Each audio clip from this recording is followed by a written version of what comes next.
This is Audible. A Dark and Twisted Tide. Written by Sharon Bolton. Read by Lisa Coleman. The moral right of the author has been asserted. Chapter 1. The Killer. The pumping station sits near the embankment wall of the River Thames in London, close to the border of Rotherhithe and Deptford, like a woman at a dance who has long since given up hoping for a partner. The small square building has mostly been forgotten by the people who walk, cycle or drive past it each day, if indeed they ever noticed it in the first place. It has always been there, like the roads, the high river wall, the riverside path. Not a striking building, in any sense, and nothing ever happens in connection with it. No deliveries come to the wide wooden doors on one side, and certainly nothing comes out. The windows are all sealed with wooden planks and heavy steel nails. Occasionally, someone lingering on the riverside path might notice that the brickwork is a perfect example of Flemish diagonal bond, and that the pattern surrounding the flat roof is beautiful in an understated way. Few do. The roof is above normal sight lines, and the nearest road isn't on a bus route. River traffic, of course, is far below, so no one ever appreciates that the pale grey of the building is relieved by bricks of white in a repeating criss-cross pattern, and by uniform pieces of stone set on the diagonal. The Victorians decorated everything, and they didn't neglect this insignificant building, even if few of them would have mentioned its original purpose in polite company. The pumping station was built to pump human sewage from the lower-lying lands of Rotherhithe and discharge it into the Thames.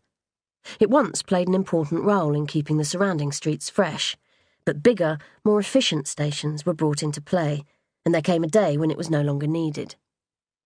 If passers-by were curious enough to find a way inside, they'd see that, TARDIS-like, the interior is so much bigger than its external framework suggests, because at least half of the pumping station is underground.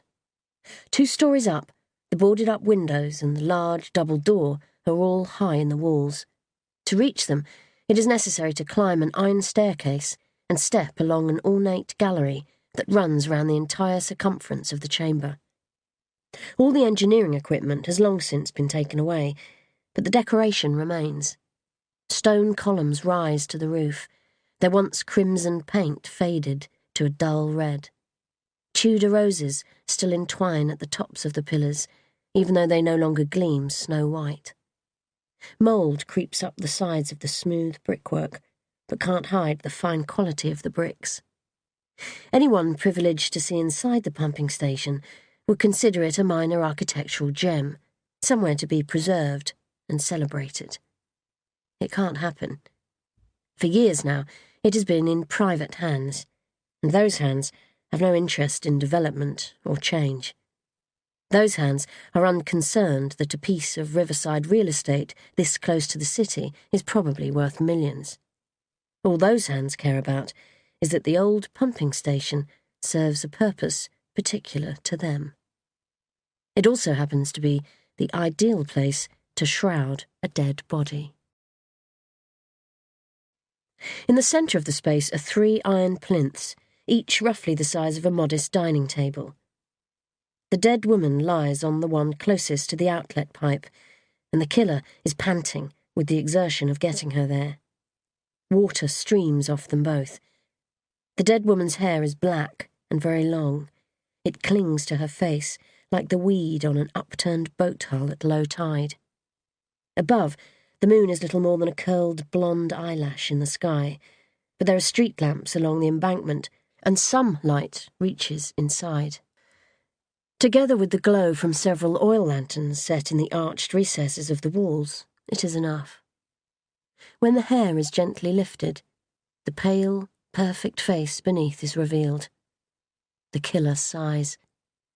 It is always so much easier when their faces haven't been damaged. The wound around the neck is ugly, but the face is untouched. The eyes are closed, and that is good, too. Eyes so quickly lose their lustre. Here it comes again, that heavy sadness. Regret. There is no other word for it, really. They are so lovely, the girls, with their flowing hair and long limbs. Why lure them away with promises of rescue and safety? Why live for the moment when the hope in their eyes turns to terror? Enough. The body has to be undressed, washed and shrouded. It can be left here for the rest of the night and taken out to the river tomorrow. Close to hand are the hemmed sheets, the nylon twine and the weights. The woman's clothes are soon removed. The cotton tunic and trousers are cut away easily. The cheap underwear is the work of seconds. Oh, but she's so beautiful. Slender, long, slim legs, small, high breasts, pale, perfect skin. The killer's strong fingers run the length of the firm, plump thigh, trace the outline of the small, round kneecap, and go on down the perfectly formed shin, over the spreading curve of the calf. Perfect feet. The high, graceful arch of the instep, the tiny pink toes, the perfect oval of the toenails. In death, she is the absolute picture of unattainable femininity. A rasping sound. Then a cold, strong hand clutching the killer's arm. The woman is moving. Not dead. Her eyes are open. Not dead. She's coughing, wheezing, her hands scrabbling around on the iron block, trying to get up. How did this happen? The killer almost faints in shock. Eyes that have turned black with horror are staring. More river water comes coughing out of those pale, bitten lips. Lips that should not have anything more to say. The killer reaches out, but isn't quick enough. The woman has scrambled back and fallen off the plinth. "Aye, aye!" she cries, the sound of a terrified animal. The killer, too, is terrified. Is it all over, then? The woman is on her feet, bewildered, disorientated, but not so much that she has forgotten what happened to her. She starts backing away, staring round, looking for a way out. When her eyes meet those of her killer, they open wider in dismay. Words come out of her mouth, which may or may not be the words the killer hears. "What are you?" And it's enough to bring back the rage. Not who are you, not why are you doing this, both of which would be perfectly reasonable questions in the circumstances, but what are you? The woman is running now, looking for a window, which she won't find on this floor, or a door, which won't help her. She spotted the upper floor, is heading for the staircase. There is no way out up there. The windows are all boarded. The heavy door can't be opened. But there are skylights that she might be able to break, attracting the attention of people outside. The killer surges forward, crashing painfully into the iron frame of the steps, catching hold of the woman's ankle, biting hard on the fleshy part of the calf. A howl of pain, another hard pull, a squawk, then she comes tumbling down. The killer has her now, but the woman is naked and slippery with water and sweat. She isn't easy to hold, and she's fighting like an eel. The biting and scratching and the continual wriggling are exhausting. The killer's grip loosens. The woman is up. Reach out. Grab. She's fallen, slapped down hard on the stone floor, hit her head.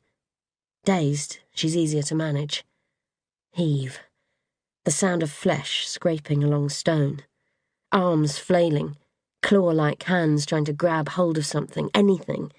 But they've reached the smooth metal pipe that in the old days took the water out of here. Lift her in, climb after her, push her along. The pipe is short, not much more than a metre in length. There is water below, feet away, and gravity is helping now. Lean, pull, and yes, they both hit the surface. And the world becomes calm again, silent, soft and easy. Easy now. Let go. Let her sink. Let her panic. Wait for her to rise up, to take her last desperate breath. Then make your move. Up and out of the water in one massive surge, and down again with your hands around her throat. Then down, down into the depths. Down until she stops struggling. Two of them, clasped together. A tight embrace. A good way to die.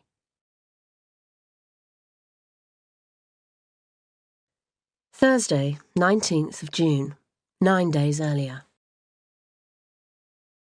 Chapter 2. Lacey. A single drop of rain falling on the village of Kemble in the Cotswolds is destined to become part of the longest river in England and one of the most famous in the world. On its 216-mile journey to the North Sea, that one drop will hook up with the hundreds of millions of others that wash daily past London Bridge. Sometimes, as she swam amongst them, Lacey Flint thought about those millions of drops and her entire body shivered with excitement. Other times, the notion of the unstoppable force of water all around her made her want to scream in terror. She never did, though. Catch a mouthful of the Thames this close to the estuary, and there was every chance it could kill you. So she kept her head up and her mouth largely shut. When she opened it to snatch in air, because muscles swimming at speed through cold water need oxygen, she relied upon a prior rinsing with Dettol to kill the bugs on contact. For nearly 2 months now, since she'd bought the vintage sailing yacht that was her new home, she'd been wild swimming in the Thames as often as tide and conditions allowed, and she was healthier than she'd ever been. At 05:22 hours on a June morning, as close to the solstice as made little difference, the river was already busy, and even staying close to the south bank, she had to take care. River traffic didn't always stick to the middle of the channel, and no boat pilot was ever looking out for swimmers. The tide was as high as it was going to get. There was a moment at high tide, especially in summer, when the river seemed to pause and become still.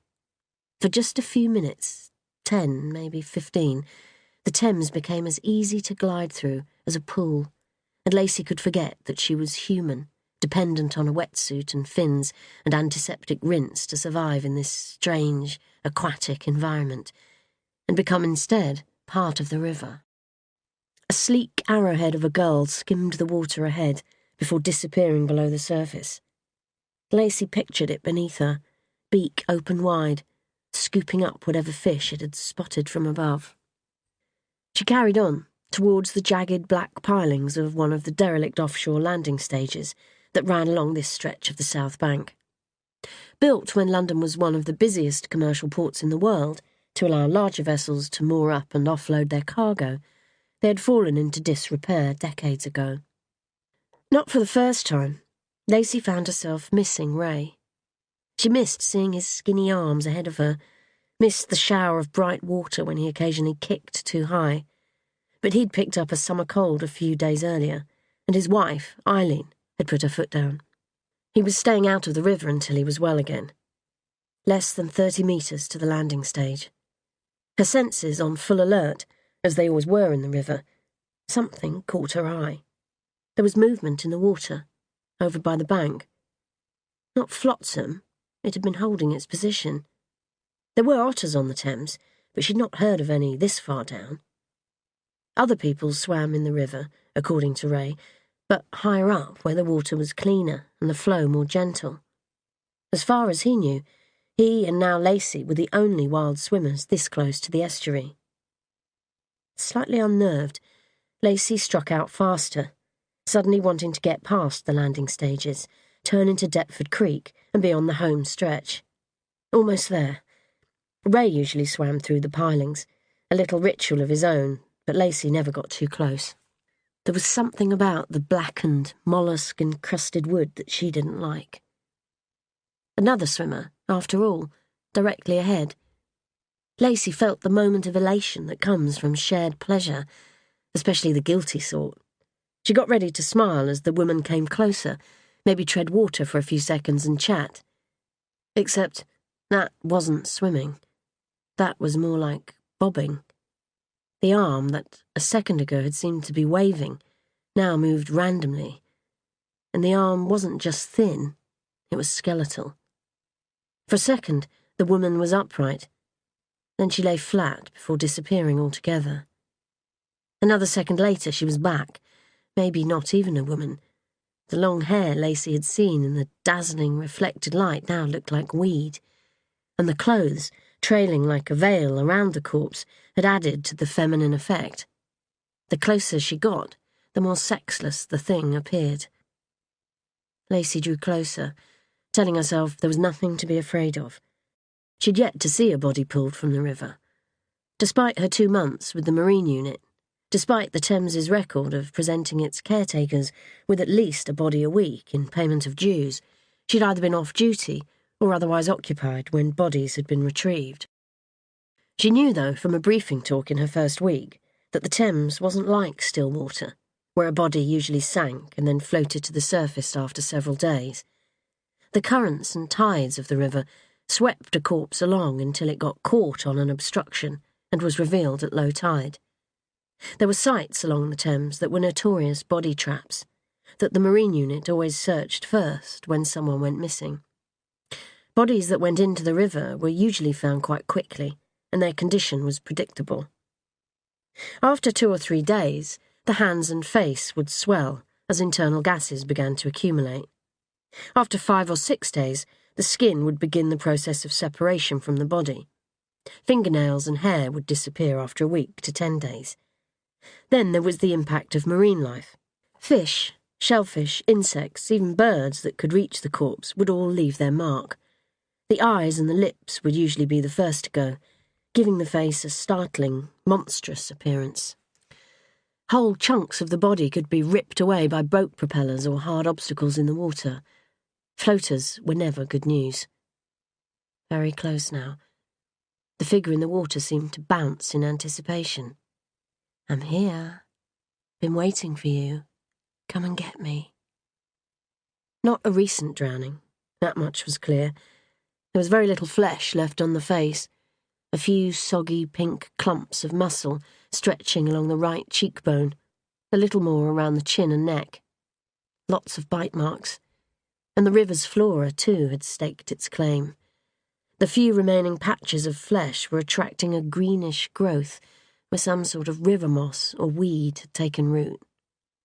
Small facial bones, hair still attached to the head, weed that seemed to be growing from the left eye socket, and clothes, although these were usually lost in the river. Except not clothes exactly, but something that seemed to have been wrapped round the body and was now coming loose, trailing towards her like the long hair. The corpse seemed to be reaching out towards Lacey. Even the arms were outstretched, fingers clutching. Telling herself to get a grip, that she had a job to do, that a dead body couldn't hurt her, Lacey began treading water. She had to check that the corpse was secure, and if not, make it so, then get out of the water and call it in. In a pocket of her wetsuit, she always carried a slim torch. She found it, swallowed down the rising panic, told herself that sometimes you just had to bloody well get on with it, and went under. Nothing. Utter blackness that even the torch's beam couldn't penetrate. Then a swirling mass of greens and browns, light and shadow, complete confusion. And the sounds of the water were so much more intense down here. Up above, the river splashed, gurgled and swished, but beneath, the sounds suggested pouring, draining, sloshing. Beneath the surface, the river sounded alive. Weird, alien shapes appeared to loom towards her. The black, shell-encrusted wood of the pillar, something brushing her face. Mouth clamped tight, she was not going to scream. Where was the body? There. Arms flailing, clothes stretching out. Lacey ran the torch up and down the suspended figure. The river surged and the corpse was completely submerged. Now its eyeless sockets seemed to be staring directly at her. Christ almighty, as if her nightmares weren't bad enough already. Don't think, just do it. Point the torch, find out what's holding it still. There! One of the strips of fabric was wrapped tight around the pile, anchoring the body in place. It looked secure. Lacey broke the surface with air still in her lungs and looked past the corpse to the bank. No beach, the tide was too high, but she had to get out of the water. The landing stage above her was largely intact, but too high to reach. Her only chance would be to clamber up to one of the crossbeams until help arrived. A few yards away, there was one that looked solid enough. She struck out towards it, checking back every couple of seconds to make sure the corpse hadn't moved. It held its position in the water, but seemed to have twisted round to watch her swim away. The crossbeam would hold for a while. Out of the water, Lacey shrugged off the harness she wore round her shoulders. In a waterproof pouch that lay in the small of her back was her mobile phone. Ray insisted she carry it with her. He answered quickly. "You all right, love?" Lacey's eyes hadn't left the trail of fabric streaming out from the pier. As the waves rose and fell, she caught glimpses of the woman's round, moon-like skull. "Lacey, what's up?" No one was close, but she still felt the need to speak quietly. "I found a body, Ray, by the old King's Wharf, fastened round the landing stage." "You out of the water? You safe?" "Yeah, I'm out, and the tide's turned. I'm fine." "Body secure?" "Looks that way. 10 minutes." He was gone. Ray had worked for the Marine Unit years ago and knew the significance of a body in the water. Like Lacey, he and his wife lived on a boat moored in Deptford Creek, a nearby tributary. 10 minutes was an underestimate. He couldn't possibly reach her in fewer than 20. In the meantime, she had to stay warm. Easier said than done, wedged between two beams of wood and with the water splashing over her ankles every few seconds. The UK was 2 weeks into one of the longest heat waves on record, but it was still early and the sun hadn't reached the south bank yet. Below, the water sloshed around the piles, creating mini whirlpools. The dead woman appeared to be dancing, the waves bouncing her playfully, the fabric flying out around her like swirling skirts. "Hey!" Lacey almost collapsed in relief. She'd had no idea how tense she'd been. Ray must have flown to get here, so... "Steady!" She felt the beam beneath her give a fraction. And Ray was nowhere in sight. No small, busy engine chugging its way towards her. No wrinkled old boatman frowning into the sun. Yet, for a split second, the sense of another's presence had been overwhelming. She was sure she'd heard him shout to her. Lacey stretched up. The embankment was empty. She could hear cars, but at a distance. No sounds of bike wheels or jogging footsteps. There was traffic on the river, but nothing even remotely close. There he was, at last, coming towards her as fast as his 20-horsepower engine would take him. She took the painter he held out and secured the boat before climbing down. "Put these on." He threw a bag her way. "There's a patrol boat up by Limehouse. They'll be here right away. Now, we will not be talking about swimming. You and I were out on the river in my boat when you spotted the body." Lacey nodded as she peeled off her wetsuit and hid her wet gear in the bag. Swimming in the tidal section of the river was a bylaw offence, even if you weren't a member of the Marine Unit. "You're okay?" Ray asked, as the police launch approached. "I'm fine," she said. The master of the vessel was a young sergeant called Scott Buckle. He looked over at Lacey and waved. "Part of the job," Ray told her in an undertone. "Won't be the last you pull out." "I know. It's a greedy river. People get distracted, a bit careless. It won't give them a second chance." Almost a year ago, the river had given her a second chance. It had let her go, which was possibly why she didn't fear it now. This wasn't the river. She watched her colleagues prod the corpse with boat hooks. "And they'll not get it with those. It's fastened tight around the pile." "You don't know that," Ray told her. "No way would you know that unless you'd stuck your head under. Please tell me you didn't do that." "She didn't go in accidentally," Lacey said. "She's wrapped up tight like a mummy." Ray sighed. "Jeez, Lacey, how do you do it?" Chapter 3. The Swimmer. In the shadows, the other swimmer kept perfectly still. Sunlight couldn't reach all the way in here, but the glinting boats with their head-splitting engines sometimes came dangerously close. And they had lights, those men who believed the river was their own. Powerful, searching beams that could find anyone, even in the darkest corner. So keep still, low in the water, eyes down. That was the way. They'd think your head was weed on wood, your arm a broken branch, stripped raw by the water and bleached pale by the sun. Anya had been found. The swimmer could see her now, shroud trailing out into the water, searching for an escape that was a lost hope. Soon more boats would come. They would lift her from the river, expose her poor, ravaged body to the sunlight, prod her, poke her with their fingers and their tools and their eyes.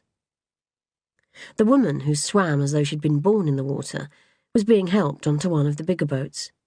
They lifted her easily. She looked tiny and slender, despite how strong and fast she was in the river. The breeze caught her hair, already drying in the sun, and it flew out behind her like a bright flag. The men would take her away too. They thought she was one of them after all. They had no idea how many secrets she kept from them.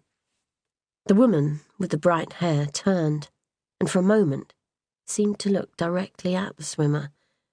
It had been close just now. For a moment, only chance had prevented the two of them from coming face to face. It was all a matter of chance, really. Sometimes it worked in your favour, sometimes it didn't. Given more time, days, even hours, the water would have undressed Anya. The tide and the current left their mark, and she would have become just another victim of the river. If the bright-haired woman hadn't swum this morning, Anya probably wouldn't have been found while her story could still be told. It all came down to chance, and chance would take it forward. Because if Anya spoke to them, they'd find the others, too. Chapter 4. Dana. Tell me something. The 15-year-old who thinks getting pregnant might inject some meaning into the grubby state-subsidised existence that passes for a life. Whose permission does she need to reproduce? Or the crack addict, taking it up the arse to fund the stuff that gets more riddled with poison every time? Who signs the form that says she can have a baby? Dana closed her eyes, as if by doing so she could drown out the sound of her partner's voice. It was over then. No baby, after all. Helen had always had a problem with authority. Ironic, really, given that she'd made her career in a field that demanded it. And medical authority was the hardest for her to stomach. One of her favourite rants was about the arrogance of the medical profession. She just didn't usually do it in front of them. Dana opened her eyes and looked at her watch. She'd make the 10 o'clock briefing after all. She should have known it would end like this. Well, being thrown out of a fertility clinic would be a new experience. We have no powers to determine who out of the general population can or cannot reproduce, said the consultant, who was also the medical director of the clinic. Trust Helen. If you're going to piss someone off, you might as well start at the top. He was a tall, thin man in his 60s, with large, dark blue eyes and heavy black eyebrows. His hair, still thick and slightly too long, was black, speckled with grey. The name on his office door read Alexander Christakos. Christakos's office was directly on the river, and the window behind him looked out at the honey and ivory stone, the arched river frontage, and the gull's egg blue roof of old Billingsgate Fish Market. It was a conference centre now, a venue for huge and glitzy events, but in the old days, from this room, you'd have been able to smell the fish. His voice had just the trace of an accent, but not one that Dana could place. You and I could debate the merits of that for some time, he was saying to Helen, as though it were just the two of them in the room.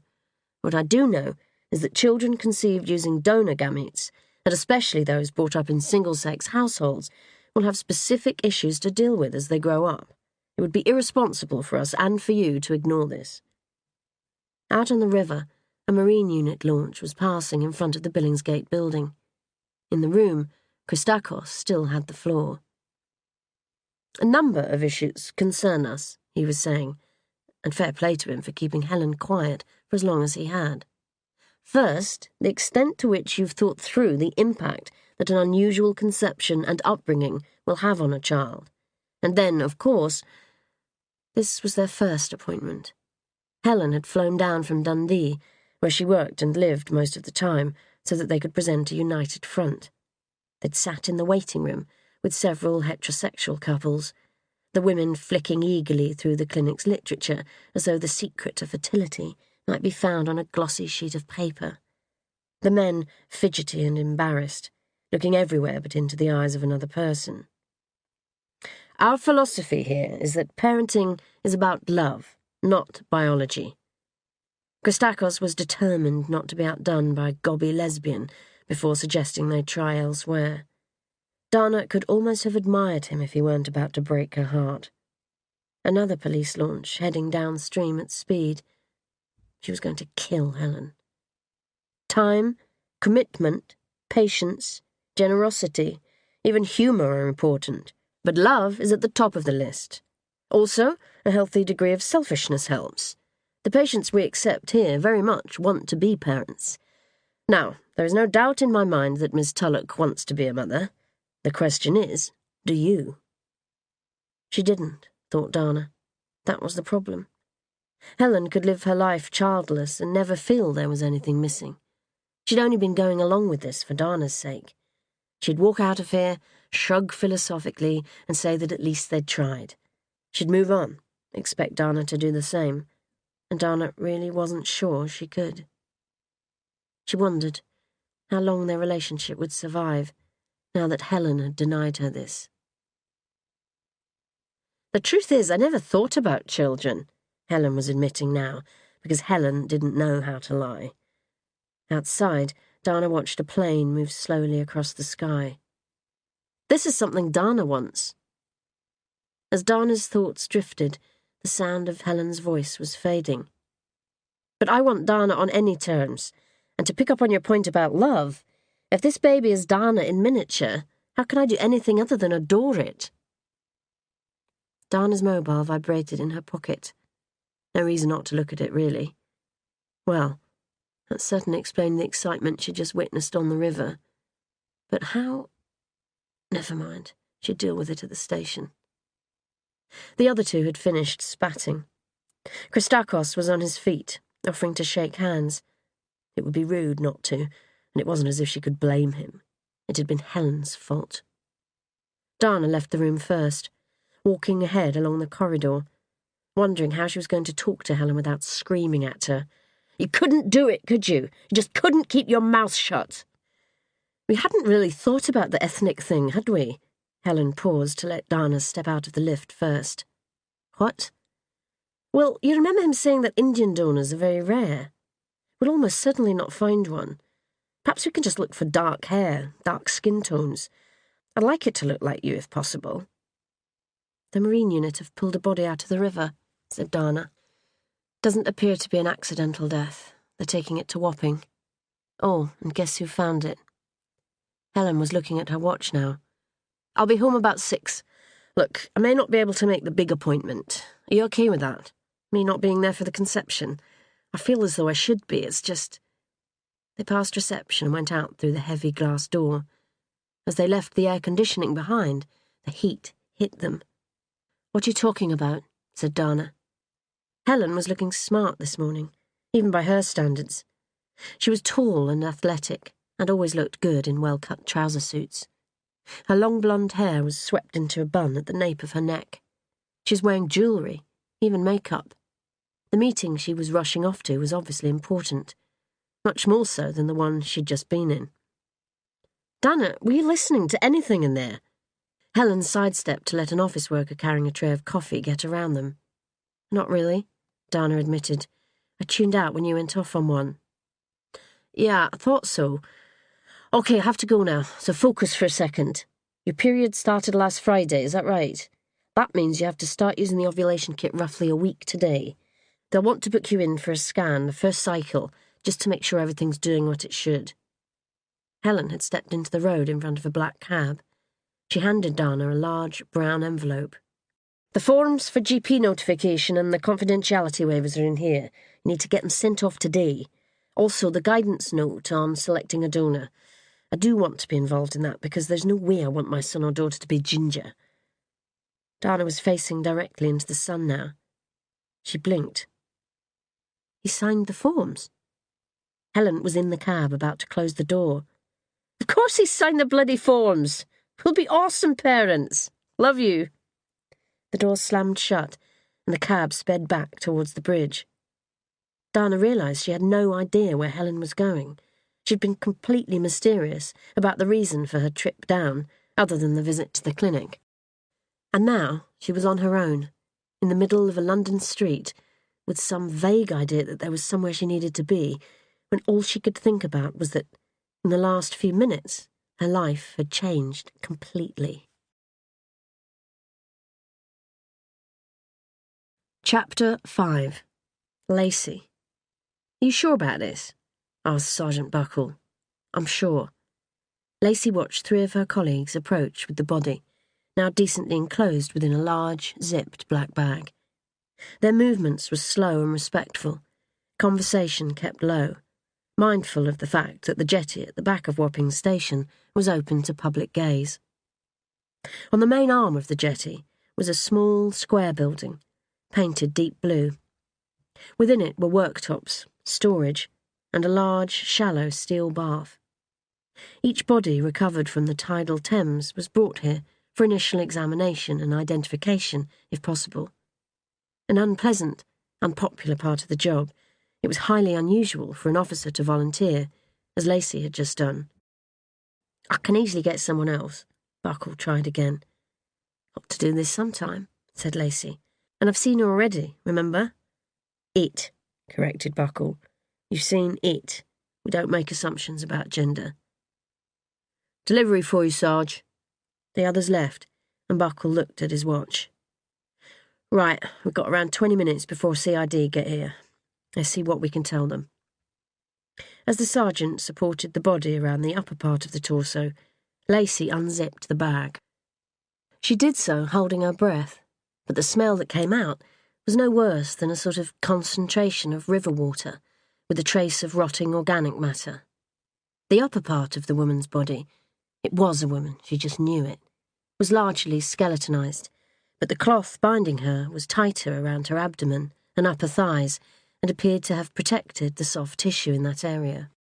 Buckle had a recorder in the upper pocket of his overalls, and he spoke into it, giving the date and time of the initial examination of DB-23, the 23rd dead body to be pulled from the Thames that year. Lacey picked up the digital camera. "Corpse measures 165 centimetres and weighs just under 70 pounds, said Buckle, "allowing for fairly advanced skeletonization, particularly around the head, upper limbs and torso. I'd say we're looking at the remains of a small adult or teenager." From a few paces back, Lacey took full body shots of the corpse. "The size of the frame suggests it's unlikely to be an adult male." Buckle glanced up and winked at Lacey. She moved up the side of the bath to take close-ups of the head. The weed coming out of the eye socket was vile, like something from a bad science fiction movie. She was going to get rid of it as soon as she could. She photographed each hand in turn, then did a series of close-ups, starting at the head and moving down the body. "An unusual feature of this particular body is that it appears to have been wrapped," Buckle was saying, "head to foot, in some sort of fabric. Whatever the solution to the mystery, it seems highly unlikely this was an accidental death or an incident of self-harm. OK, let's turn it over." Lacey put down the camera and helped Buckle turn the corpse. A patch of scalp with long hair streaming from it was still attached to the skull at the back. Decomposition on this side of the body was less advanced, and the flesh of the shoulders and lower back shone red and raw in the bright sunlight. "This side's different," Lacey picked up the camera again. "Probably lay on its back on the riverbed," said Buckle. "If it was in mud, it would have been harder for fish and the like to get close. They've had a go, look." He pointed to the left shoulder. "But only in the last couple of days, I'd say." "Any idea how long it's been in the water?" asked Lacey. Buckle had worked with the Marine unit for several years. He'd have seen lots of floaters over that time. "More than a month, less than a year. I'll tell you what is striking me." "What?" "It's not been moving around much. Let's get this cloth off to be sure, but I'd say the skeleton's pretty much intact." What's that? Lacey pointed to the middle of the corpse, where the waist would have been. Buckle bent closer. Cord, he said, tied tight around the waist, probably to hold this fabric in place. It looks like nylon to me. Lacey stepped to the foot of the corpse, which means it wouldn't have been eaten away. There's some around the ankles, too. Any up at the head? Not that I can see, Buckle told her after a second.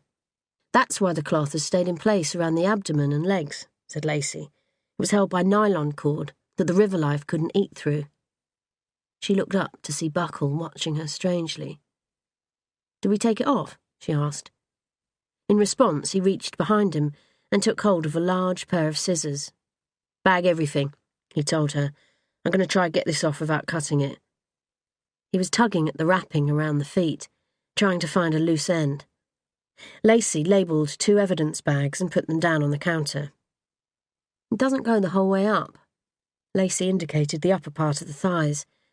There's a bigger piece of cloth underneath these bandage-type things. And the bandages start again higher up, as though they're keeping the cloth underneath in place. Buckle slid his hands beneath the corpse's torso. Right, I'll lift, you unwind. Lacey had unwound almost 3 feet when something sharp and cold brushed against her hand. She jumped back. Jesus, there's something in there. Buckle, too, had started.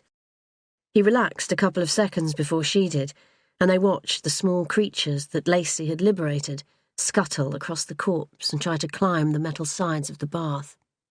Mitten crabs, Buckle said. The river's full of them. Lacey nodded.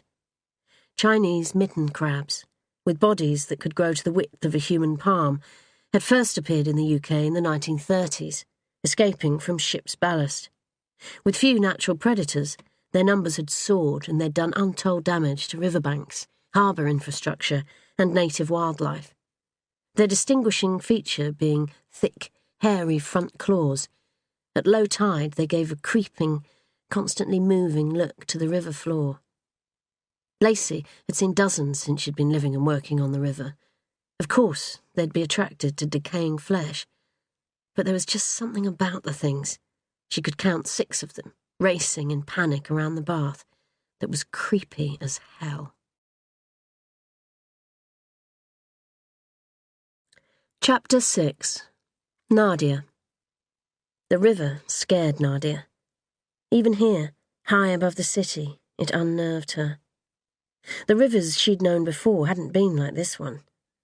In the countryside she'd left behind, rivers were fast and shallow, clear as glass and cold as night. They bounced over rocks and hurried through reeds, splashed and sparkled in the sun, gleaming like starshine in the darkness. This river was massive, brown as old blood and unthinkably deep. She'd been staring too long. She leaned away from the telescope and let her stinging eyes rest. This early in the morning, with the wind on her face, her hair flying free and her eyes closed, she could almost believe she was home. At home, she'd sought refuge in the hills when the noise and anger of her war-beaten country had become too much. She'd fixed her eyes on the snow that frosted them for much of the year, breathed in air that was free of dust and smoke, and told herself that the muffled sounds and distant cries weren't so very far from silence. Here, on the other side of the world, old habits were proving hard to leave behind, and she'd taken to climbing high in this ancient parkland to find air and quiet. Even here, though, it was impossible to get away from the river. Telescopes fixed along the highest points made it all too easy to look. It had tasted her, this big, pitiless river. Rolled her around in its mouth, getting ready to swallow her down when she'd been plucked free, like a kitten from the jaws of a hungry dog. Years ago, Nadia's mother had told her a story of a big, greedy river. In the story, the river remembered everyone who ever came within its clutches. Once it tasted you, it never forgot. You were marked, then, for life, and as the years went by, its hunger for you would grow, until the day came when, in spite of every effort you made to stay away, it claimed you, finally, for its own. The stinging in her eyes gone, Nadia leaned into the telescope again. Only one police boat left now. Half an hour ago, there had been several, their blue hulls and white decks unmistakable as they formed a circle, holding their positions against the tide. The police boats were designed to be distinctive, even to people who'd never been on board one, had never been pulled from the freezing depths like a fish as its strength gives out. The night she'd been saved from the river, but not forgotten. The river spoke to her in the darkness, as her dreams turned into nightmares in which the water was all around her, and the weed and the mud was clinging, pulling her down. It told her then that she would never be free, that one day it would come for her, and the next time there would be no escape. Chapter 7. Lacey. I see you didn't stay out of trouble for long. Lacey started. She and Buckle had become so engrossed in the task of unwrapping the corpse that neither had noticed the two men who'd joined them on the jetty. Detective Sergeant Neil Anderson and Detective Constable Pete Stenning of Lewisham's major investigation team, seeing her for the first time in uniform. Anderson's stomach was straining against his waistline. He seemed to have put on weight, and he hadn't exactly been a lightweight to start with. In his mid-40s, he had thinning red hair, an indistinct chin line, and a florid complexion. He was one of those officers who didn't take the stresses of the job in their stride. Stenning, on the other hand, was looking good. Of a similar age to Lacey, he was tall, in good shape. His dark curly hair was held in place with gel, and he was wearing an aftershave or cologne that smelled of spice chests. Back in March, on the brink of leaving the police service for good, Lacey had taken the highly unusual step of requesting redeployment. She'd turned her back on a promising career as a detective, on the hint of an imminent promotion to sergeant, and gone back into uniform. Several colleagues, including Anderson and Stenning, had tried to persuade her otherwise. They'd talked about the unprecedented bad luck that had brought her into the midst of 3 difficult cases in a row, of the unlikelihood of anything similar happening again in her whole career, had told her she'd be wasted in uniform, and bored witless. Still, she'd clung to her decision. Preventing crime, that was what she needed to do now. She'd patrol the river, inspect craft, check licenses, persuade the drunk and the reckless that the water might look inviting, but really wasn't that hospitable, and every now and again she'd help haul a body out of it. She'd leave solving the more serious crimes to those who still had a stomach for it. It was funny how it could be both nice and awful to see people. These two had almost become friends. Almost, because Lacey Flint didn't really do friends. "Good morning, Sergeant." She straightened up and forced a smile. "Morning, Pete." Anderson stepped awkwardly towards her and seemed about to give her a hug before realising her overalls were smeared with river water and decomposing flesh. He raised his hand instead. Stenning smiled and mimed blowing a kiss. The 3 men exchanged greetings. Then Anderson turned to Lacey. "You okay?" "I'm fine, Sarge," she said quickly. "What have you got for us?" Out of politeness, Lacey glanced at Buckle, who nodded for her to go ahead. "Body found in the river just before 6 o'clock this morning," she began. "Found by me, for what it's worth. It was caught around an old wharf on the south bank, just upriver from Deptford Creek. The most unusual feature is that it appears to have been wrapped, head to foot, in that linen-like fabric that Sergeant Buckle is putting in a bag. There was a large piece, roughly the size of a single bedsheet, and then several metres of a much thinner strip of the same fabric. The strips are just over 9 inches wide, some sort of densely woven cotton. It's hand-hemmed on either side, not just an old sheet ripped up." "Male or female?" asked Anderson. "Young? Old? Dead or alive when it went in?" Buckle put the evidence bag containing the fabric behind him. "Very little we can tell you at this stage.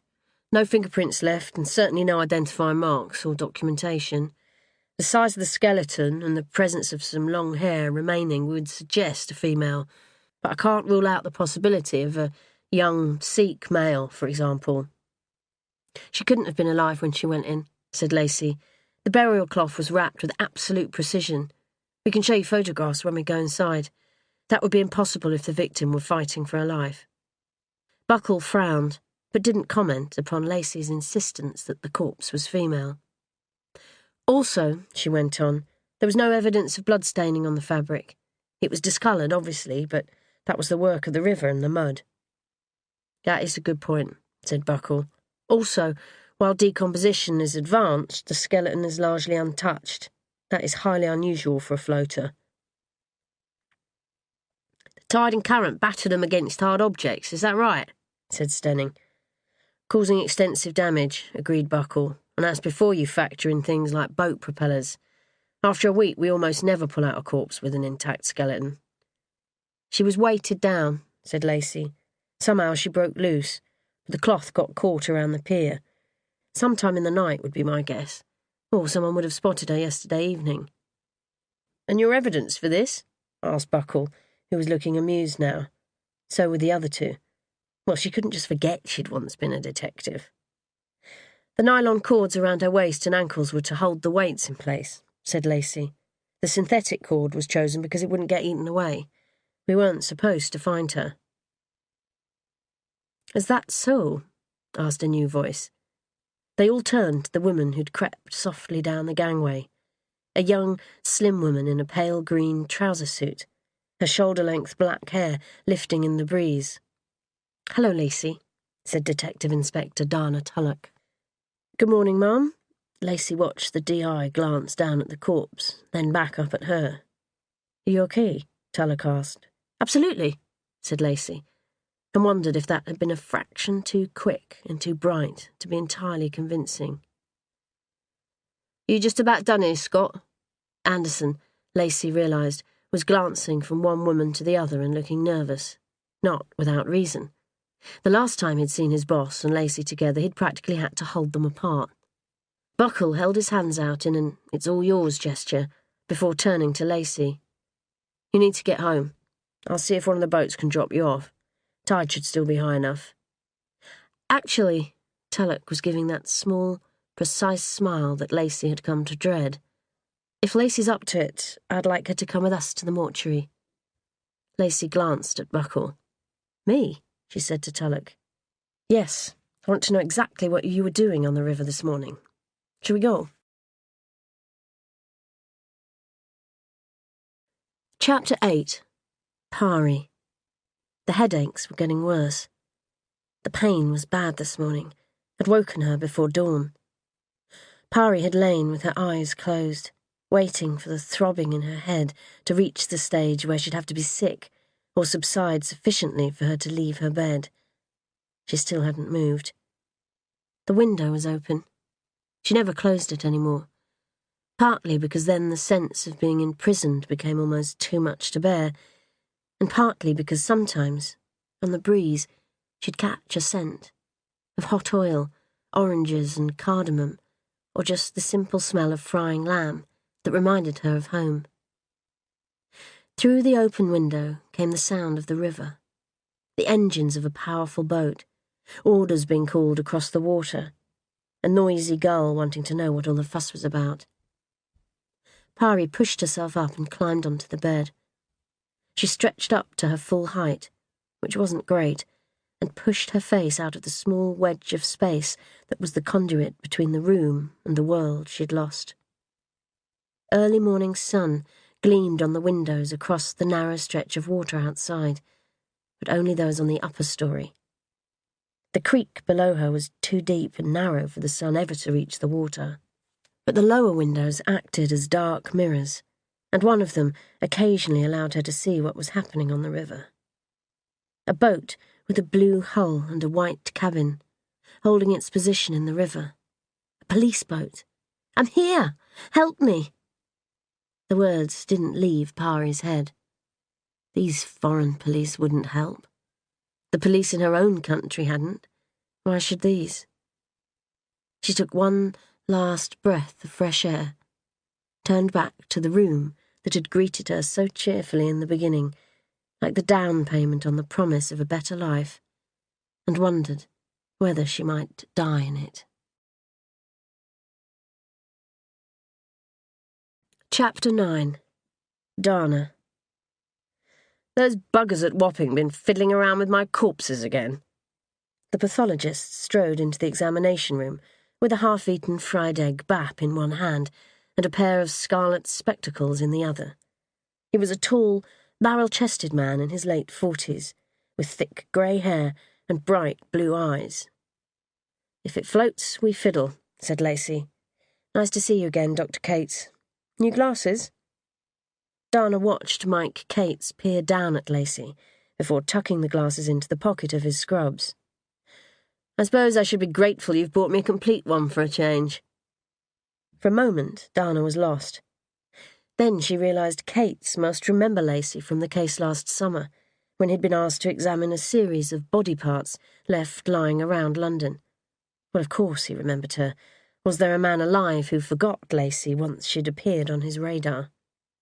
Most women couldn't see it, the appeal that shimmered below the surface of Lacey Flint. They saw a woman who wasn't very tall, who hid her athletic shape beneath loose-fitting plain clothes, who rarely wore makeup on her perfectly formed but largely unremarkable face, and who kept her long, fair hair tied back or plaited. Lacey Flint, for some reason that Dana still hadn't figured out, didn't want to be noticed. Most of the time, with her own sex, it worked. "This one isn't complete," said Lacey, indicating the black-bagged form on the examination table. "Most of the soft tissue is gone."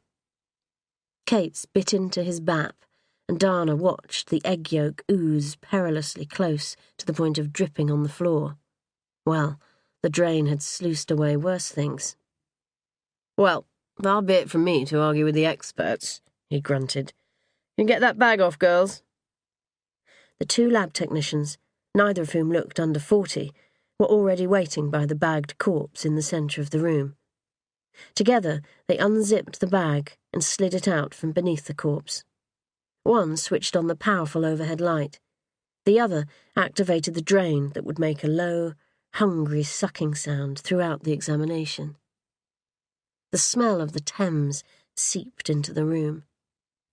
Stripped completely of the linen wrappings that Dana had only seen so far in photographs, the corpse seemed small. The head and upper torso were almost completely skeletonized. More flesh clung to the lower extremities. "I hear you found it." Cates was still talking directly to Lacey. "Work for the river police now, do you?" "If David Cook hears you calling his unit the river police, you'll be the one needing the post-mortem." Dana took a step forward to bring herself more obviously into his sight line. "I'm DCI Tulloch, Senior Investigating Officer. This is Detective Sergeant Anderson and Detective Constable Stenning." She didn't expect him to apologise. They'd all worked with Cates many times before.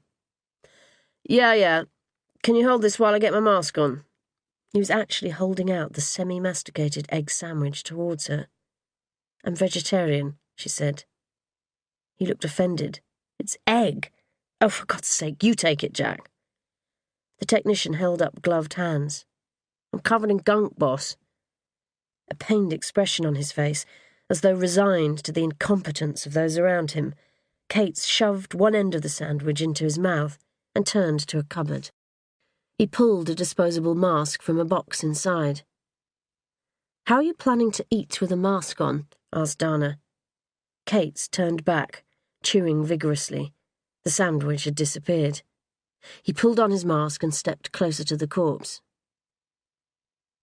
"I suppose you'd better tell me what you buggers did in that lean-to you call an examination facility." "Photographed and measured the corpse," said Lacey.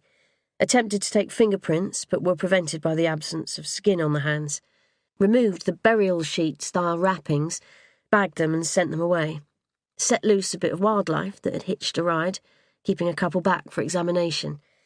And then we ran out of sensible things to do, so we fiddled a bit." "Lacey," warned Dana. The pathologist was walking from one end of the body to the other. "So, what do you want to know?" "Name of the victim, cause and manner of death, time spent in the water, and a good solid theory about how he or she ended up in the Thames, wrapped up like a birthday present. Dana smiled. Cates continued his slow and deliberate prowl around the corpse. Probably female, he said, judging by the height, the size of the exposed bones, the shape of the head, and the remaining long hair we can see. No genitalia, but that's often the first thing to go in the water.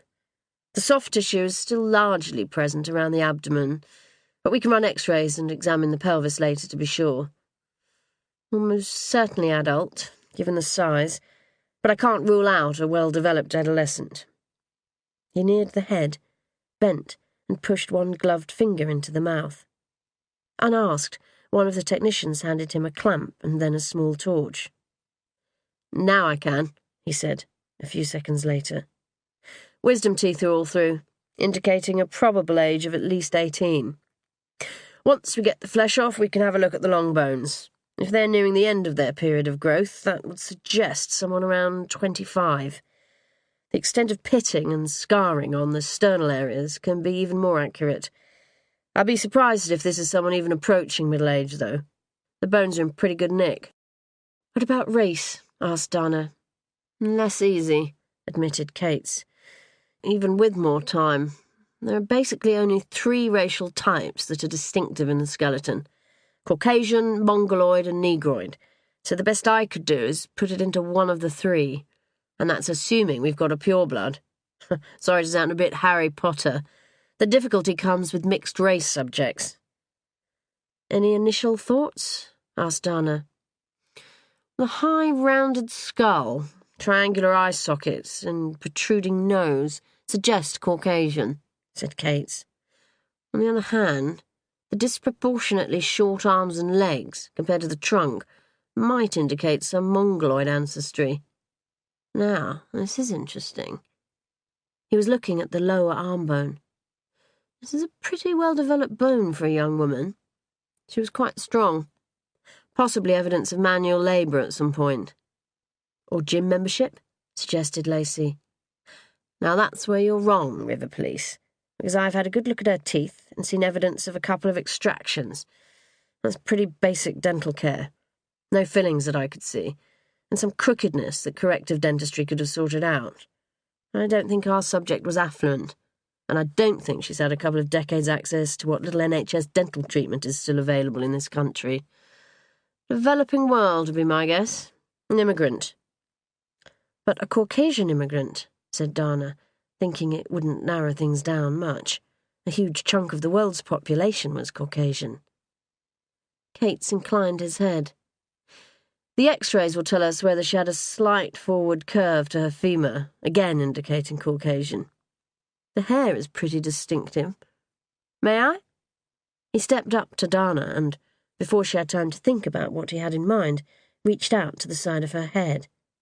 She felt a sharp pricking sensation, and then Cates was holding up one of her hairs to the light. "Very good example of Asian hair," he said. "Although I think you're mixed race, is that right? But you can see how straight it is? Pure black in colour? Quite fine, though. That will be the European influence. Now, if River Police—" He looked expectantly at Lacey. "I'll do it." Lacey reached to her shoulder blades where her hair hung in a ponytail. She found a loose hair and handed it over. "Come to the light." They all followed Cates to a counter, where he placed the 2 hairs on a sheet of white paper and angled a powerful lamp onto them. Then he picked up a magnifying glass. "Max, would you mind?" He indicated that the second lab technician should do something with the corpse. She took up tweezers and extracted a long hair from the back of the dead woman's head, before laying it down on the paper in between Lacey's and Dana's. "Right. What does anyone see?" asked Cates. "Lacey's is the finest," said Anderson, "followed by the boss's. Lacey's also seems to have a bit of a curl on it." "Classic Anglo-Saxon dark blonde," agreed Cates. "Dana's, on the other hand, is as straight and black as you'd expect from a woman with some Asian ancestry. Our friend here, though, has hair that's much coarser, longer and thicker than either. I'm thinking Middle East, Indian subcontinent, possibly some parts of Eastern Europe. Probably not the Orient. Still looking like an immigrant. Right, cause of death. Following Kate's lead, they all moved back to the examination table and gathered around it. The way she was so carefully wrapped up suggests she was dead when she went into the water, said Lacey. Struggling of any sort would have dislodged the shroud. Probably, Kate's nodded. Although she could have been drugged or unconscious. There didn't appear to be any lung tissue left, said Lacey, which would make it difficult to say whether or not she drowned, wouldn't it? Difficult to say, even with 2 perfectly intact lungs. Kate's turned to Dana. I presume you're funding full toxicology screening? Do toxins survive any amount of time in the water? Asked Lacey. Kate's pulled an odd face, as though he were thinking about it. Or maybe he just had some egg stuck in his teeth. The rate of decomposition tends to slow in water. If she was poisoned, drugged, or drank herself to death, we should be able to find out. And if she didn't? Asked Dana. Kate shrugged, as though it were really of no concern to him. Well, in that case, he said, you're buggered. Chapter 10. Lacey. 40 minutes later, they were back at Wapping. So, we have a young woman, likely to be in her 20s, more accurate age estimate pending a boiling up of the bones, to quote our friend back at Horseferry Road. Tulloch looked up from her laptop, at the 2 men across the table, and then at Lacey in the small kitchen area on the ground floor. Is it me, or does Kate's get worse every time we see him? He does it for effect, said Anderson. The lads back at Lewisham have a sweepstake running on who's going to be the first to land in one.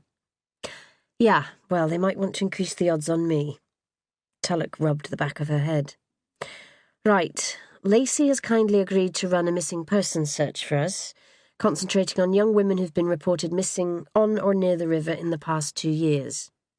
What could I get you, Mom? Said Lacey. Coffee? Do you have to caffeinate it?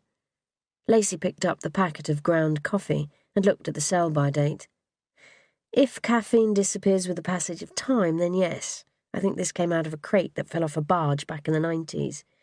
The tea's a bit fresher. Or orange juice? Freshly squeezed? As Lacey shook the small bottle of orange-coloured liquid, the sediment spread from the thick glass base upwards. I'm not sure it was ever inside an orange. Water? Filtered in any way or straight from the river? Highland Spring, said Lacey. We have 3 crates of it in the basement. We don't ask where it came from. Tulloch gave a heavy sigh. Water will do fine, thank you. Right, let's focus for a few minutes before we leave Lacey to enjoy her new life as a beachcomber. We may never have a cause of death because of the almost complete disintegration of the soft tissues. Has anyone thought of an honour killing? Asked Lacey, as she brought the drinks to the table. Anderson looked up from his notes. Christ, I bloody well hope not. No one seemed inclined to disagree. Honour killings were notoriously difficult to solve, usually because entire families, often whole communities, joined the conspiracy of silence. Can't rule anything out for now, Tulloch said. Right, I want to hear what Lacey isn't telling us about what happened this morning. Lacey stopped in the process of passing Stenning a mug. Sorry? Tulloch wasn't having it. I hate to break it to you, Lacey, but you're not half as good a liar as you think you are. I'm not. When had that happened? She'd been an excellent liar once. No, you have this way of stiffening up. Your chin starts to crinkle, and your eyes become just that little bit fixed, said Tulloch. And you drum your fingers against the nearest hard surface, Stenning added. Tabletop, worktop, even your own fires. And your nostrils twitch, said Anderson. Lacey shook her head. You 3 are hilarious. We detectives. They send us on courses. Stenning picked up his mug. You'd probably have done one yourself if you hadn't bailed on us and joined traffic. Christ, was this made with actual coffee or gravy granules? I'll just check. Lacey turned back to the kitchen area so that they could no longer see her face. Never thought I'd see Lacey Flint rejoining the wooden tops, said Anderson. Putting aside Lacey's powers of deception for a moment, said Tulloch. What you 3 don't know yet, because I had the news from Chief Inspector Cook directly, is that the 2 pieces of nylon cord that we're assuming tied the corpse to weights on the river bottom didn't fray loose. They were cut, very recently, with a sharp implement. A few seconds while they all thought about it. The corpse hadn't worked its way to the river surface accidentally. Someone had set it free. "Blimey," said Anderson. "So, come on, Lacey, out with it." Was there any point holding out? Once Tulloch got the bit between her teeth, it was only a matter of time. "What if I said it had absolutely no bearing on the case?" she tried. "We don't have a case yet, we have a body, and we still want to know." Better get it over with. "I was swimming." "You were what?"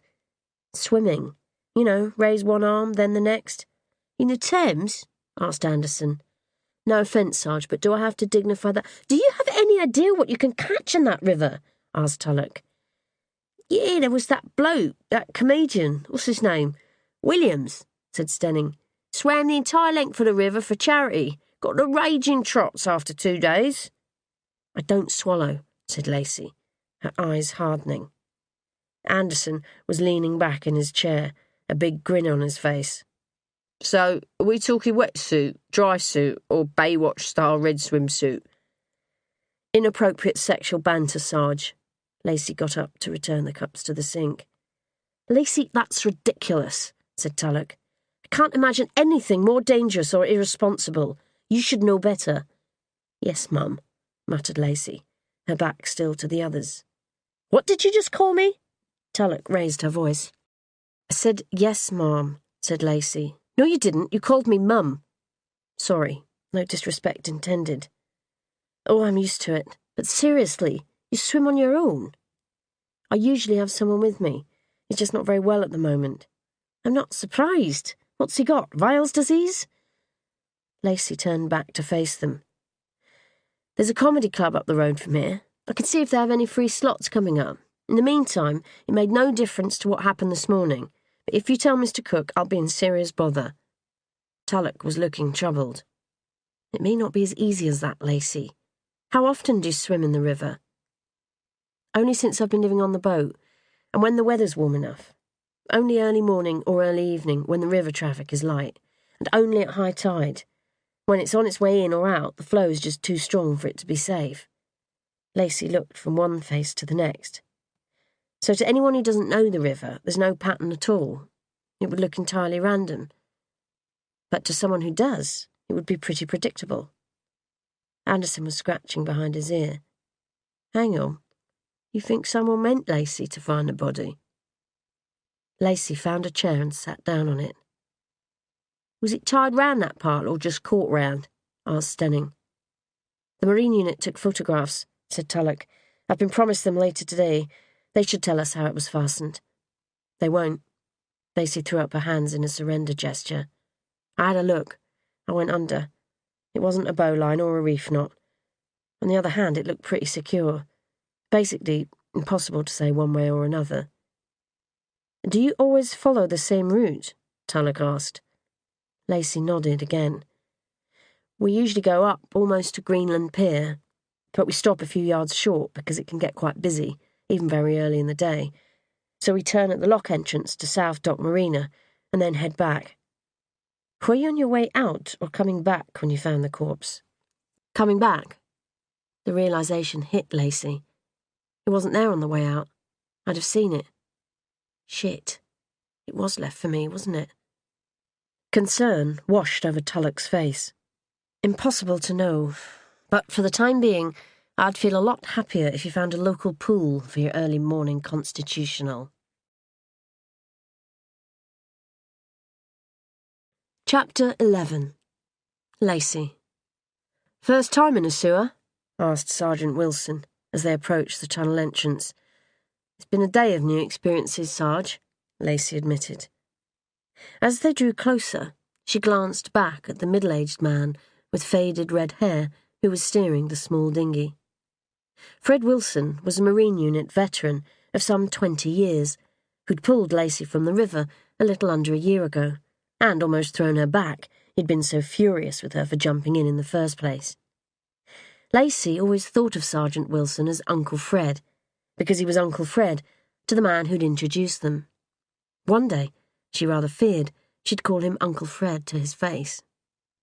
At the bow was Constable Finn Turner, mid-20s, 6'5", whose gaunt face and thin body fell just a raised eyebrow short of male model gorgeousness.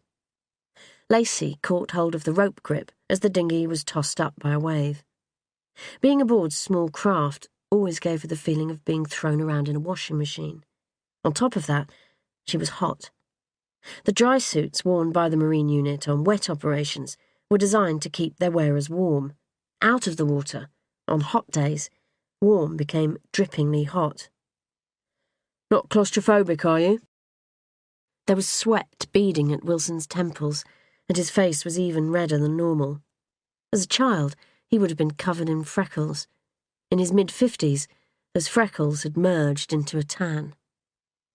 Over Turner's shoulder, Lacey looked at the gaping hole in the river wall and felt a tickle of anticipation. "I guess we're about to find out," she said.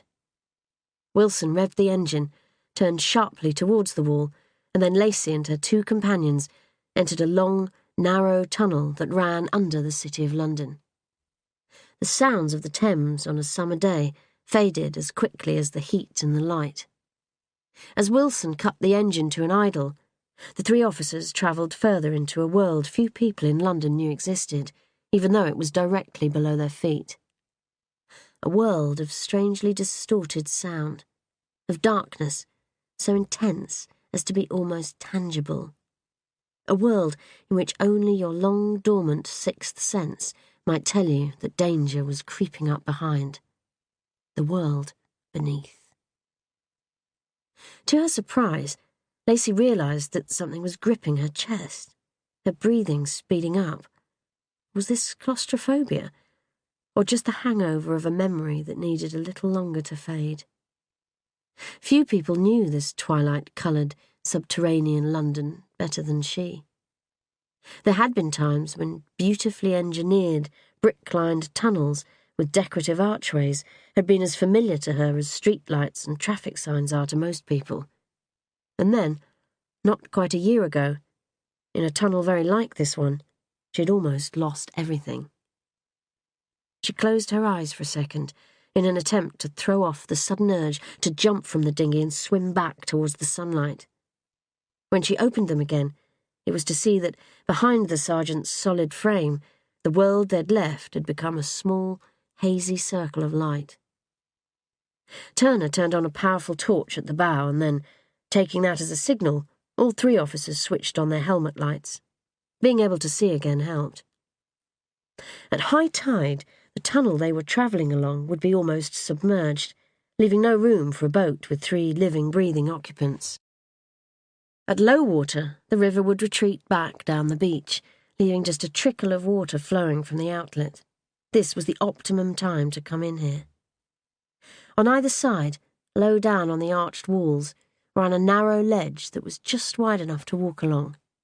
Beneath them, the water was black, topped with foam, and it smelled of oil, of abandoned cellars, of the trapped water at the far corners of busy harbours. "I'm guessing trailing my hand over the side at this point probably isn't the best idea," said Lacey. "The water in here won't be any worse than the main river," the sergeant told her. "This is a storm drain, remember? We don't discharge sewage directly into the Thames." "Unless there's been heavy rain," said Turner, "when all bets are off on what comes pouring out of here. You should probably wash your hands before you make the tea." "What are we looking for exactly?" Lacey looked up at the perfect arch of the tunnel roof, seeing strange patterns formed by algal growth. "Items of a suspicious nature," said Wilson. "An explosion down here could take out half the financial district. Not everyone would see that as a bad thing."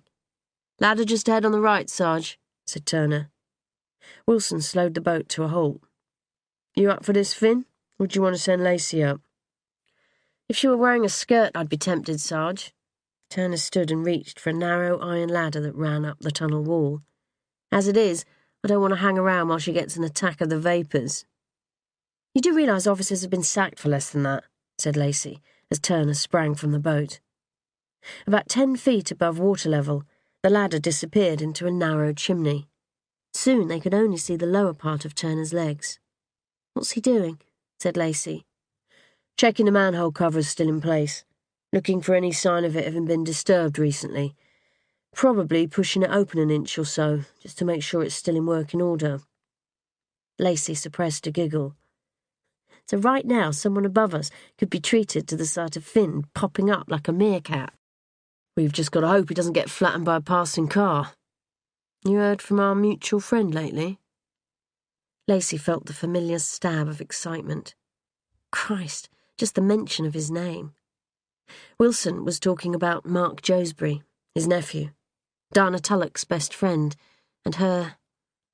What exactly? She was still trying to figure it out. "Not since early April, Sarge. He's away." Wilson gave a quick nod. He knew what away meant. "Well, when you do hear, his mum wants to know where he put the barbecue tongs last time he was round, and his brother needs a word about Lex Luthor." It was still something of a novelty, hearing about Josbury's family. Lex Luthor? Wilson gave a dismissive shrug. "Don't ask me. Some daft code they invented when they were kids. Probably something to do with cash, given how rich Lex Luthor supposedly was." They heard the loud, dissonant clang of iron falling onto stone, and Turner jumped back down. "Hasn't been touched, Sarge," he said. "Had to give it a bloody good shove." "So," said Wilson, as they set off again, "what's the clever money saying about that body of yours?" "It's my body now, is it?" said Lacey. "The ancient maritime law of finders-keepers." "Nah, just the pervs at the station who like using the phrase Lacey's body," chipped in Turner. "You know, have you seen Lacey's body? Lacey's body's getting a bit whiffy in this heat." "Where your reputation with women comes from is beyond me," said Lacey. "Do you actually have conversations with them?" "Never found it necessary." "You okay about it, Lacey?" The sergeant was suddenly serious. "I'm fine." He looked at her carefully for a moment, then nodded. "How likely are we to get an ID?" "I wouldn't put money on it," admitted Lacey. "CID asked me to run a search of people still officially missing after supposedly going in the river. I found 14 in the past 3 years. "Doesn't mean they're all dead," said Wilson. "Some will have climbed out, wet and embarrassed, and hurried off home." "And some will have been swept out to sea, never to be seen again," said Turner. "How many were young women?" "2, said Lacey. "But neither fits the bill. One was a 20-year-old Nigerian who was seen jumping from London Bridge. The other a bleached blonde who was fooling around on one of the embankment walls and went over." "We don't solve them all, you know," said Wilson. "I pulled one out myself a couple of years ago, up Pimlico way. Young woman, almost completely skeletonized. Never did find out who she was or what happened to her." "If you can be bothered, you could check the National Missing Persons List," said Turner, "although it's really a CID job." "Already done it," said Lacey. "Massive number. But once I'd taken out those who were either too old, too young, the wrong ethnic group or the opposite sex, I was left with 102. It won't take CID long to spot any possibilities." Wilson cut the engine again, and Turner's legs disappeared up a second ladder. "Then local forces can probably provide DNA samples for matching." Turner jumped back down and got into the boat. "You're up for the next one," he told Lacey. "So, if she's been reported missing, we'll know who she was pretty soon." "Dana will have it cracked by the end of the week. Brightest officer the Met's had in years, that girl." Wilson moved them further into the tunnel. "Bit of a babe as well," said Turner, as they came to the next ladder and he reached out to hold the boat steady. "Think she just hasn't met the right man yet?" Lacey climbed onto the ladder. "Fucking Nora!" Turner practically stuck his fist into his mouth. "Watch what you're standing on." "Sorry, Finn," said Lacey. "I guess my eyes haven't quite adjusted yet." Chapter 12. Dana. What on earth possessed the woman to live here, thought Dana, not for the first time. The tributaries of the tidal Thames had become urbanised over the last few hundred years, morphing into industrial docks with towering warehouses and commercial wharves. Deptford Creek, the name given to the last half-mile of the River Ravensbourne before it met the Thames at Deptford, flowed through a steel and concrete channel that was up to 7 metres deep and in places 70 metres wide. Along its length, dark brick buildings made the walls even higher. At high tide, it was full of water. Other times, it formed a vast urban tunnel.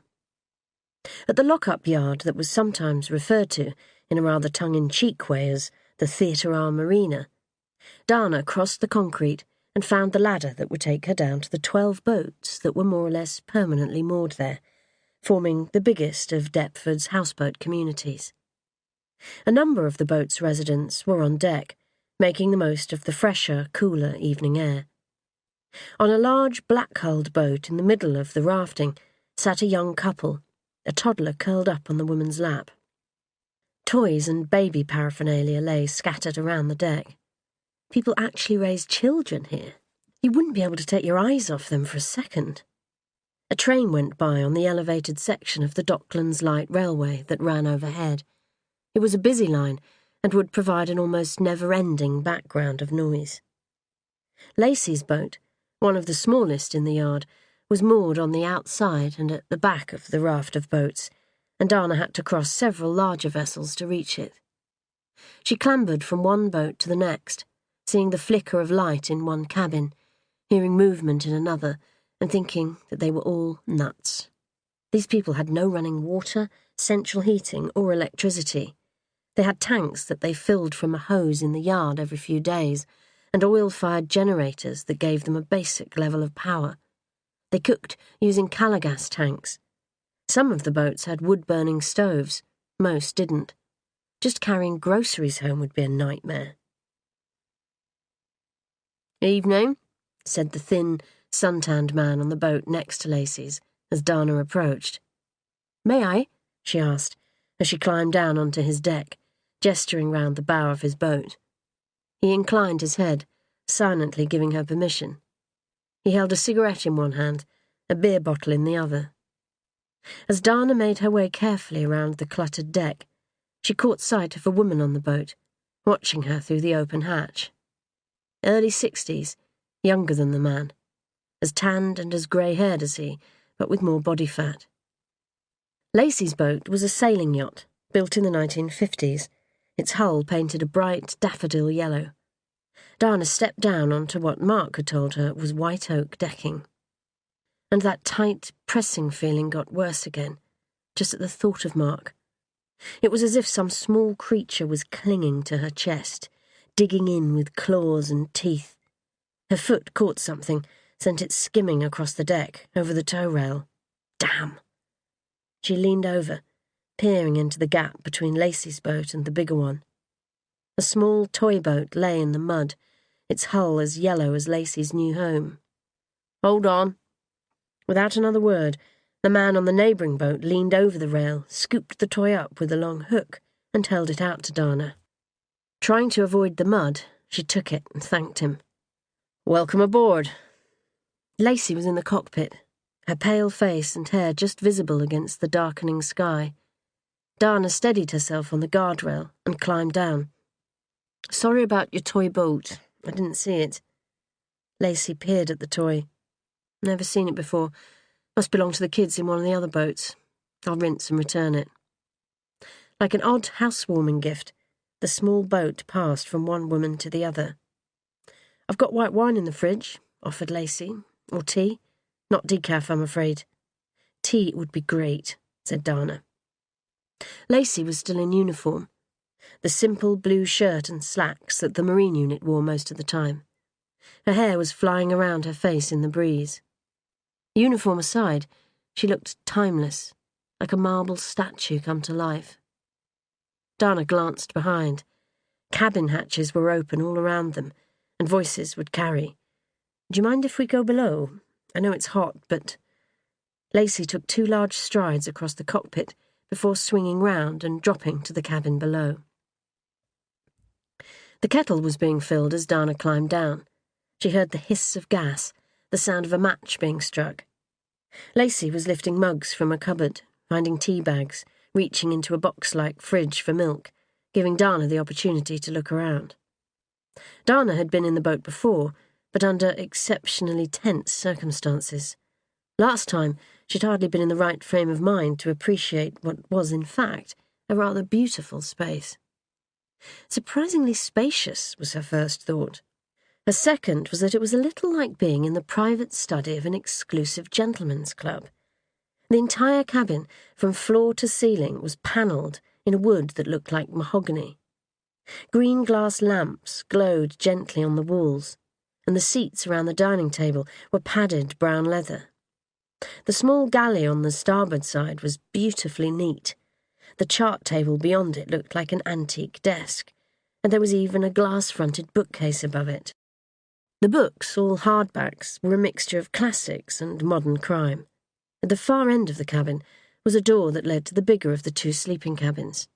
Dana remembered a small, neat double bed enclosed within a wooden frame, the tiniest of wardrobes, a small bedside cupboard. It was all neat and pretty and cosy, but where on earth did the woman keep her stuff? Lacey was watching her, had probably been watching for some time. She had a way of moving that was so quiet, so economical. "I don't have much stuff," she said, as though she'd been reading Dana's mind. "What you see here is more than I've owned my whole life before now." "That makes you pretty unusual. Most of us are obsessed with accumulating things." Lacey moved forward, putting sugar and milk on the table. "I find the thought of stuff quite claustrophobic. Something of a, what's the word, tether." She served milk directly from the carton, sugar from the packet. "Some people see possessions as an anchor," said Dana. Lacey smiled before turning back to the kettle. "I have an anchor, a real one."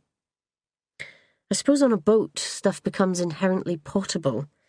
You just set sail and off you go, stuff and all." Why were they talking about stuff? Why did Lacey always manage to throw her off kilter? "In theory," Lacey flicked off the gas. "But the sails on this boat are in storage. I wouldn't know how to sail it anyway." Dana opened her mouth to say that Mark would, and remembered why she was here. "Lacey, when did you last see Mark?" Lacey put the kettle back on the gas burner and turned round. Has something happened to him? Still an enigma, but so much easier to read than she had been. Dana breathed in the smell of old leather and the faintest suggestion of the perfume Lacey wore occasionally. "Mark came to see me towards the end of March." Lacey leaned back against the chart table as though bracing herself for bad news. "Shortly after, well, you know what happened in March." The smallest nod in acknowledgement. They both knew. Neither wanted to talk about it. "He told me he was off on a case," Dana continued. "He had no real idea when it would be over or when he'd be in touch again. Asked me to keep an eye on Carrie and Huck, and on you, incidentally." A slight softening in those hazel blue eyes. "He said much the same thing to me, only without the keeping an eye on people bit." "I know he didn't really want to go," said Dana. "He felt it was too soon after all the business with the missing boys, not to mention Cambridge." "Yeah, he said that to me too." Not surprisingly, Lacey's eyes had hardened again. After 3 bad cases, 4 if you counted that business in the park last Christmas, Lacey had been on the point of leaving the police service for good. Lacey Flint, who needed nobody, was starting to need Mark, and he'd gone. But Mark Josbury was a detective inspector with SCD-10, the Special Crimes Directorate that handled covert operations. As one of the senior, more experienced field operatives, he was typically sent in as operations neared their head. Not being available for personal reasons could jeopardize months, sometimes years of difficult and dangerous work on the part of his colleagues. It would be completely out of character for him to turn down an assignment. It was the sort of dedication that had cost him his marriage and that might now cost him Lacey. "So what's happened?" Lacey asked.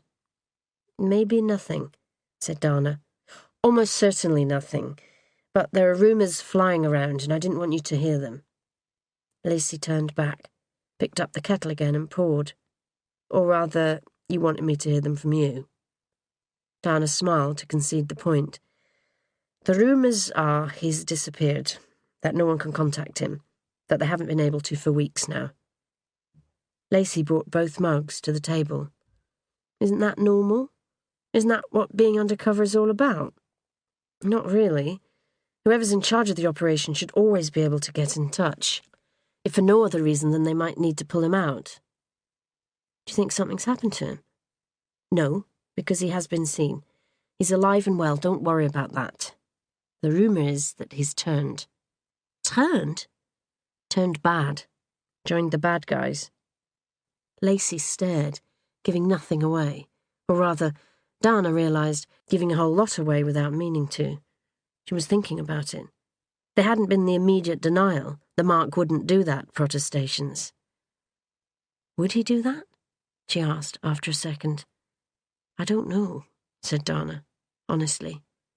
You've known him 15 years. How can you not know? He's no angel, Lacey, but who is?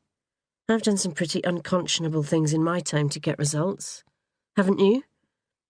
I did some pretty unconscionable things before I joined the police, Lacey said.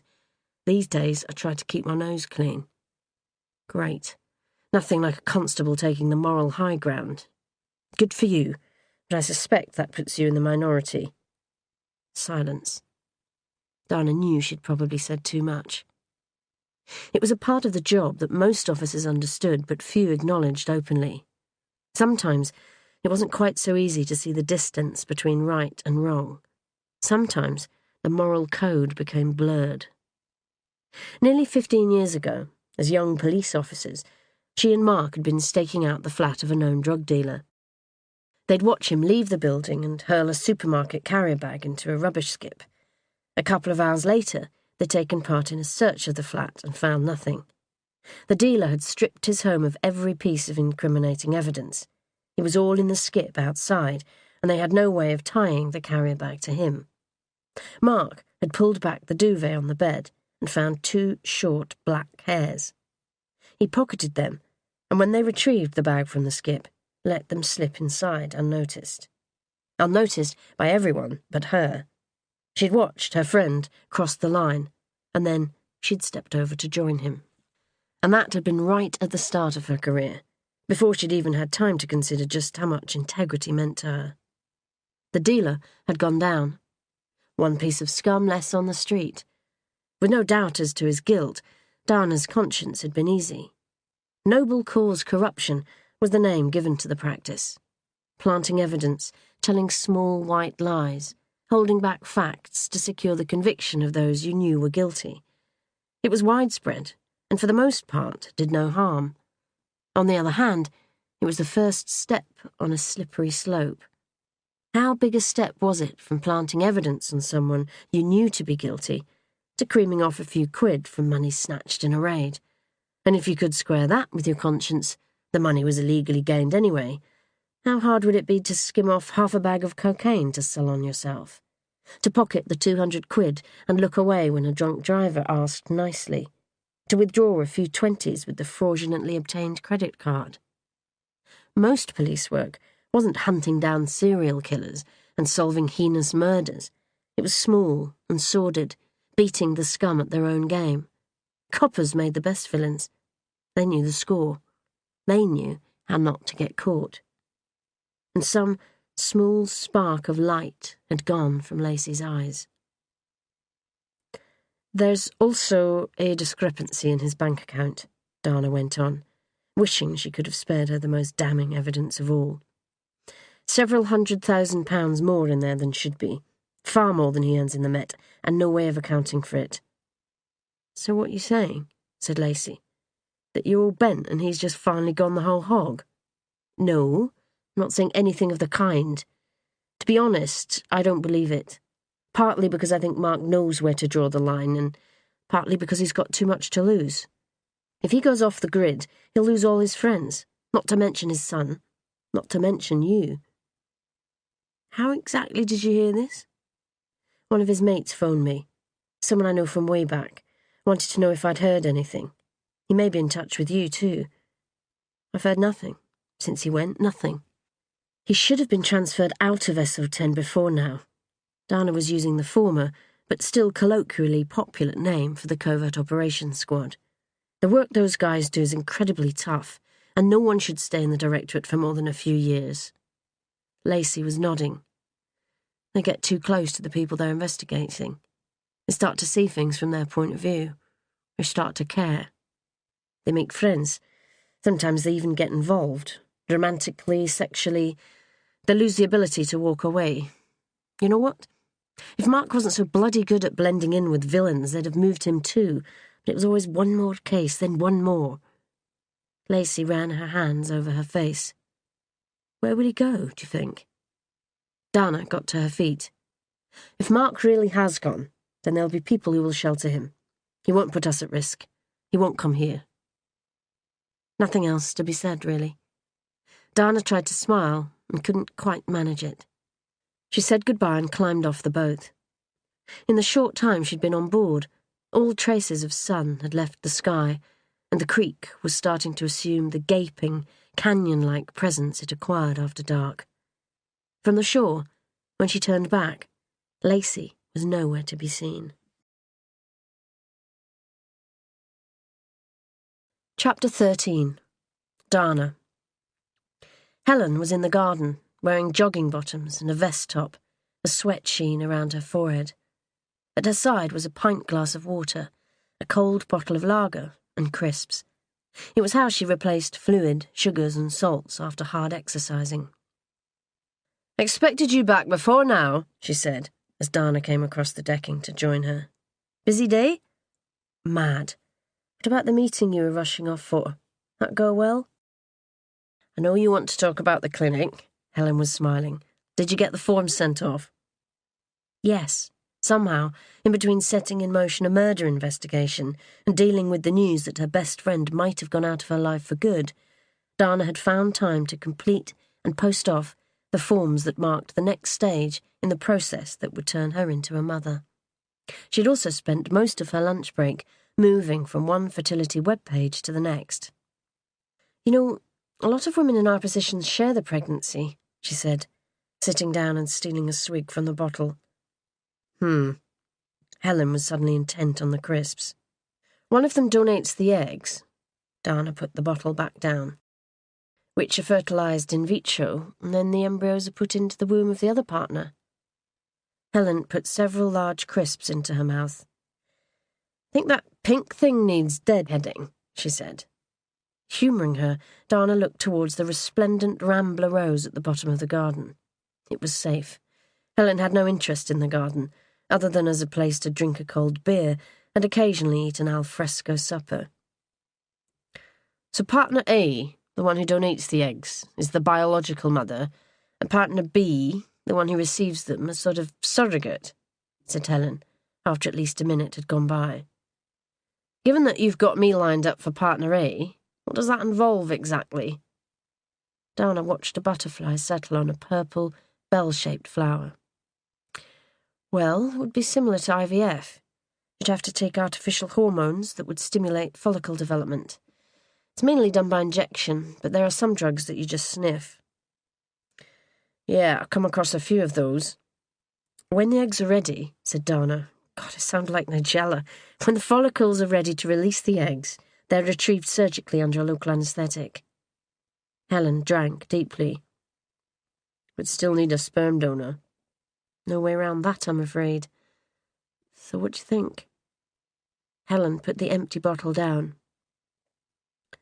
"Sounds hideously intrusive, hugely expensive, and generally revolting. Other than that, it's a great plan." So did she laugh or get annoyed? That was the trouble with Helen. You could always go either way. "Okay, I just wanted to give you the option." Helen tipped her head back and emptied the crumbs from the crisp packet into her mouth. "I don't need a biological link to this child, you know," she said, crumpling the bag. "It'll be enough for me if you have one. Just don't want you to feel left out. It's going to be difficult enough with you in Scotland and me and the baby down here." "Ah, now you can ask me about my meeting this morning." She'd known there was something up. "Tell me about the meeting." Actually, it was more of an interview. For a job. Who with? Dana asked, although what she really wanted to ask was, where based? Interpol. Interpol in the UK were London-based. Dana thought about it for a second. I didn't know you were looking to move. Helen had always worked in Scotland. She'd built her career in the Tayside Police, had been one of the youngest women in Scotland to reach the rank of Detective Chief Inspector. I wasn't, she said. But if I'm going to be a dad, cool mum, whatever, it's not really going to work if I'm 300 miles away. You'd move to London? I have to get the job first. You have to get pregnant first. Lots of ifs and buts, and far too soon to be counting chickens. Now, you going to tell me what's wrong? She could never hide anything from Helen. It's Mark, she said. Tuesday, 12th of February, 18 weeks earlier. Chapter 14. Yas. The tide creeps in. It comes slowly at first, like a predatory animal short on conviction. At first, the only sign of the water's approach is an almost imperceptible relaxing of the sand. Suddenly, it's not as solid as it was. It's relaxing into its component parts, separating, starting to get floaty. Then the damp becomes wet, and Yas knows the time has come to move. So she moves. She jumps and twists and thrashes. She screams and cries as she hurls her limbs against the hard brick walls around her. She keeps it up until she can do nothing more than sink down, exhausted, onto sand that is softer still. A few minutes later, and the smell around her has grown thicker, more solid. The air smells of salt that has been left too long in the storeroom, of engine oil, of a small, decomposing animal. She can smell sweat. No, that's coming from her. Blood. That's her too. She sinks a little deeper into the mud. She can't see the water. Not yet, anyway. It's too dark in here. Black as the night at home when the power failed. Except just as the stars at home offered a hint of what lay behind the dark cloak, so there is a tiny stream of light finding its way in here. That's a change. Instantly, Yas is moving again, is up, onto her knees. Any change means new information, something she can process. It was night when she was brought here, some time after midnight. She'd taken the key that was given her, crept down the stairs, her heart thudding at every creak of the woodwork, and opened the back door. The boat had been waiting. They'd travelled away, using the oars as paddles, only switching on the small engine as they'd left the house behind.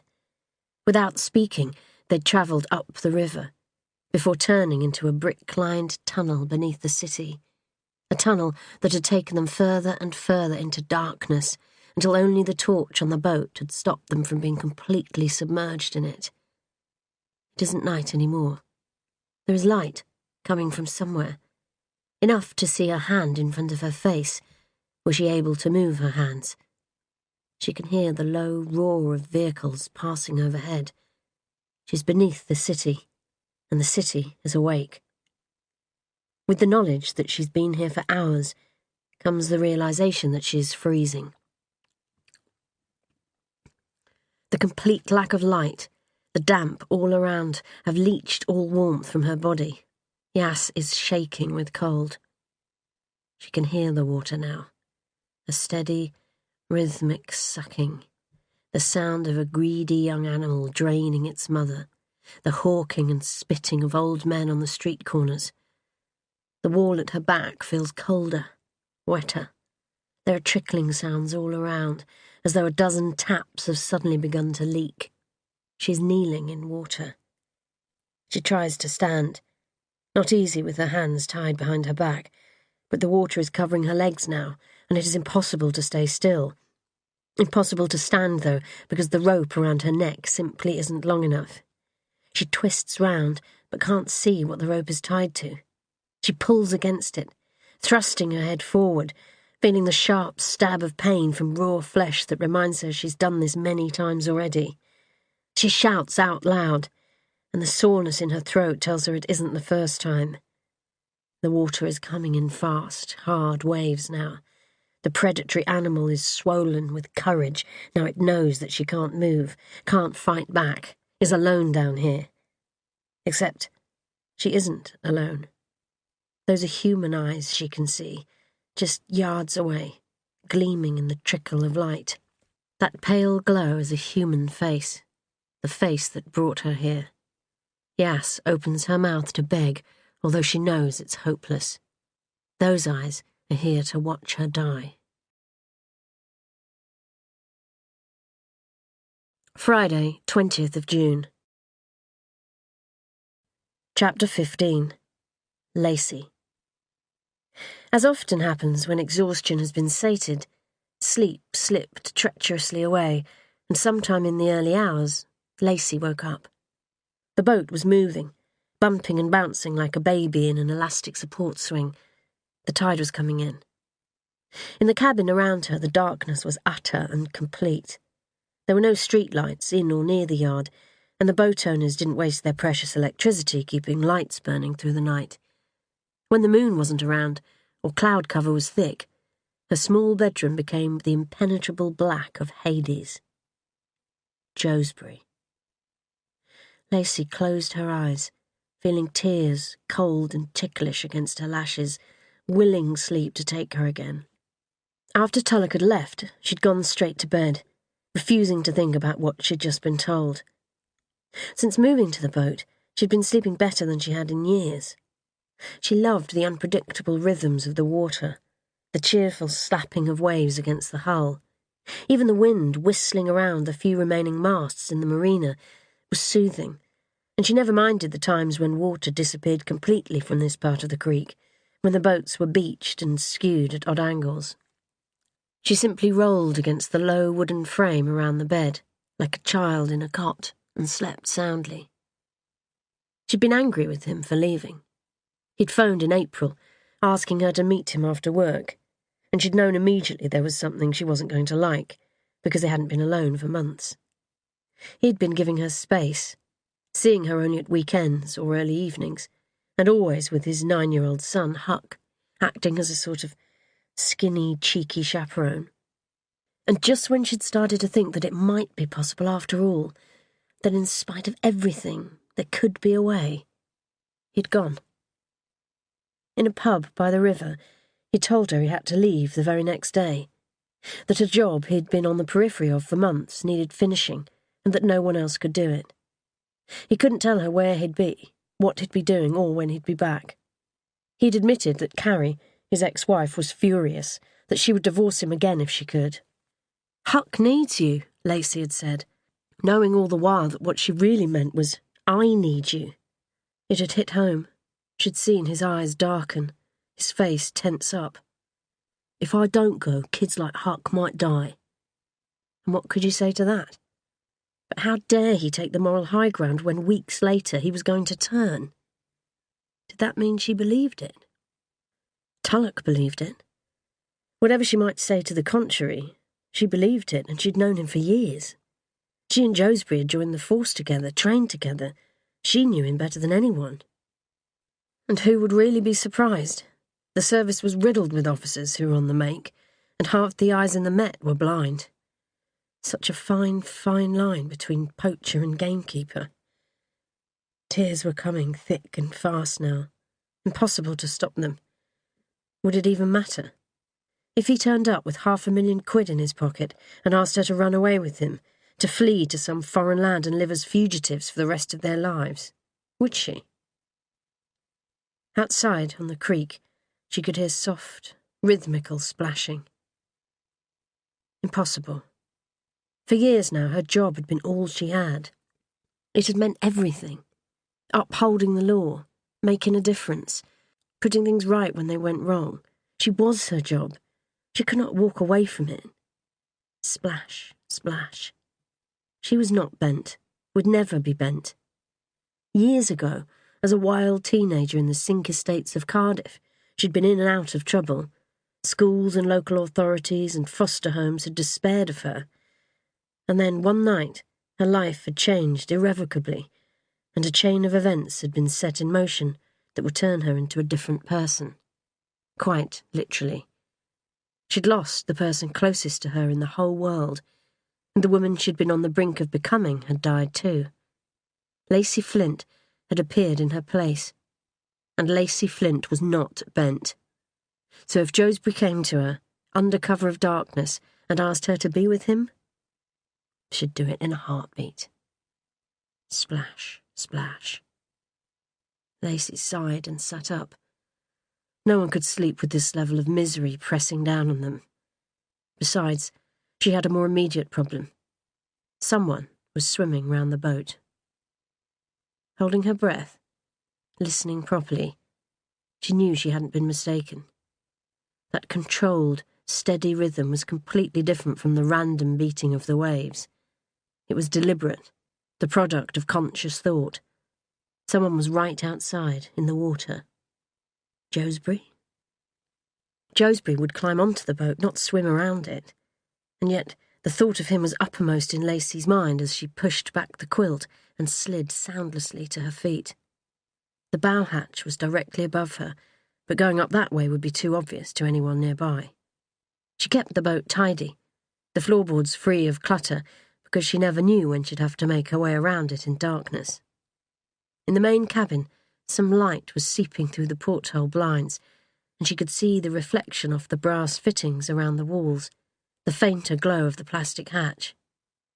She reached up to the hatch and knew that once she started to move it, whoever was out there would hear and know she was awake. Her torch was on the bottom step. The beam was powerful. It would find anyone in the water before they had a chance to swim away. But who would be swimming in the creek at this hour? It was ridiculous. And yet, even if that steady splash, splash could have another cause, that low-pitched cough she'd just heard couldn't. It was a sound she knew so well, had made herself dozens of times. You opened your mouth at the wrong time, took in a bit of river water and coughed it out quick. Someone not yards away had just spat out water.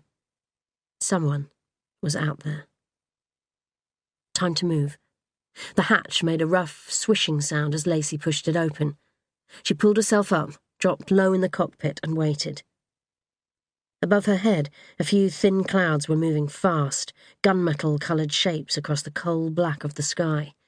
Across the creek there were a few over-tall, over-thin trees, and their leaves were rustling like the approach of an insect swarm. Below her, the water was moving fast too, producing sounds as varied as the colours it seemed to absorb on a hot summer's day.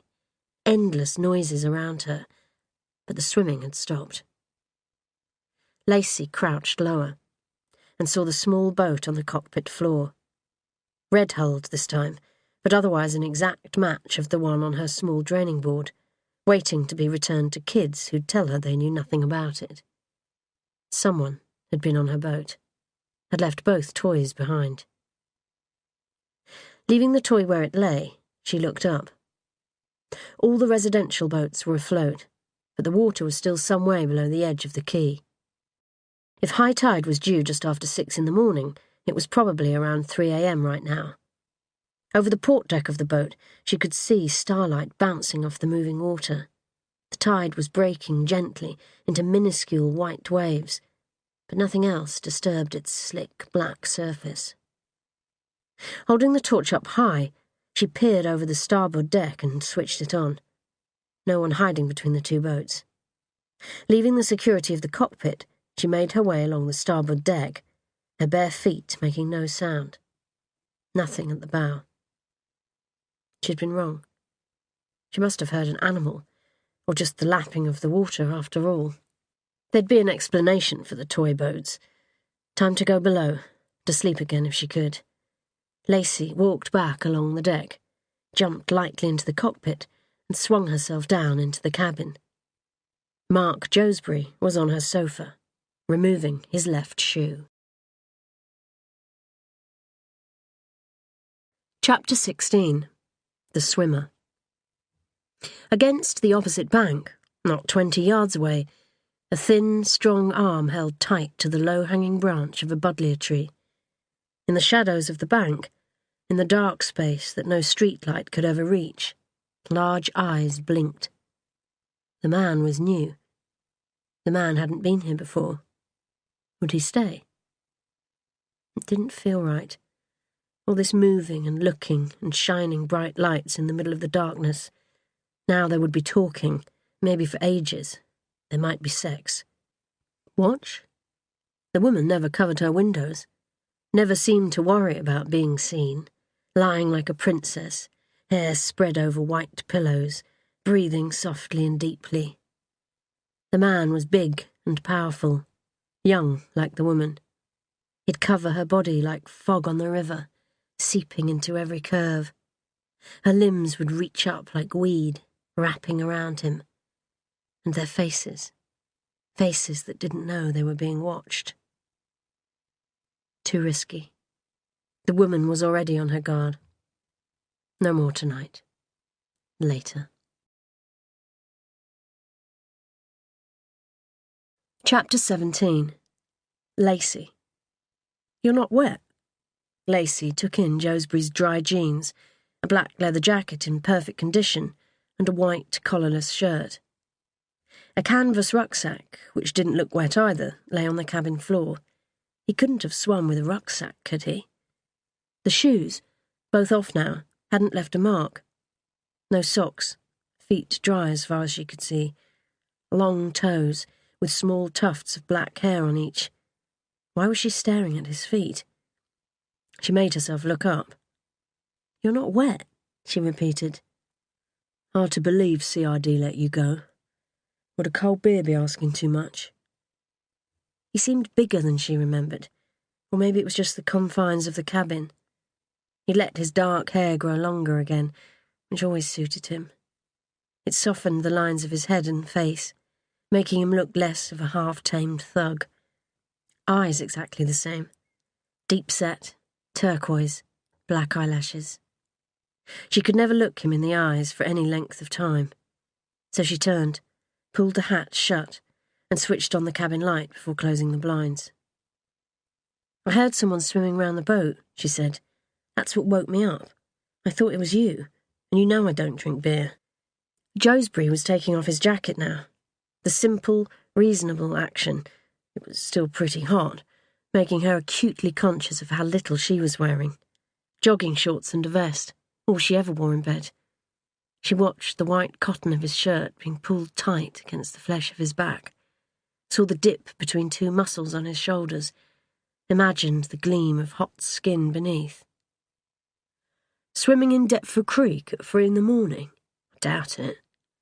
He dropped his jacket onto the sofa. I crossed the yard and climbed down the ladder. I was on Ray's boat all the time you were dancing around at the bow, and I drink beer. I thought you might have some in on the off chance. Off chance of what? You showing up out of the blue when half the Met is looking for you? He hadn't shaved in days. The stubble around his chin was just on the brink of becoming a beard. He hadn't washed too recently either. He smelled of the city, of smoke and hot tarmac, and of the way male bodies smell on warm nights. He was grinning at her, as though his unmasking as a complete villain was amusing. Oh, I wondered if you knew. Dana came round, didn't she? A few hours ago. The grin was widening and twisting. She thinks I'm guilty, doesn't she? Christ almighty. One dodgy arrest 15 years ago. I could tell you some things about her, you know. She rather did that herself. I've never known her so confiding. That'll be the day. So do you think I'm bent? The words were on the tip of her tongue. I don't care. I don't care what you've done. I only care that you're here. Et tu, Brute, he said, and it was impossible to tell whether he was disappointed, pissed off, or still just amused. What are you doing here? Need a bed for the night. What's left of it? Stay on the offensive. Do not let him know that just the mention of that 3-letter word has made it practically impossible to think straight. And you couldn't go to your own place because you have the decorators in. I can't go to my own place because I'm not supposed to be me at the moment. I can't go to the doss house I've been sleeping in the last 3 months because things got a bit tense this evening and I'm keeping a low profile. And her brief moment of assertion was past. Mark, his Christian name, still felt odd and presumptuous on her tongue. What's going on? He took a deep breath and his face was suddenly completely serious. The gang I'm investigating know I'm with the police. That was the whole point. They need a bent police officer. They think I'm a uniformed sergeant and Catford is on the make. Trouble is, they don't fully buy it. They certainly haven't told me what they're planning, and I doubt they will until I can win some measure of trust. So why are there rumours flying round that you disappeared? Why are there hundreds of thousands of pounds in your bank account? How the hell? He shook his head. She's hacked my account again. I can't bloody believe that woman. He looked Lacey directly in the eyes. The money is my brother's. He sold his house and is doing some creative accounting. As for the rumours, I don't know. Probably a case of Chinese whispers. Maybe someone's seen me around town, put 2 and 2 together and made 5. Dana's right about one thing. I have been in this game too long. You'd been seen around town? You've been in London all this time? Closer than you think. I saw you on the river the other night. That lanky twat on the flybridge. Was that the climber bloke I met in March? The one who calls himself Spider-Man? Finn is a member of the line access team, said Lacey. He's known as Spider-Man, I understand, because of his exceptional climbing ability. Haven't seen him in action yet, but give me time. Josbury's right eyebrow went up. Please don't do that to me again. I thought I'd lost you. Christ, had she really just said that? Josbury looked as though he didn't quite believe it either. He was stretching out his legs, pushing himself up, and it was lucky the boat was so small because crossing a decent-sized room right now would have taken far too long. Yes, that was how he smelled. That was how the skin of his neck felt. You know, there are any number of cheap, cash-only, ask-no-questions hotels you could have checked into, she muttered into his left shoulder. Well, you've got me there. His breath was warm against her ear. Some of them even come with girls. His hands, which had been resting on her hips, moved across her back, holding her closer. None of them come with this one. His chin was resting on the top of her head now, his arms wrapped tightly around her, and for a while it felt enough, just to be this close, to feel his breathing in sync with hers. It feels like a very long time since I've kissed you, he said, after a few seconds. You've never kissed me. Lacey tried to keep the glee from her voice, to stem the bubbles of excitement exploding in her stomach, and knew she was failing on both counts. Bloody well I have. The side of his nose brushed against her temple. If you're talking about that night last October, I kissed you, not the other way round. And when I made it clear I had a lot more than kissing on my mind, you went all maiden aunt on me. 3 sharp breaths were expelled from his nostrils. He'd actually just sniggered. Well, be fair, I thought you were a knife-wielding psychopath and I was next in line for the eviscerating party piece. And now you think otherwise? She pulled back, tipped her head to look up at him. He smiled. Now, strangely, I find I don't care. She was smiling too. So, about this kissing business. He sighed and gave the smallest shake of his head. Can't. What? If I start, I'll never stop. And what will inevitably follow just can't be a good idea right now. Besides, it's after 3 in the morning. I've had no sleep, and from what I understand, your day hasn't exactly been uneventful. Like she'd ever been more awake in her life before. What do you know about my day? I still have access to the system. I know all about what happened this morning. Are you okay? She opened her mouth to tell him she was fine, and changed her mind. A bit fed up with people asking me if I'm okay, otherwise coping. The eyebrow was back up again. You can't get away from it completely, you know. The bad stuff. Not in this job. She knew that. She'd known that back in March when she'd taken the decision to go back into uniform. It's just, Just you thought you'd have more time. Josbury was nodding, as though he understood completely. You knew you'd have to face it again sometime, but you thought you'd have some breathing space. Just a few more months to get your head together. Yeah, she muttered into his shirt. That was it, exactly. She'd been owed a break. Tell me about it, he said, stroking the back of her head. It was a fair point. The case in March, the one that had ended her career as a detective, had been far worse for him, and yet he'd gone straight on to an undercover job, surrounded by strangers and enemies. He was dealing with everything that she was, only he was doing it alone and in danger. And while I'm on the subject, he said, I'm really not happy about this swimming malarkey. That wasn't in the reports. You live next to Ray Bradbury, whose aquatic activities have been notorious for years, and you were with him when you found the body. I'm not a complete buffoon. No more swimming in the bloody river, okay? When did you get the right to tell me what to do? When I fell in love with you. Now, if you didn't get the beers in, I suppose a spare toothbrush is hoping for a bit much. In the cabinet in the heads, still in its wrapper. I bought turquoise because it reminded me of your eyes, and if you're still interested, there's a 6-pack of Carlsberg in the bottom of the fridge, just on the off chance. Oh, and your mum wants to know where you left the barbecue implements, and your brother wants a word about Lois Lane. Or something like that. What am I now, your PA? God, he had a great smile. How could she have forgotten that smile? And was he really, honestly going to sleep in the other cabin? It would appear so, because he was bending down, kissing her on the cheek, just above the ear. Good night, Flint, he said, and disappeared. When Lacey woke in the morning, Josbury was gone. For a moment, she wondered if she'd dreamed the whole thing, and then, on the table in the main cabin, she saw his note. He dug his hand in the packet of sugar and let it trickle out between his fingers to draw a single, simple shape on her tabletop. A heart. Chapter 18. Lacey. I'm Lacey Flint and I don't swim in the river anymore, muttered Lacey to herself as she climbed into the canoe. I don't swim in the river because it's dangerous and my boyfriend has put his foot down. She pushed away from the back of the yacht, wondering if the unfamiliar giddiness she'd woken up with, this feeling that suddenly her body was lighter and her head full of space, that the day ahead was awash with wonderful possibilities, could actually be the emotion that other people called happiness. It was still early, and she had several hours before her shift. She could do laundry, shopping, fill the water tank on the boat, and bloody hell, when did chores become something to look forward to? First, though, the river.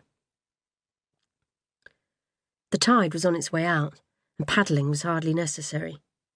Once she hit the Thames, it would be a different story, but one of Ray's golden rules for safety on the water was always to move against the tide when you were fresh, and with it on the way back when you were tired. The other was to stay close to the bank, where the chance of encountering motor traffic was slim and the pull of the tide weaker. Good morning, beautiful!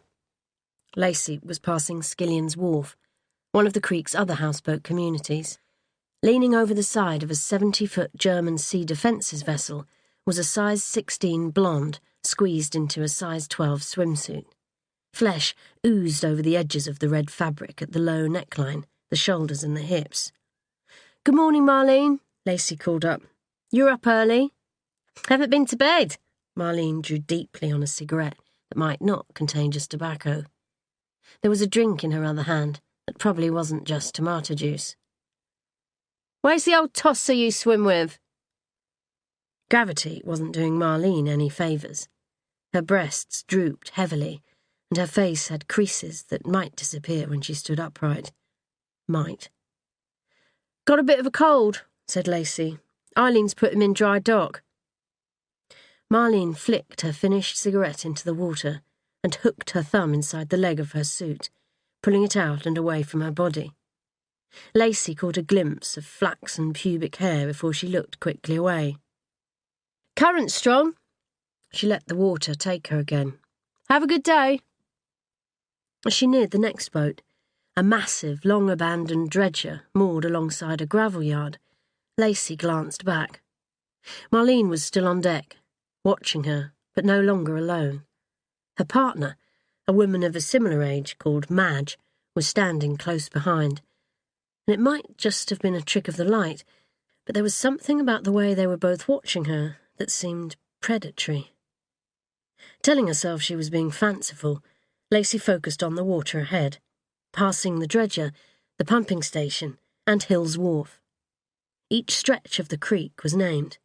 Ray, who seemed to know them all, had been teaching her.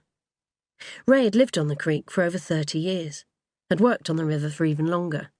There was little he didn't know about it, including its various human residents. Marlene and Madge were ladies of the theatre. Marlene was an actress, although it was questionable when she'd last had an acting job. Madge was a producer of sorts.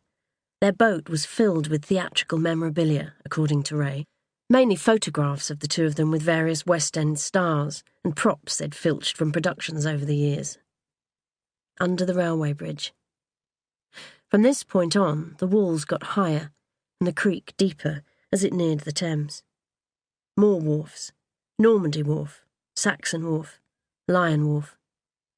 Lacey had come across the creek earlier in the year, when it had been the focus of a series of child murders. Before then, like many other Londoners, even those who lived close by, she'd barely known of its existence. Once an important part of commercial life along the Thames, the creek was now largely forgotten, even by those who owned properties alongside. It was derelict, a borderland owned by no one, attracting no one's attention. But it was also a wild space where nature thrived. If the concrete crumbled, if the steel began to rust, if the timber showed any signs of rotting, plants sprang from the weakness and flourished. You had to admire their spirit. Lacey passed under the Creek Road Bridge and was just a short stretch from the Thames. She started taking in more air, braced herself for the effort. She'd go as far as the South Dock Marina, maybe a little further. The going would be easier in the canoe. She turned the bend and... oh! The river was pink, shrouded in mist.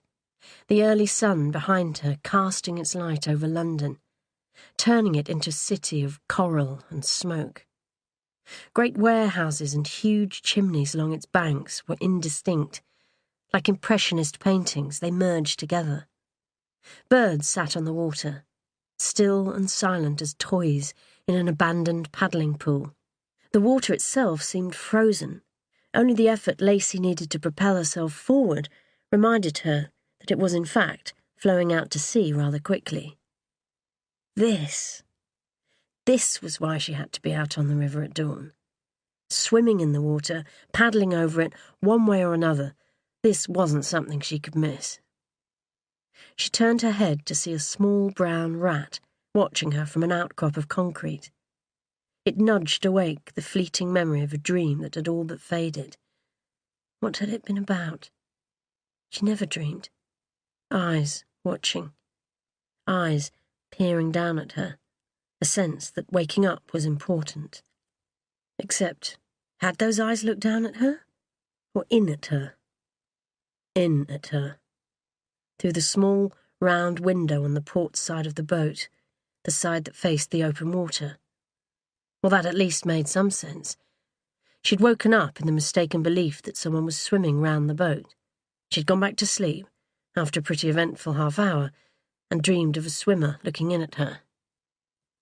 Lacey realised that her paddling had slowed down, that the river was pushing her back, and that she was closer to the bank than she'd planned. She braced herself for a big effort and caught sight of the long, thin strip of white fabric floating towards her. No. Oh, for God's sake, it was nothing. Just a strip of fabric attached to a loose piece of wood on the piling of the wall. On the other hand, she was getting quite close to where she'd found the body yesterday, and if this was a piece of the shrouding that had worked its way loose, she probably should try to retrieve it. She struck out, aiming for the bank, hit it rather faster than she had expected, and grabbed at the fabric. It came loose immediately. Okay, not good. That was the embankment wall she'd just been pushed against. She struck out hard, and the river pushed her back against the slime-encrusted river wall. There was some sort of undercurrent keeping her close to the side. Realising she was better off going with it for as long as she could to save energy, Lacey let the tide take her back downstream. Well, this was just great. She'd been swimming perfectly safely for weeks, and as soon as Joseby put his foot down, it was all going wrong. There was probably a lesson there, but in the meantime she was in imminent danger of being sucked into a storm drain. Except it wasn't a storm drain. It was actually another creek, albeit a very narrow one, far too narrow for motorised craft of any size. Little more than 5 feet wide, it disappeared between 2 tall buildings. One of the buildings jutted out into the river, a couple of feet more than the other, effectively masking the creek from downstream. Even upstream you'd hardly notice it unless you were this close. A second later, Lacey had left the main river. Well, she had kept the canoe to go exploring. The sense of being cut off from the world, which was always a feature of boating down Deptford Creek, was so much stronger here. Along this creek, tall buildings lined every inch of the banks. Windows in the lower stories were black and empty. Higher up, they gleamed in the early sun like squares of gold. Some she passed were barred. No sunlight made it down to the water. It swirled in dark shapes and shadows around her canoe, pushing her back, fighting her progress. In this narrow, confined space, the water was faster and stronger than in her own creek. Were she to turn, or just give up paddling, it would sweep her back with force. The buildings were changing. The grey of those closer to the Thames had given way to a softer red brick. They weren't as tall. Some of them had doors just above the waterline, and steps leading down to it. Mooring rings lay at intervals along the wall. There was a sudden burst of light ahead of her. She was about to paddle past the last of the high buildings, and in their place, on both sides of the creek, was a stone wall, not much more than 2 meters high. The sudden influx of light did a lot to lift Lacey's spirits, and the channel was getting wider. Soon she'd be able to turn. Beyond the walls on both sides of the creek, she could see trees. To her left was an orchard. By this time she'd travelled about 1/4 mile since leaving the Thames, and was nearing the end of the channel. The fresh water that fed it was coming through a sluice. A slipway ran from beneath large gates in the wall to her right, and another boat bobbed against the bank. Of a similar size to her own, it was as different from it in style as could be imagined. The moored boat was made from wood. Its prow had been carved, like the sailing ships of old, into the shoulders and head of a woman with long flowing hair. Carvings along its length looked like feathers. There were rowlocks, decoratively carved oars, and a small outboard engine. A smaller gate stood just beyond the wide ones, for pedestrian access, and a second narrow slipway led to the water's edge. Lacey pushed past the gates, catching a glimpse of a large stone house beyond the ornate ironwork. At the very end of the creek there seemed to be a turning circle. She spun the canoe and almost dropped her paddle in shock. In front of the narrow gate, which she was certain had been closed a second ago, sat a creature from a fairy tale. Chapter 19. Dana. "Right, thank you for coming in early," said Dana. "Help yourself to breakfast." The team had gathered in Dana's office at Lewisham Police Station. It wasn't a big room, but they were few in number. The woman in the river had died months ago. There was no real evidence of foul play, and until something changed, resources wouldn't be thrown at them. For now, they were 5.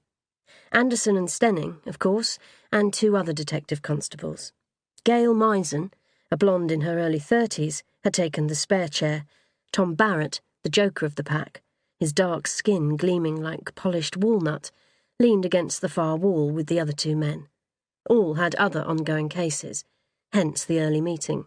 Thanks to PC Flint's prompt report, we know the woman found yesterday is not among those known to have gone missing in the river over the last 18 months. Dana picked up her coffee. Misen was tearing apart a croissant. The men had gone straight for the bacon and egg sandwiches. Lacey also went beyond the brief and produced a list of 102 young women with a compatible ethnic background who went missing in the UK over a similar period. Girl can't help herself, Anderson was talking through a mouthful of food. She'll be back before the year ends. Possibly. Dana handed him the box of tissues she kept in her top drawer. But for now, we have to respect her decision. She's had a tough time of it this last year, and she needs to get her head together. We take it from here. We go through this list, find the women in their late teens, early 20s, contact the relevant forces, get photographs and DNA wherever possible. Tom, I want you to handle that, please. Barrett picked up a pot of yoghurt, pulled a face and put it down again. Roger that. And if she wasn't reported missing? I'm asking Mr. Weaver to fund a facial reconstruction, said Dana. We can do a TV appeal, but it will take some time. I may as well be honest, though. Without ID, there'll be very little we can do. Have we ruled out an honour killing? Misen had finished her croissant and produced an apple from somewhere. Misen was never without food. I heard there was a survey recently that said 2/3 of British Asians support the idea of honour killings, said Barrett. Dana shook her head. I read that too, just a bit more carefully than you did. What it actually said was that 2/3 of young British Asians support the idea of an honour code. Rather more worrying, I admit, was that around 20% would endorse physical punishment for transgressors. Transgressors being female, said Misen. So how widespread do we think it is in the UK? Asked Stenning. Estimates suggest around 3,000 honour crimes per year, although it seems safe to assume there's a lot we don't know about, said Dana. As to deaths, less than a dozen, but still more than anyone would want to see. And an honour crime is? Asked Anderson. Beatings, even torture, said Misen. Keeping someone locked up, often without food or water, denying them medical attention. Think of the worst atrocities you've seen inflicted upon abused and neglected children in this country. All of them can be applied to grown or nearly grown women from immigrant cultures who have no one to protect them and nowhere to turn. What I don't need to tell you is that if this is an honour killing, we're unlikely to crack it quickly, said Dana. It can take years to get a case to court. If the physical evidence has deteriorated, and that certainly seems to be the case here, then you're talking months of covert surveillance, cultivating family members, persuading them to turn on their own kin. You can even be looking at witness protection. You know what, boss? I'm not sure we have an honour killing anyway. Anderson crumpled his sandwich wrapper. That was an elaborate preparation of the body. Who does that for someone who dishonoured the family? He threw the ball of cellophane at the bin. Victims of honour killings get dumped, don't they? That girl in Kent, wasn't she found in a ditch? If you value your female relatives so little you can put a pillow over their faces, you're not going to take any trouble over handling their remains respectfully. Anderson's aim was off. The cellophane lay several inches away from its target. But if it wasn't an honour killing, said Misen, then we have no idea what happened to her. Dana picked up the discarded food wrapping and dropped it in the bin. The one lead we can follow up is the shroud she was wrapped in. You still okay to work on that, Gail? Misen nodded. How happy are we to treat Lacey's finding of it as coincidence? Dana shook her head. I'm not. But I've spoken to the dive team who retrieved the corpse, and the photographs have been examined at length. It's impossible to say for sure that she was tied to that wooden pile. It could have been coincidence. And do I need to repeat my point about Lacey needing time to get her head together? I do not want her freaked out over this. Let's just hope she stays out of the river from now on. Chapter 20. Lacey. A woman, so old and crumpled that anyone might doubt her sex, were it not for the coral pink blouse she wore and her very long greying hair, was staring at Lacey. Her face was that of someone from a hot country who'd spent a lifetime in the sun, and her hands were liver-spotted and wrinkled. She sat in a wheelchair, perched at the top of the ramp, her legs hidden beneath a long, multicoloured skirt. "Hello," she said. "Hello," replied Lacey, thinking, what now? Apologise for trespassing? Claim ignorance? Run for it? Have you come for breakfast? The tide was pulling Lacey back out of the creek. She was having to work hard not to go skimming past the unusually hospitable old lady.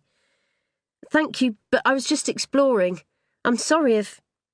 I do a lot of that myself, exploring.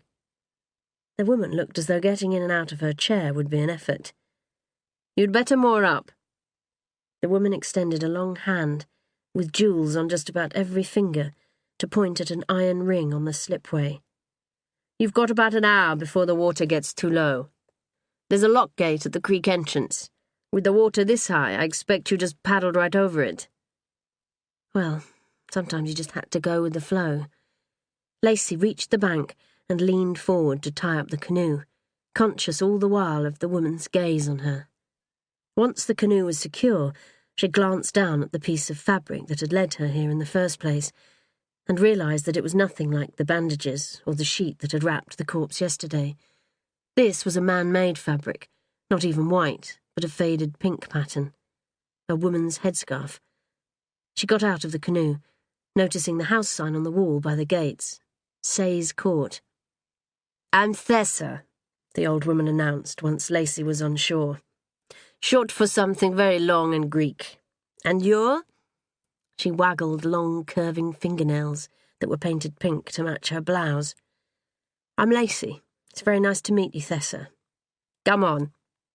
Thessa spun round and pushed herself up the ramp at speed, and with a strength that suggested she wasn't nearly as frail as she appeared. Lacey followed and stepped into a buzzing mass of colour. The garden was large by London standards and laid out as parkland, grassed and interspersed with trees. Both sides of the path were lined with the slender silver-green leaves and purple buds of lavender bushes. In front of the lavender were tiny white flowers, gleaming like stars against a background of deep green. Beyond it were taller plants that bloomed deep pink, with leaves so huge they wouldn't have looked out of place in a rainforest. Bees and butterflies were everywhere. Leave the gate, called Thessa. Lacey picked up her pace so that she and the old lady were almost side by side. Is this your house, Thessa? Yes, Thessa replied. Been in the family for generations. That's what you're supposed to say, isn't it? Not true, of course. We were dirty immigrants who got lucky and made a pile. The house they were approaching looked Georgian, with 2 main stories and a series of gabled attic windows. Stretching along most of the back wall was a conservatory. This is where I work, said Thessa, charging in through the open door. Come in. If I'm offered gingerbread, I'm out of here, Lacey told herself, as she stepped inside the building and the wall of heat hit her like a furnace blast. Lined along the glass house's central table, set low to accommodate Thessa's wheelchair, were trays of young plants. Others grew from baskets suspended from the ceiling. Around the walls were lower counters, similarly filled with plants, except where they'd been cleared as workstations. Lacey saw knives, scissors, string, pestles and mortars, weighing scales. Beneath the counters were wooden chests with small drawers, each labelled in a handwriting she'd struggled to decipher. I'm a herbalist, announced Thessa. What will you have to drink? Elderflower cordial? Damson? Hemlock? Just kidding. The damson wasn't very good last year. Still kidding. Lacey made a mental note to keep the open door between herself and this strange woman. It's too hot for you in here. Come on through. Not sure whether it was a good idea, but strangely compelled, Lacey followed Thessa into a room that wasn't quite a kitchen, but not quite anything else either. There were crude wooden worktops, 2 huge Belfast sinks, and several large fridges, all but one of which appeared to be locked. To one side of the sinks was a row of tall glass bottles, each containing liquid of a different colour. We'll try that one, I think, Lacey, said Thessa. 3rd from the left. You'll find a jug in the cupboard under the sink and ice in the fridge. The tap water's fine. There's a filter built into it. Elderberry, said Lacey, reading the label. Picked them myself last September. That's the last bottle till the autumn. Now, about an inch in the bottom of the jug, then fill with water. Come on, or you'll miss the tide. I love that, don't you? Miss the tide. Sounds like we're seafaring folk of old, off on adventures to the far side of the world. That's it, not too weak. Thinking that sometimes eccentrics just had to be humoured, Lacey opened the unlocked fridge and found it full of more bottles, tubs and jars, all labelled in Thessa's sprawling, difficult handwriting. As she added ice to the jug, she saw Thessa rummaging around in several of the drawers. The elderberry cordial, thick and purple in the bottle, turned the palest shade of mauve when she added water. To be honest, the wild cherry is a little sweeter, said Thessa. Tray on top of the fridge, glasses in the cupboard nearest the door. And everyone likes the bilberry. But there is something rather special about the elderberry. Seems right for your first visit. Okay, if we're done, we'll go outside again. Wagons roll! There was a short ramp between the kitchen and greenhouse, and Thessa sped down it with glee, spinning her wheels at the last second to avoid hurtling into the glass walls. She went out through a side door. When Lacey followed, she found herself in a sun trap. Walled on two sides by the stone of the house and the glass of the conservatory, the paved area faced southeast, and Lacey could see across the garden, through the iron gates, down to the creek. The area was filled with the scent of flowers. "What can I smell?" she asked, as Thessa positioned herself at a small cast-iron table. "Thyme.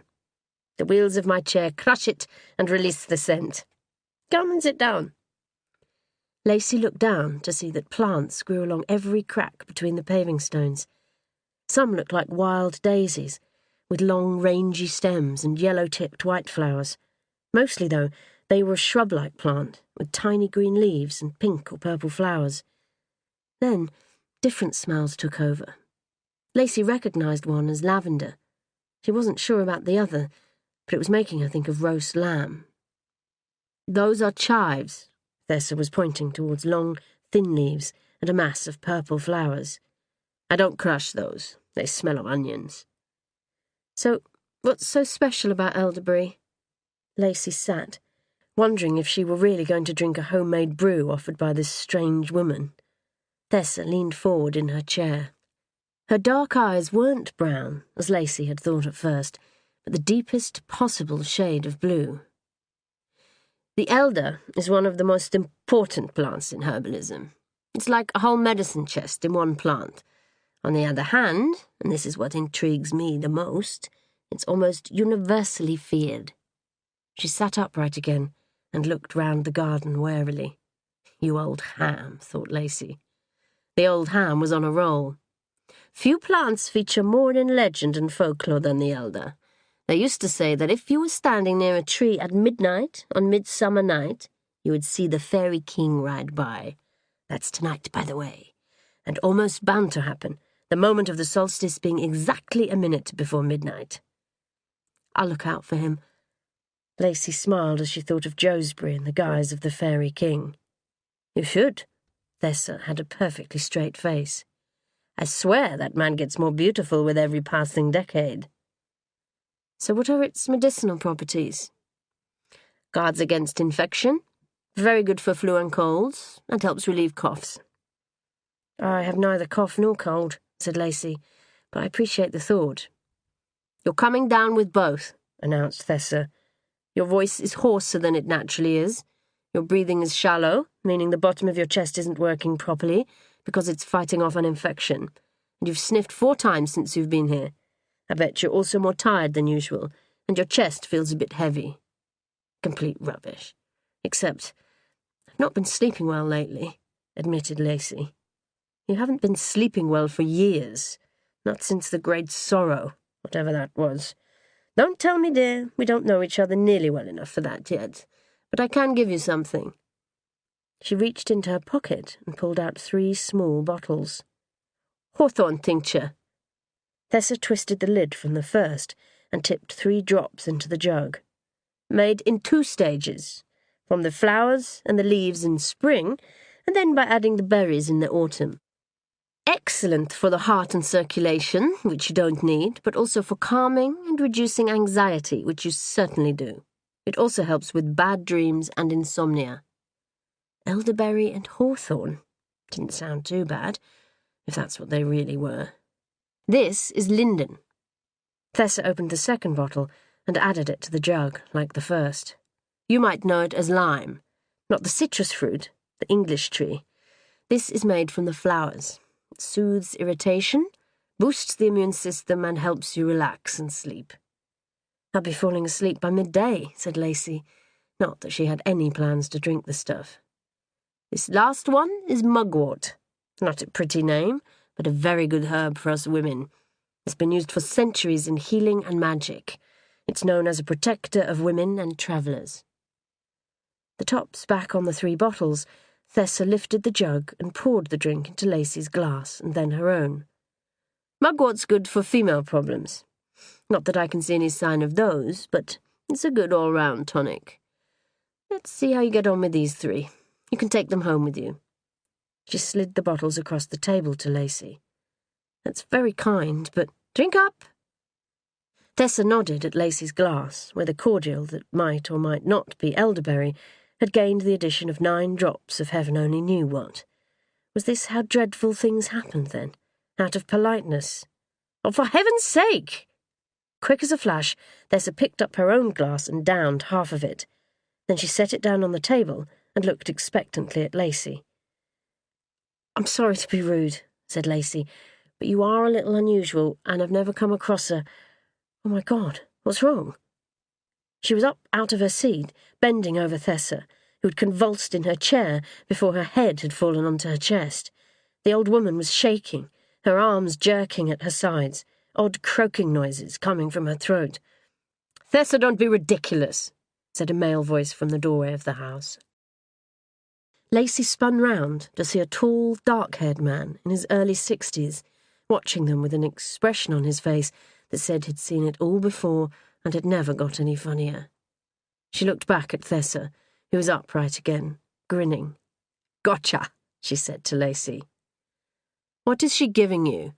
The man had stepped outside and taken a seat beside Lacey. He'd brought his own glass.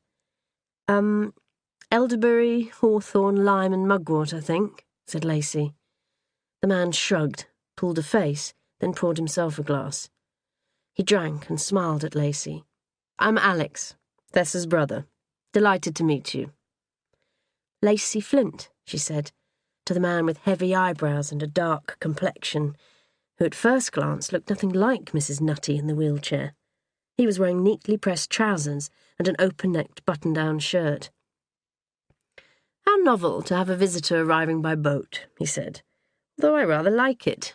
Puts me in mind of the old days, when the rivers around London were the main means of transport. I live on one of the boats in Deptford Creek. Lacey picked up her glass and risked a sip.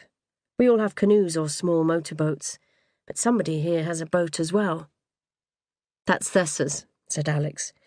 I've been trying to persuade her that going out onto the Thames is ridiculously irresponsible, but she hasn't listened to me in 60 years, and I doubt she'll start now.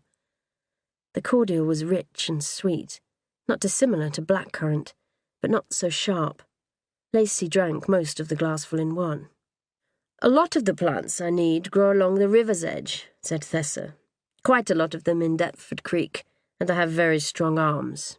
When your legs are useless, your other parts have to compensate. And there's always the engine if things get hairy. Do you know those skanky old lesbians on that naval ship at Skillions? Lacey glanced at Alex. He gave a small shrug as if to say, Don't look at me. Well, I've not heard them referred to in precisely those terms, but I'm aware of 2 women in their middle years at Skillions Wharf, she said eventually. My neighbour says they used to be actresses. The overweight blonde was a stripper, said Thessa. The butch one was her pimp. Did they empty their septic tank when you were paddling past? Asked Lacey, making Alex snort into his drink. When he stopped spluttering, he glanced at his watch. You have 20 minutes to get out of our creek, Lacey, or you'll be spending the day with us. Lacey stood up. Well, that sounds lovely, but I do have to get to work this afternoon. Thank you very much for the drink. And the tinctures? Thessa was pressing the 3 small bottles into Lacey's hands. 3 drops of each, twice a day. Is that an English accent, Lacey? Asked Alex, as the three of them set off down the flower-lined path towards the creek. A bee settled on Thessa's pink blouse, and she let it sit just below her shoulder like a decorative pin. You have a lilt in your voice that I can't quite place. I'm from Shropshire, said Lacey, very close to the Welsh border. People occasionally tell me I sound Welsh. And what do you do? I'm a police officer, said Lacey. I recently joined the Marine unit. Then I must ask you a great favour. When you see my sister out in that ridiculous boat of hers, arrest her. Thessa giggled in a way that was almost flirtatious. Then she actually started whispering to the bee on her breast. Well, I'm hardly setting the best example, said Lacey, but if you avoid the fast tides and stay close to the bank, it's not too dangerous. Not for a healthy young person, maybe, said Alex, but for a mad old woman in her 60s? I suppose I shouldn't complain. If she goes under, I inherit all her money. Changed my will last week, said Thessa. I'm leaving everything to the dogs' home. The canines themselves will handle it more responsibly than you do. Goodbye, Lacey. It was a pleasure meeting you. Come back next Thursday, said Thessa. The herbs need a week to have an impact. But if you just want to chat, come any time. Lacey climbed into her canoe and untied the rope. Gallantly, Alex bent low and gave her a gentle push into the centre of the creek. Goodbye, she called, as the returning tide pulled her back towards the Thames. She looked back just before turning the corner. Thessa and her brother were still on the creek side. Alex had crouched down to the same level as his sister, and they were deep in conversation. Lacey wondered how she could ever have thought them unalike. From this distance, talking intently as they were, they looked like mirror images of each other. Chapter 21. Dana. The practice of shrouding a body before burial is common to just about every religion and culture, said Misen from her place at the front of the room. There's even evidence of native North American tribes weaving shrouds out of vegetable material. Dana reached up and pulled the window blind shut. A little past noon, the sun had moved round to their side of the building, and the temperature was climbing high. In the meeting room were Neil Anderson, Pete Stenning, Tom Barrett and Gail Misen, her inner circle. Thorough as always, Misen had projected several images of bodies shrouded for death onto the white screen behind her. Grief-stricken nuns carrying a long, thin parcel, the one face of a child before his head was finally covered, row upon row of white bundles laid out on a tiled floor. However people choose to dispose of their dead, she was saying, there will be some ritualistic element to the preparation of the body, and that will nearly always include a symbolic washing and then a shrouding.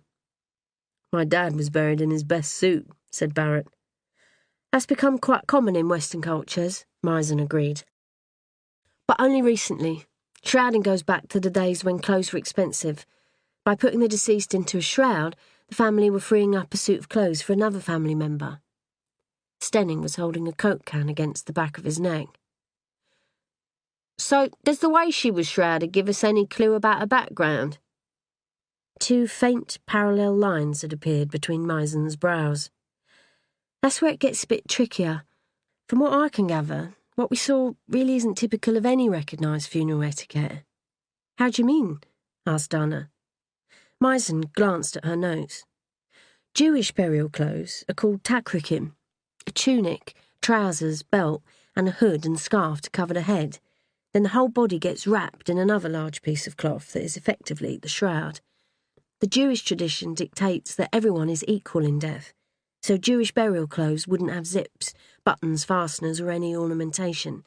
No pockets either, because personal possessions have no place in the afterlife. Not Jewish, then, said Anderson. Not typically Muslim either, said Misen. Muslim burial cloths are known as kafan, 3 pieces of cloth for a man, 5 for a woman. They're not clothes as such, just large pieces of very simple cloth that wrap set parts of the body in a prescribed order. Again, modesty in death is important. Hindus use clothes too, said Dana, with one large sheet to cover the whole body. My mother was cremated in her wedding dress, which was red, by the way. Of course, all this doesn't mean the victim wasn't Muslim or Jewish or Hindu, just that her body wasn't disposed of in a religiously orthodox manner. People were saying the body was mummified, said Barrett. No, said Dana, though the way it was trussed up did give that impression. Can you find those first photographs, Gail? They waited while Misen found the photographs of the corpse taken by the Marine unit, and then Dana stood and walked closer to the screen. You can see that whilst the fabric has largely come away from the upper part of the body, the lower body is still mainly wrapped. Dana used a pencil to point to the image. And if you look around the feet and calves, and then the waist, it does look a little like a mummy.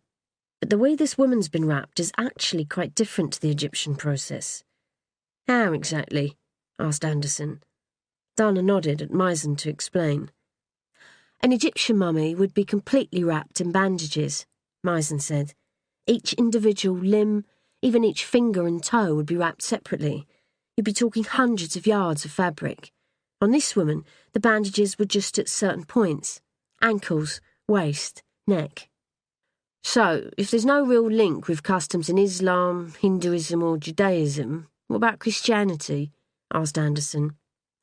Similar, but not quite, said Misen.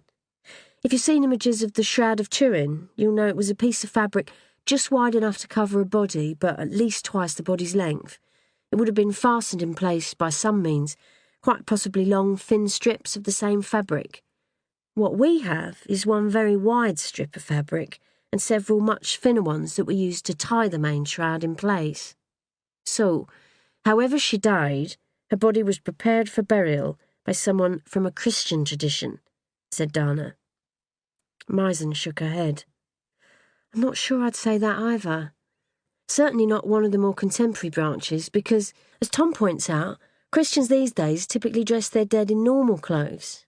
On the other hand, Orthodox Christian burial shrouds are quite ornate. Several pictures of shrouds appeared on the screen. They showed arches, the sun's rays, the Holy Cross, Christian icons, even a resurrection scene. No one wanting to conceal a suspicious death would use one of those, though, Dana pointed out. They'd be too easy to trace. True, said Misen. To be honest, Mum, I don't think the means of wrapping this corpse was about religious observation. What then? Misen switched the screen off, as though rejecting all the information she'd just shown them. Or maybe she was just getting too hot.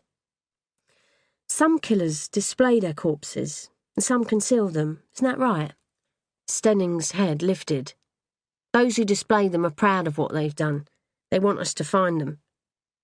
Misen nodded. Conversely, those who don't are ashamed. This woman was wrapped up like a parcel, weighted down and dropped into one of the biggest, deepest rivers in the world. Anderson, too, was looking more alert. I'd say that puts our killer in the ashamed camp. Deeply ashamed, Misen agreed.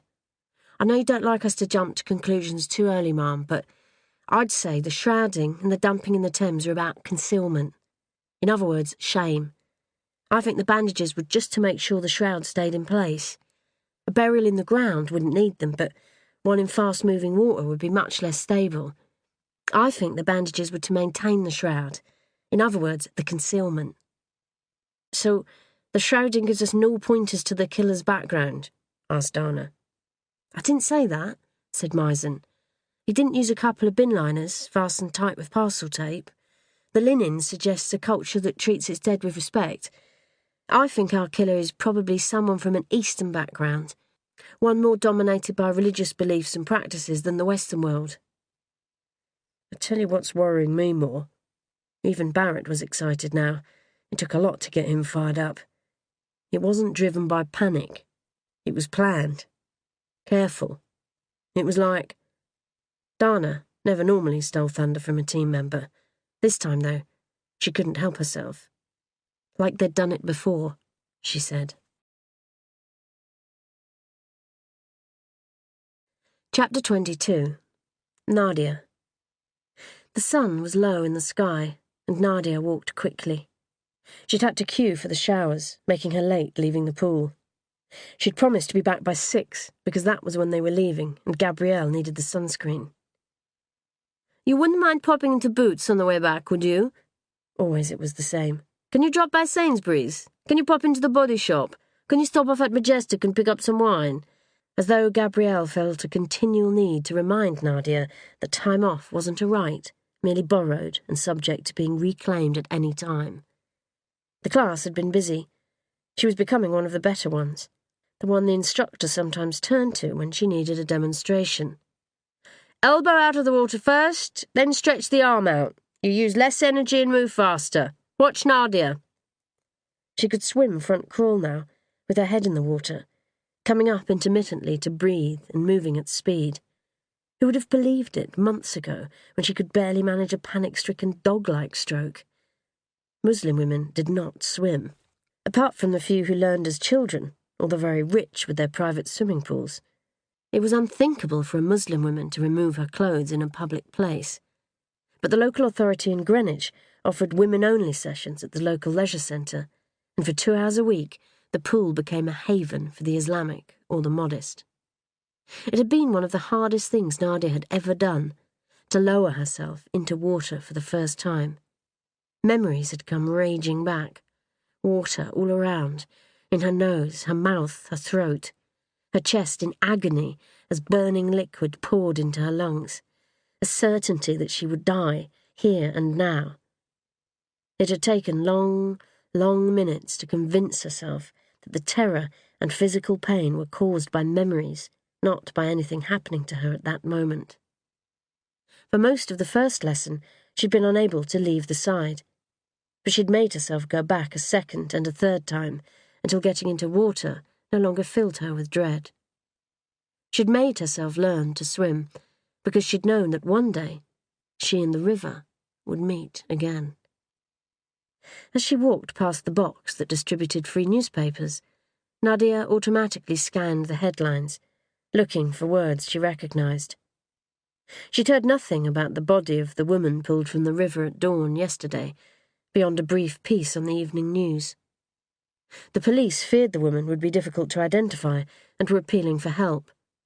A young woman, they thought, possibly from the Middle East or the Indian subcontinent, missing for between 2 and 6 months. Anyone with any information was encouraged to contact the police. She didn't have any information.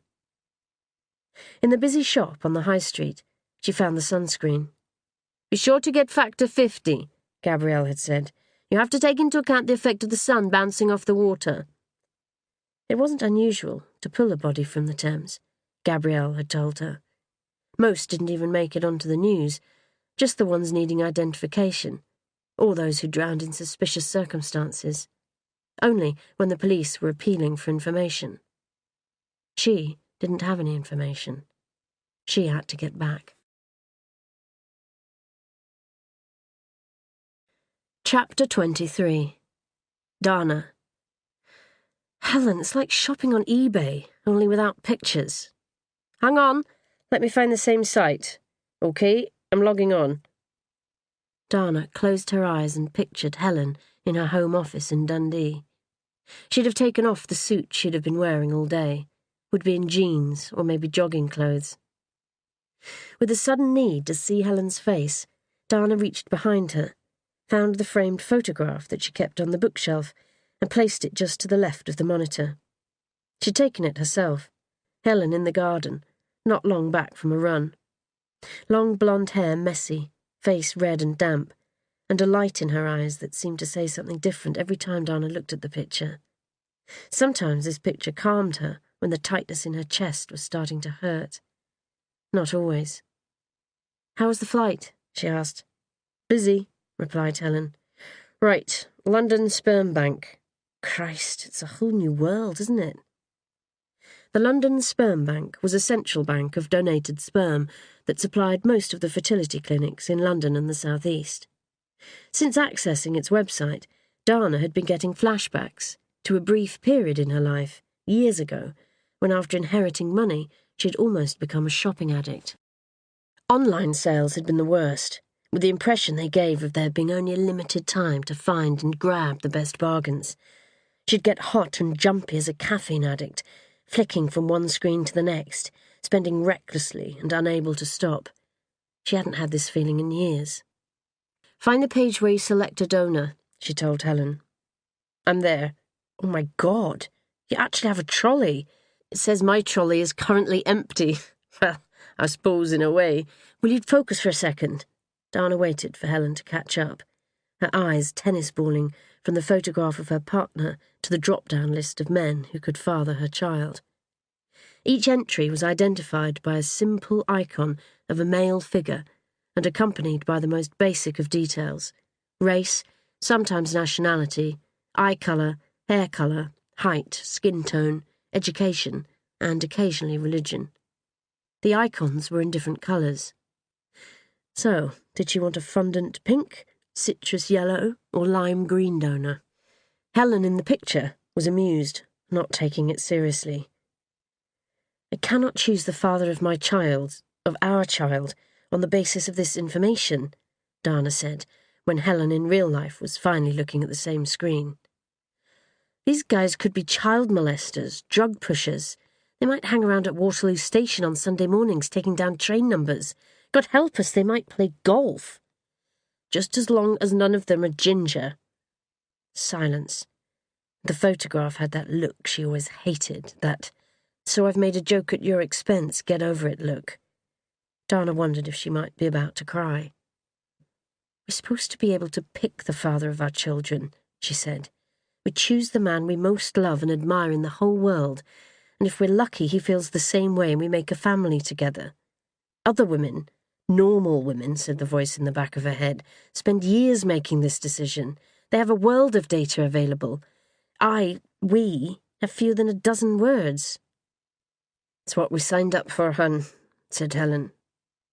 "Did you know that the starfish is one of the few species in the world that can reproduce asexually?" Silence. She could picture Helen taking a deeper breath, bracing herself to deal with Dana being difficult. Sure enough, Helen in the picture was doing the "I'll keep my temper if it kills me" face. "Fascinating," real Helen said. "But pending the invention of cloning technology, I think we have to be pragmatic. We know these guys are screened for any health issues." "Oh, they're screened within an inch of their lives," said Dana. "Surprised any of them make it through. They also have to have a GP's consent, so if there were any mental health problems, or even persistent criminal behaviour, we could expect it to be picked up." Helen continued, speaking slowly, as though to a rather stupid child. "I guess. And given that remuneration is pretty stingy in the UK, we have to assume their motives are reasonably altruistic." "Seems fair."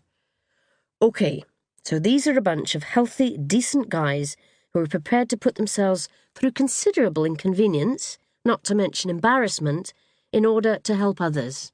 We could do a lot worse." And that was why she loved her. Helen caught her when she was falling. She saw what was important. "Now let's filter out any who don't have at least a bachelor's degree," she was saying now, ever the practical one. Dana smiled at the photograph that had transformed back into what it normally was, a picture of a wise, warm woman. "OK, how about donor 68? Dark brown hair, brown eyes, 1.78 metres, medium skin tone, postgraduate degree." "He's Scottish," said Dana, looking at the blue icon. "Perfect," said Helen. Chapter 24. Lacey. "Hard to starboard. Bloody hell, woman, slow down. No, you missed it. OK, take her round. No, reverse won't work against the tide. Take her round. Bloody women drivers. No disrespect, Sarge, but backseat drivers are worse. I've got it. OK, ease back on the gas. Tad to port. Hold her steady and... Yes, well done, Finn." Great. Against a fast-moving tide in rapidly disappearing light, she'd pulled the launch up alongside a piece of floating debris and held it steady for several seconds. Turner, on the other hand, who'd done nothing more than stretch out one overlong arm and lift it out with a boat hook, got the credit. Sighing audibly, Lacey put the engine into neutral. "Marine Central, can you confirm your location, please?" Wilson leaned across Lacey and spoke into the mic, giving their location as just upstream of Tower Bridge. "Go ahead, MP," he told the call dispatch centre at Lambeth. Inside Lacey, anxiety started nibbling. They were practically at the end of the shift. She didn't want to be delayed, not tonight, not when someone might be waiting for her back at the boat. What was it? A minute before midnight when the Fairy King appeared. "We've been getting reports of a small, unlit craft, heavily occupied, proceeding upstream in the region of the Blackwall Pier. Suspected illegal immigrants on board. You are asked to find and hail. Marine Lower unable at present. Local police informed. Proceed with care." "Take the port bow," Wilson told Turner, heading for the flybridge. "Lacey, once I'm up there, you go on starboard. I want you both clipped on." With the sinking feeling, they were unlikely to finish on time now, Lacey hooked her safety line onto the base of a stanchion. "Hold tight," called the sergeant. Travelling with both tide and current, an unpowered craft would move fast. The Targa flew across the surface of the river. They bounced as they hit higher waves, and spray soared up around them, sparkling like crystals in the boat's lights. Warm waves of air buffeted Lacey's face as the elegant columns and domed towers of the old Greenwich Hospital grew closer with every wave they cut through. As Lacey's hair started to come loose, she turned her head to tuck it back in place and saw a tiny light at water level on the south bank. She wobbled, almost overbalanced, and grabbed the guardrail. The light was still there, and just the faintest outline of something moving against the bank. As they neared the entrance to the docks, Wilson cut back the engine, keeping it low and quiet, revving just enough to hold them in the river. To the port side of the boat, where Turner was keeping a lookout, there were lights and bustle. The docks on the Isle of Dogs never really shut down for the night. To starboard, though, it was a different story. Lacey looked across the water to where the Millennium Dome glowed orange and gold, its upright supports gleaming like hot metal. The area around it was largely in darkness. "I think we've been here before, Lacey," said Wilson, in a voice just loud enough to carry down to his two juniors. "Stay on board this time, won't you?" Lacey smiled, acknowledging the private joke, the reference to the previous autumn, the night she'd met Sergeant Wilson. She'd been invited by Joesbury to take a river trip with his Uncle Fred and his crew. It was supposed to be a chance for her to get her nerve back on the river after a near drowning. Instead, they'd been thrown into a chase for a dinghy with 4 occupants, 3 men and a girl, trying to enter the country illegally. The immigrants' boat had overturned, and all 4 had gone into the water. So had Lacey. It had been a thoughtless, reckless act, and she'd been in serious trouble over it. But she'd probably saved the girl's life. "Happy to stay dry tonight, Sarge," she called up. The boat fell silent as they held their position. Lacey tried not to look at her watch too often. "We've missed them, haven't we?" said Turner eventually. "Almost certainly," replied Wilson. "Ah, well, better go through the motions, I suppose." He turned the boat, heading for the docks. "Sarge?" Wilson eased back on the throttle and peered down at Lacey. "Just a thought," she said. "But what are our chances of finding them in the docks?" "Bugger all of nothing," said Wilson. "They're tied up and scarpered." Lacey hesitated for a second. Did she really want to go down this route? "So, we don't have much to lose if we try something different?"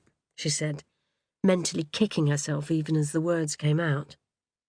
Over the roof of the cabin, Turner was watching her with interest. "Does this involve getting wet? Because I've heard the rumours about you." "Ditto." Lacey didn't take her eyes off the sergeant. "Suppose I said that on the way here, I saw a small light and movement over near the south bank, just in front of the Naval College. Would it be the end of the world if you went to take a look and didn't find anything?" Wilson was silent for a second, no doubt calculating the time it would take for a small-engined craft to make its way around the curves of the south bank. "It's going to take twice as long to get back if we're hugging the south bank," he said. It was a good point, and she'd done her duty by suggesting it. When the men decided to go straight back, she wouldn't be the one to argue. "Nice night for it," said Turner. Trust her to pick the one night he didn't have a date. With a heavy sigh, Wilson turned the boat round in the river and drove directly south until they were close to the bank, just in front of the Naval College. "I'm in your hands, Lacey," he said. "What's the plan?" It was her own fault. Nothing to do but give it her best shot. "They can't have gone much further upriver. There just wasn't time, so they'll be somewhere close. They'll know we're here and that we can outrun them, so I'm guessing they're clinging close to the bank, trying to sneak past us, so we have to go in after them." "I'm finding this plan strangely exciting," said Turner.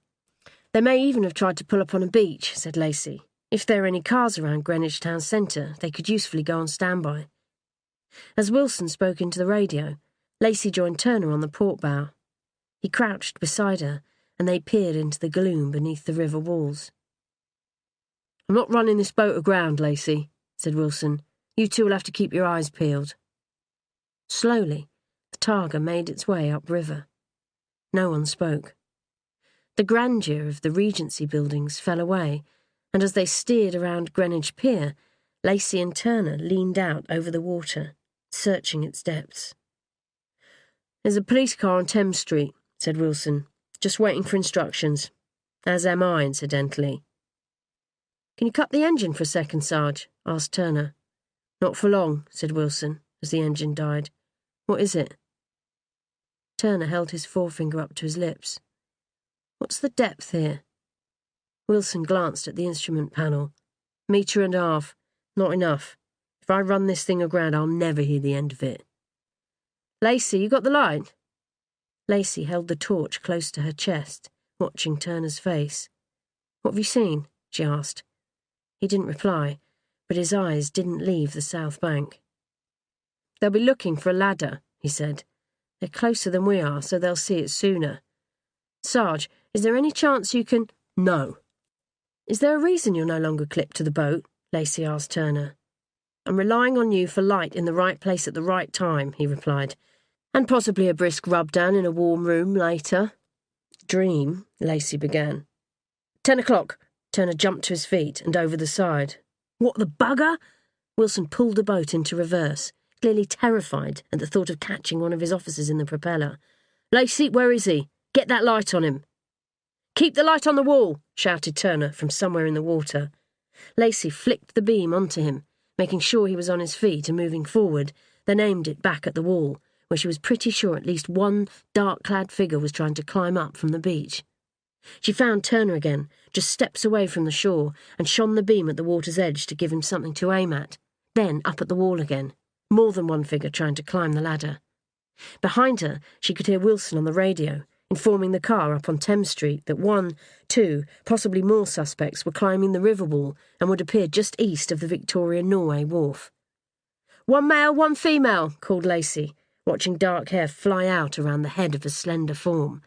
A much bigger person was already over the wall. "Female is young, Asian at a guess. Second male on the ladder now, older, white, medium height. That's 3 suspects. Turner was running across the beach. He reached the ladder and sprang up it, practically leaping over the small dayboat tied to one of the lower rungs. He was at the top a second after the third suspect cleared it. "Police! Stay where you are!" they heard him yell. "Be bloody careful up there!" shouted Wilson, before informing cool dispatch that one of his officers was chasing suspects in a southerly direction away from the... "He's got him! Hold that light steady, Lacey. Suspect apprehended at the Victoria-Norway wharf by a Marine unit officer who is bloody lucky not to be floating out into the North Sea right now. Can we have some assistance, please? Bloody kids will be the death of me. 2 more suspects on the loose. 1 Asian male, 1 Asian female. Assistance would be appreciated." "He's got backup, Sarge," said Lacey. "He's okay." On the embankment, 2 uniformed officers had come to Turner's aid. The suspect was pushed to the ground and cuffed. "Well done, Lacey," said Wilson. "Finn's the one we have to thank. Silly bugger needn't think he's coming back on this boat. He can soak a patrol car." Chapter 25. Pari. I think of you when the first snow falls. I think of you when the last star fades. You are my strength. You are my kindness. Never leave, oh, never leave my heart. Pari wasn't sure whether she was awake or not. Her mother had sung that song for as long as she could remember, had probably sung it over her cradle when she'd been a baby, had sung it as she'd cleaned other women's houses, as she'd baked bread, as she'd sat and watched the sun sink below the rooftops of the city. The song of a woman in her middle years, pining for the village boy she'd left behind, her lost love. The daftest song imaginable, because women from Pari's country didn't fall in love. They couldn't afford to. Her countrywomen, the lucky ones, married an honest, kind man and learned affection for him. She'd been dreaming, of course. Dreaming of her mother again, of home. Except she was awake now. She could see the dark room around her, feel the sweat at her temples, between her breasts, and somewhere, outside her room, maybe below her on the water, someone was singing a folk song from home. Chapter 26. Lacey. It was decided to be impractical to get Constable Turner back on board the Targa. He would accompany the land team back to Greenwich Police Station, where the apprehended suspect would be held overnight and interviewed in the morning. When Wilson and Lacey arrived back at Wapping, Chief Inspector Cook was waiting for them. Lacey felt an uncomfortable tug of nerves in her stomach. The boss was never usually here at this hour. "Can I have a word, Fred?" He turned to Lacey, apparently having second thoughts. "You too, love," he said uncharacteristically. "Come on down." Lacey followed both men into Chief Inspector Cook's office at the front of the building. "I had a phone call half an hour ago." Cook leaned back against his desk. "Scotland Yard are keeping it under wraps for as long as possible, but it can only be a matter of time before it gets out." Wilson and Lacey sat in the easy chairs Cook kept in his office. "There was an incident in Catford early this morning," Cook went on quickly. "A couple of green young coppers tried to arrest some suspects wanted in connection with terrorism offences. Silly buggers should have waited for backup. One of them got shot in the chest. He died an hour ago." "What's that got to do with us?" asked Wilson. Lacey already knew.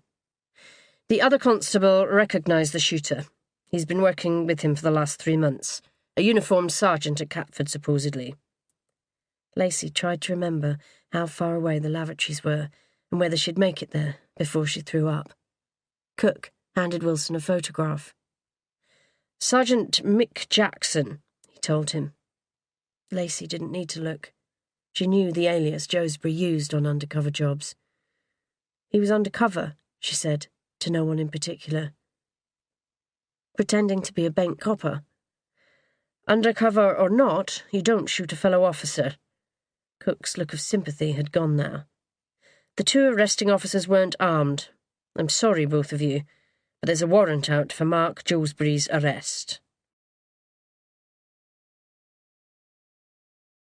Chapter 27. Lacey. Lacey walked across the yard, alert to any sign of movement, any hint that someone might be waiting in the shadows. The tide was out.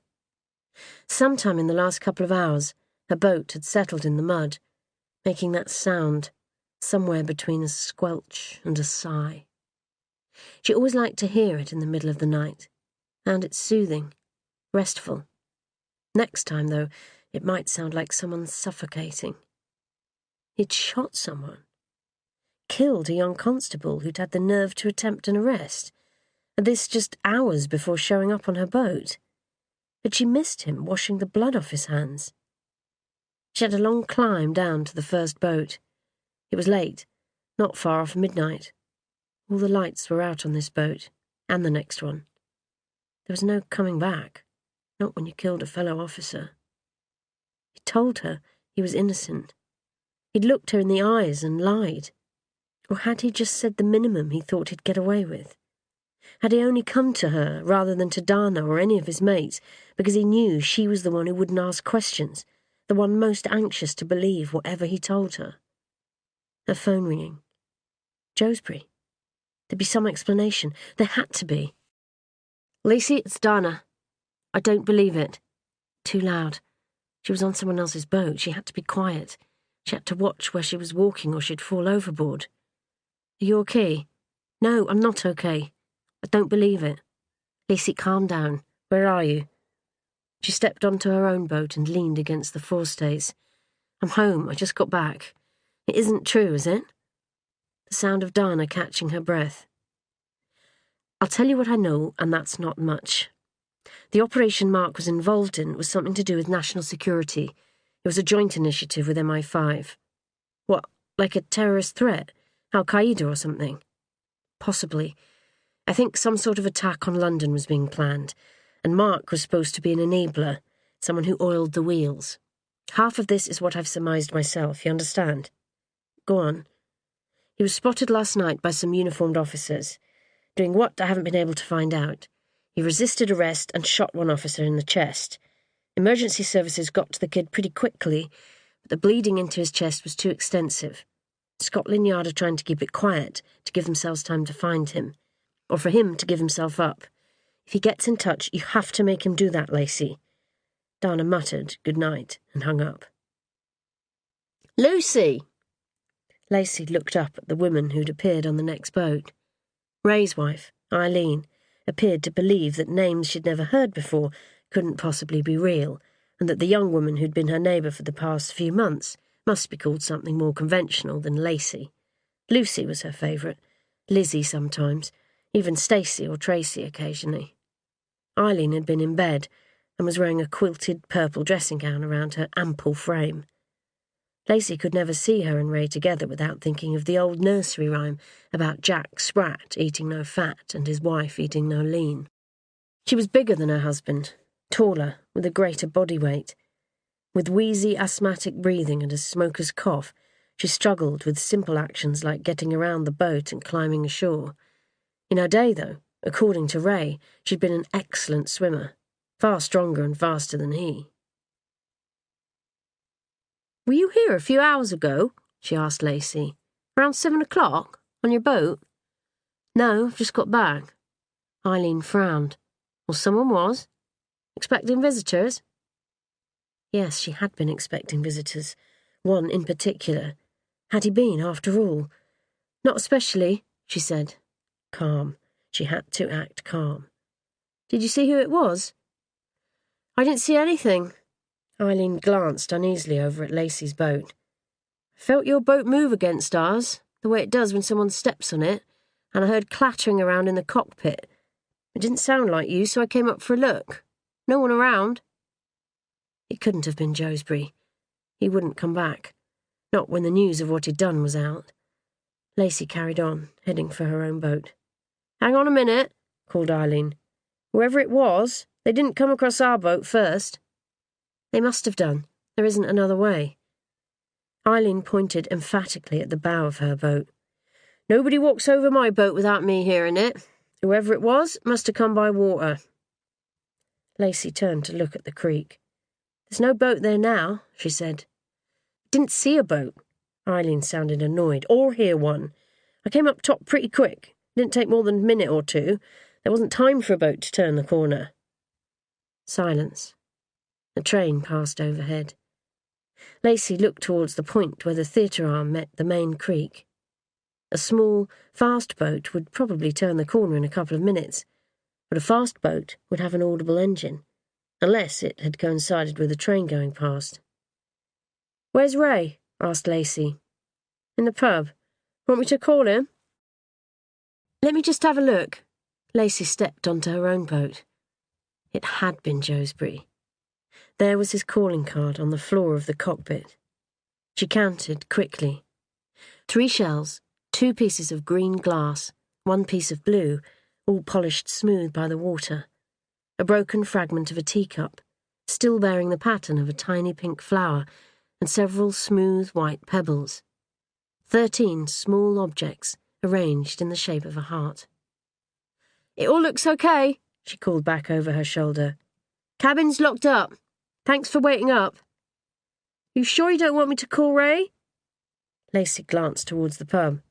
"He won't thank either of us for that. I'm fine, thanks, Eileen. Get back to bed." She unlocked the boat as Eileen disappeared into her own cabin. "Hello?" The air in the cabin had that tightly pressed concentration of leather, toiletries and river water it always assumed when it had been shut up all day. "It's me. You there?" No answer. There'd be some trace of him, surely. If he'd been here for an hour or more, she'd be able to smell him. That faint cologne he sometimes wore, his shampoo, the warm, salty smell of a hot male body. She knew the way Joesbury smelled. Lacey breathed in deeply through her nose. Nothing. A minute later, she'd checked everywhere, even the sail locker beneath her bed, and found no trace of him. Now she was back on deck, unable to cope with the warm, close air below. She sat and stared at the heart. He'd been here and left a sign that only she would recognise as being his. If Eileen were right, he'd come by boat, which wouldn't be unusual in itself. Joesbury knew boats. His grandfather had been an officer in the Marine Unit, and he and his brother had spent much of their childhood clambering on and off police boats. It would be nothing for him to drive a boat up the creek and moor alongside her yacht. But if he'd come by boat, why hadn't Eileen seen him driving away? Shells, pebbles, river-polished glass. How had he found time to collect these little treasures? Beyond the heart shape on the cockpit floor were the 2 toy boats that had mysteriously appeared on her yacht. Had Joesbury bought those too? Quirky little gifts were hardly his style. This wasn't Joesbury. Now where had that come from? That voice in her head, as loud as if someone sitting right behind her had spoken, as if there were anyone else in the world who would come to her boat, surreptitiously by river, leave her heart, and then vanish. Chapter 28. Lacey. Lacey was filthy. Unable to stay on the boat, she'd pulled on waders and walked the short distance down the creek to see if Marlene and Madge had seen anyone approach the theatre arm earlier. They hadn't. She'd insisted on walking home, despite their warnings that the tide was coming in, that it was getting dangerously dark, and that she'd be much better off staying the night. They'd been right. The tide had been coming in quickly, and she'd slipped. Now, as she climbed aboard her own boat, she was caked in mud. Giving a quick look around to make sure no one could see her, Lacey slipped off her shorts and t-shirt. She climbed back down the ladder to the narrow dive platform a couple of feet above the waterline and pulled the swim shower from its socket. Misery was like mud, she thought, as she turned on the water. It was greedy and jealous, grabbing hold and sucking you down. Misery stank like mud. It got into your eyes, making them sting and smart, and into your throat, drawing it closer and tighter so that you wondered how you'd ever breathe again. The big difference being, of course, that you couldn't strip down to your underwear and wash away misery under the shower at the back of a boat. She held the nozzle high, with her eyes closed, letting the water wash over her, feeling the mud stream down her body and back into the creek. She moved her head this way and that, knowing she'd need to shampoo it when she went below, but at least this would get the worst of the mud off, and for the love of God, what had just crawled across her hand? Lacey dropped the shower and opened her eyes. Hanging above her head was a roughly tied bag of linen, about the size of a grapefruit. Linen? It was hard to tell, but the fabric looked similar to the one the river corpse had been wrapped in, and that wasn't a grapefruit in there. That was something alive. The makeshift bag billowed out and then in again, bumps forming at the top, where it had been tied loosely, and at the bottom, where most of its contents were gathered. The constant movement of whatever was inside was working the ties loose. Just as Lacey realised she was directly underneath it, the bag broke open. The crabs tumbled out, many of them striking her wet body, hitting her feet as they landed on the platform before disappearing into the water. Chapter 29. The Swimmer. She was back. Safe. Her strong, shining body washed clean, her footprints still visible on the back of the boat. Others were coming, the light flashing, rough shouting, electric screaming ones, so keep low, keep still. Keep to the shadows. It had been close just now. Lacey had been distracted by a noise on the old dredger, spinning round in alarm, her feet sliding beneath her, falling flat. It was a miracle that she hadn't hit her head in the fall, that she hadn't drowned in the mud, never mind the tide, coming in fast and angry like an avenging army. Beautiful, bright-haired Lacey could have drowned in the creek tonight.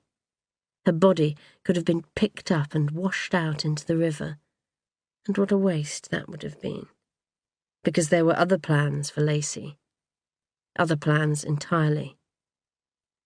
Something was tickling the swimmer's arm. It was a small crab, its funny little fists clenched up tight like those of a boxer. "Good job," whispered the swimmer. "Now, go play."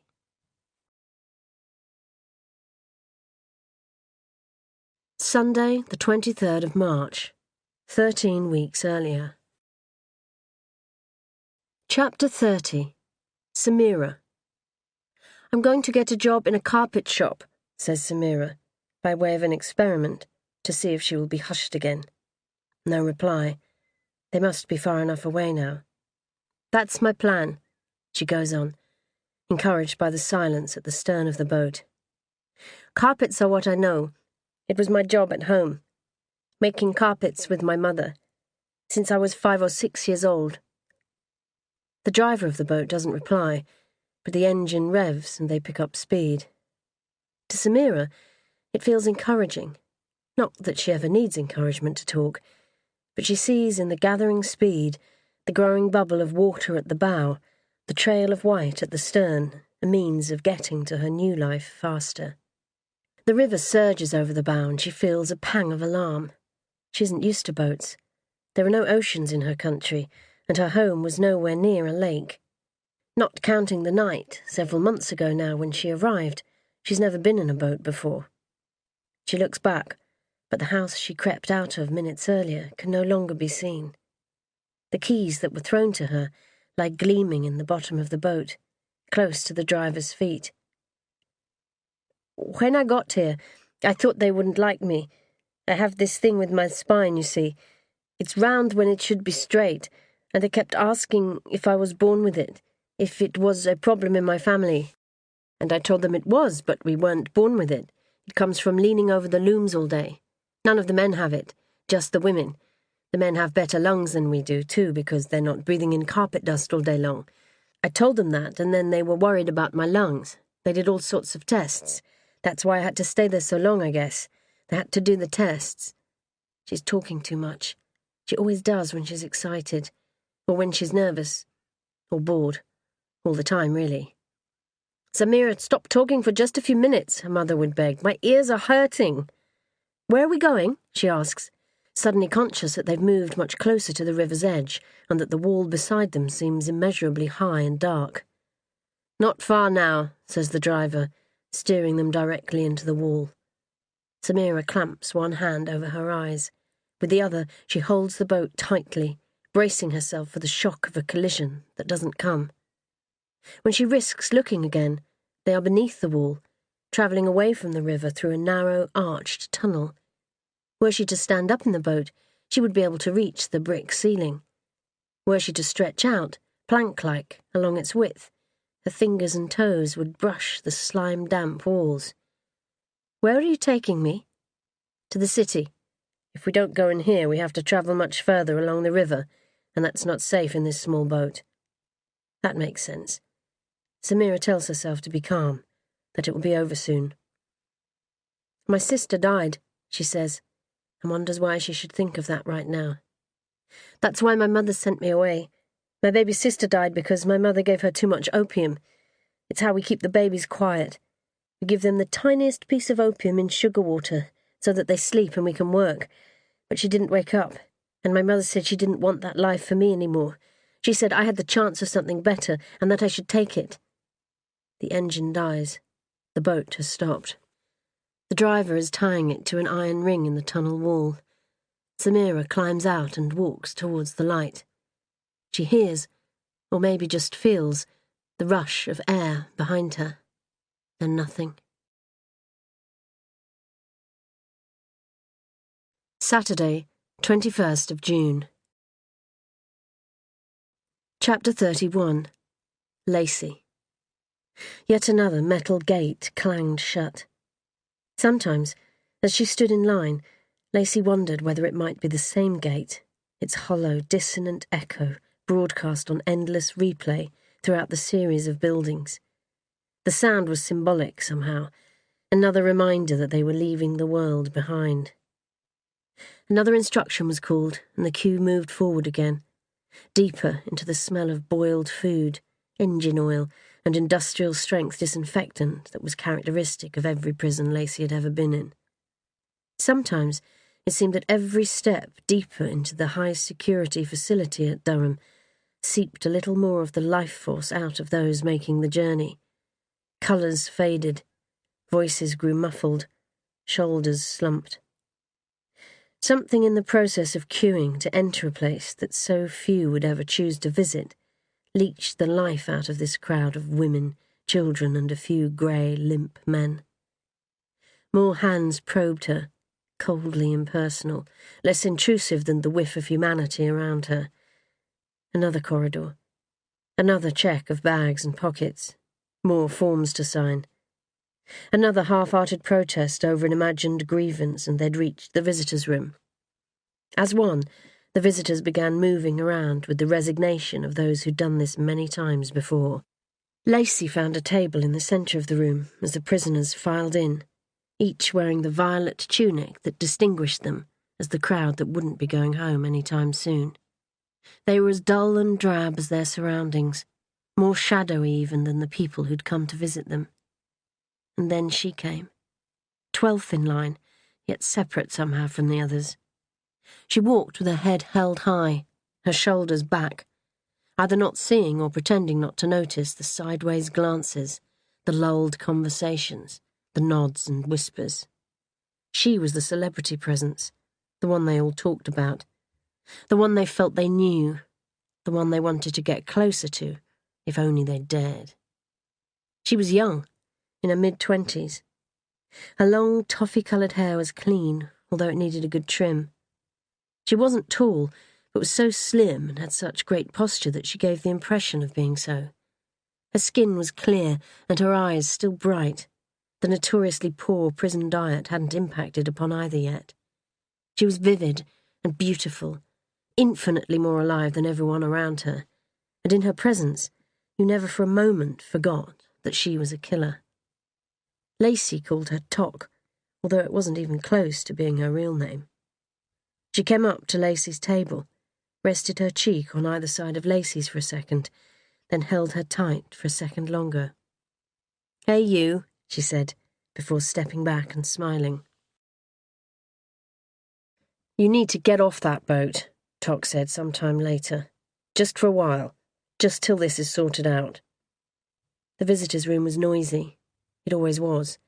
There was nothing soft in the fixtures or furnishings to soak up sound, and the endless posting of instructions, of rules and regulations, of notices of rights and responsibilities on the walls around them almost seemed to add to the incessant noise.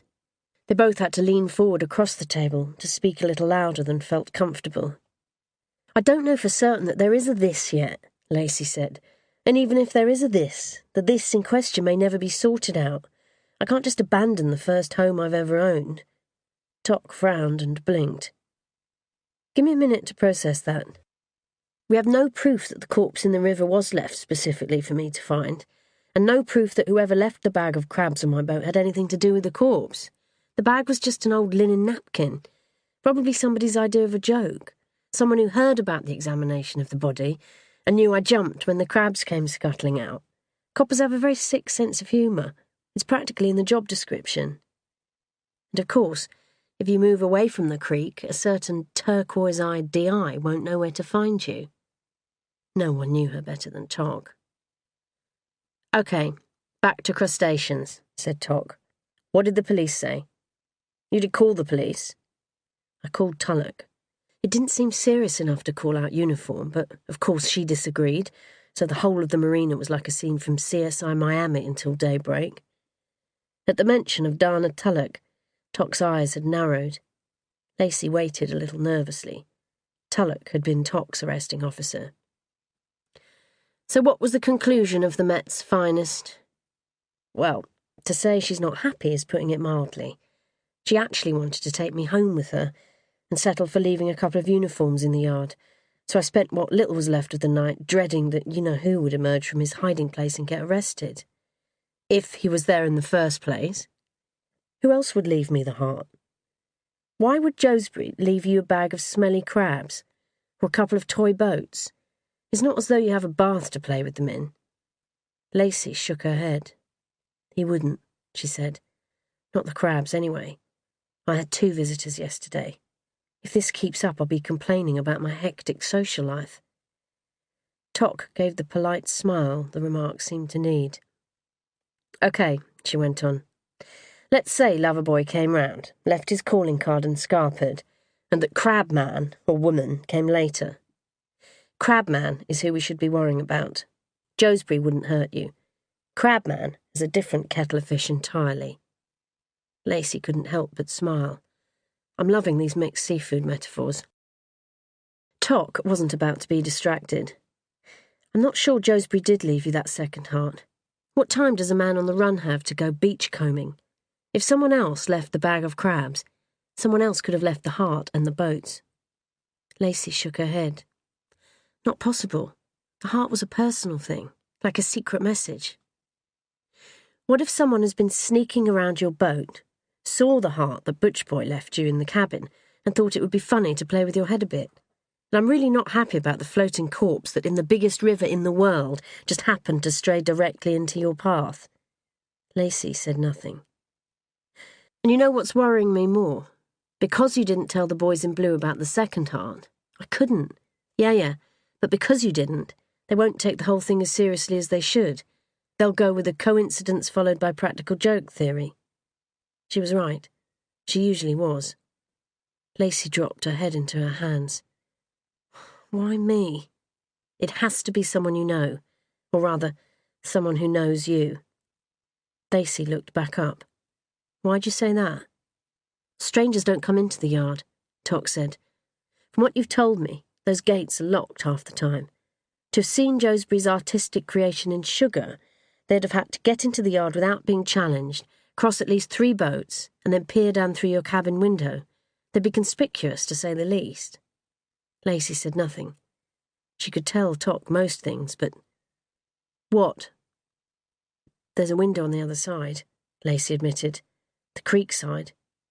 The night he stayed, just before he arrived, I thought I heard someone swimming round the boat. Tock gave an incredulous smile. Nobody in their right mind swims in that river. Lacey waited. Sorry, lots of people enjoy a bracing dip in the sparkling waters of the Thames and its South London tributaries. Could have been anyone. It could have been someone in a boat. Still conspicuous, said Tock. Unless it's someone who's often seen in the water there. She leaned back in her chair. I'm getting a bad feeling about this. You and me both. Could there be fingerprints on those bits of glass and shell? Lacey thought about it. Could be. Visiting time was coming to an end. The drink station had closed. The prison officers were looking at their watches, tapping people on the shoulders. I can't believe he's just gone, said Lacey. If I were giving him the benefit of the doubt, I'd say he decided you'd be better off without him. Associating with a known cop killer won't exactly improve your promotion prospects. Visiting you every fortnight has hardly put me on the fast track. Well, that's your call. Even Lacey knew when she'd gone too far. Sorry, uncalled for and irrelevant. I've no desire to be on the fast track. Tock softened. As people were starting to say goodbye, she reached over again.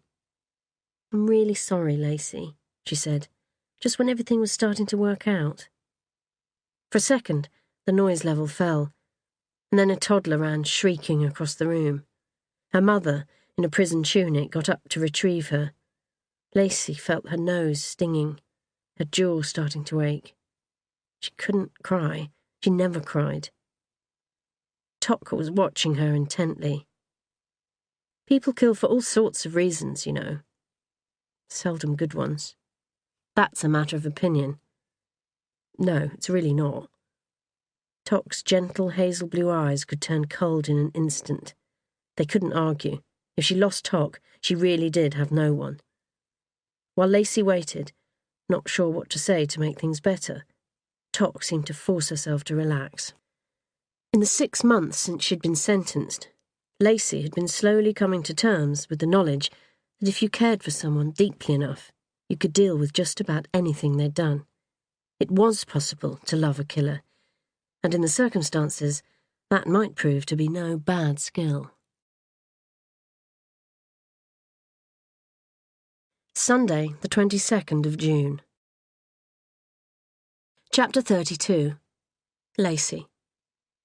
Lacey took a deep breath and told herself to hold it together for just a few more hours, because that was how she was dealing with life right now, in hourly chunks.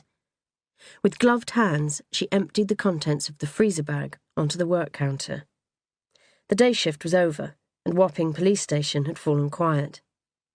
She switched on the desk lamp and picked up a magnifying glass. The pebbles, the shell, even the broken crockery were all hard, non-porous surfaces. Whoever had touched them would have left some prints behind. The experts could find them easily, but this was hardly a job she could send to the fingerprint specialists. She picked up each pebble in turn, twisting it under the light. There were several partial prints, but nothing that would be definitely identifiable. Nothing on the shells either, or on the broken pieces of glass.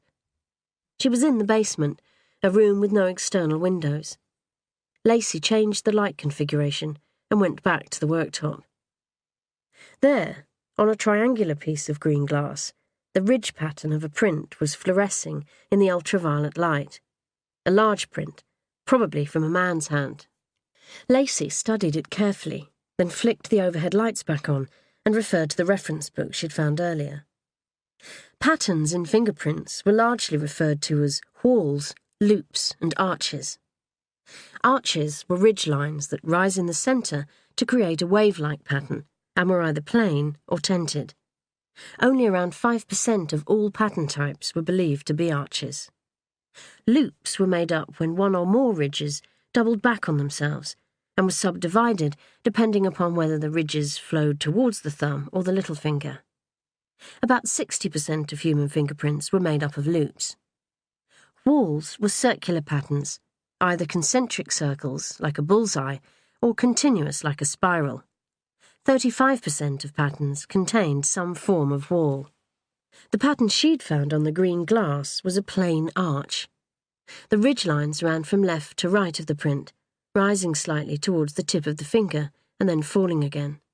A very distinctive print. Encouraged, Lacey found the second bag she'd brought, the one containing the 2 toy boats. It was a matter of seconds to find several prints, all compatible with the one on the piece of green glass. Whoever had left the heart had also left the boats. Reaching into her bag once more, Lacey took out the turquoise toothbrush that Josbury had used when he'd stayed over, and that he was the only person to have touched. Under the ultraviolet, she could see marks along the handle, but nothing measurable. Then, at the head of the brush, just below the bristles, one very clear print that had probably come from his thumb. She directed it towards the light, held up the magnifying glass to be sure, but there was no mistake. The print on the brush was completely different. A double loop. Ridges running from the bottom left corner to form a loop that overlapped with one originating in the top right. Whoever had left the heart in the cockpit of her boat, whoever had brought the boats, it hadn't been Josbury. Chapter 33. The Swimmer. The swimmer rose to the surface, roughly 20 yards away from Lacey's boat. The last of the marina's residents had gone below some time ago. All seemed quiet. Slowly. Lacey is wary now, on edge. Her nervousness as plain as daylight when she came back to the boat earlier. She's holding herself differently, her shoulders high, her weight forward on the balls of her feet, as though ready to run. She's never still anymore, her head turning, her eyes searching for something she wouldn't necessarily recognize if she saw it. her nerves anticipating fears she can't even begin to name. Lacey is afraid, and a frightened Lacey is a dangerous one. Hearing, seeing nothing, the swimmer moves forward through the still, cold water into the shadow of the hull, to the stern of the boat. The swim ladder is down, as it always is. The swimmer reaches up, takes hold of the bottom rung, and then the next. Several of the hatches are open to catch the night breeze. Careful now. A noise below. Lacey awake, after all. From the bow cabin comes the sound of a heavy sigh.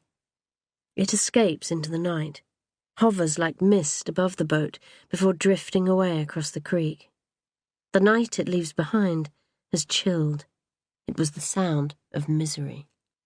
The swimmer waits for the weeping that will surely follow such a sigh, but is nothing other than a creaking of wood, a rustling of cotton sheets. When no further sound comes, the swimmer reaches forward and places the small, plastic, blue-hulled tie boat on the flat door of the stern locker. A twist, a jump, a gentle splash, and the swimmer is gone. Monday, 23rd of June. Chapter 34. Lacey. "There's people smuggling and people trafficking," said the civil servant, a bland-looking man in his early 30s, whose name badge read Dale. "People use them interchangeably, but they mean something quite different. You know that, don't you?" Lacey was at Luna House on Marsham Street, headquarters of the UK Border Agency, the government body with responsibility for managing immigration into the United Kingdom. That morning, Chief Inspector Cook had announced a desire to be brought up to speed on the whole business of people smuggling. He wanted as much background as possible before he organised resources. Consequently, Lacey, the newest member of the team and the only one with a background in CID, was off river duty for a couple of days. The room she'd been shown into was grey. Grey walls, grey furniture, grey carpet. Even the lukewarm coffee she'd been served was grey. "I think so," she said. "People smuggling is consensual. The people concerned want to access another country without the necessary permissions. The smugglers help them do it for financial reward." Dale dropped his head and tapped something into the laptop in front of him, as though Lacey had made a point he wanted to remember. His limp, mousy brown hair was thinning at the crown. He suffered from dandruff and smelled of medicated shampoo. "People trafficking, on the other hand, is altogether darker," Lacey went on.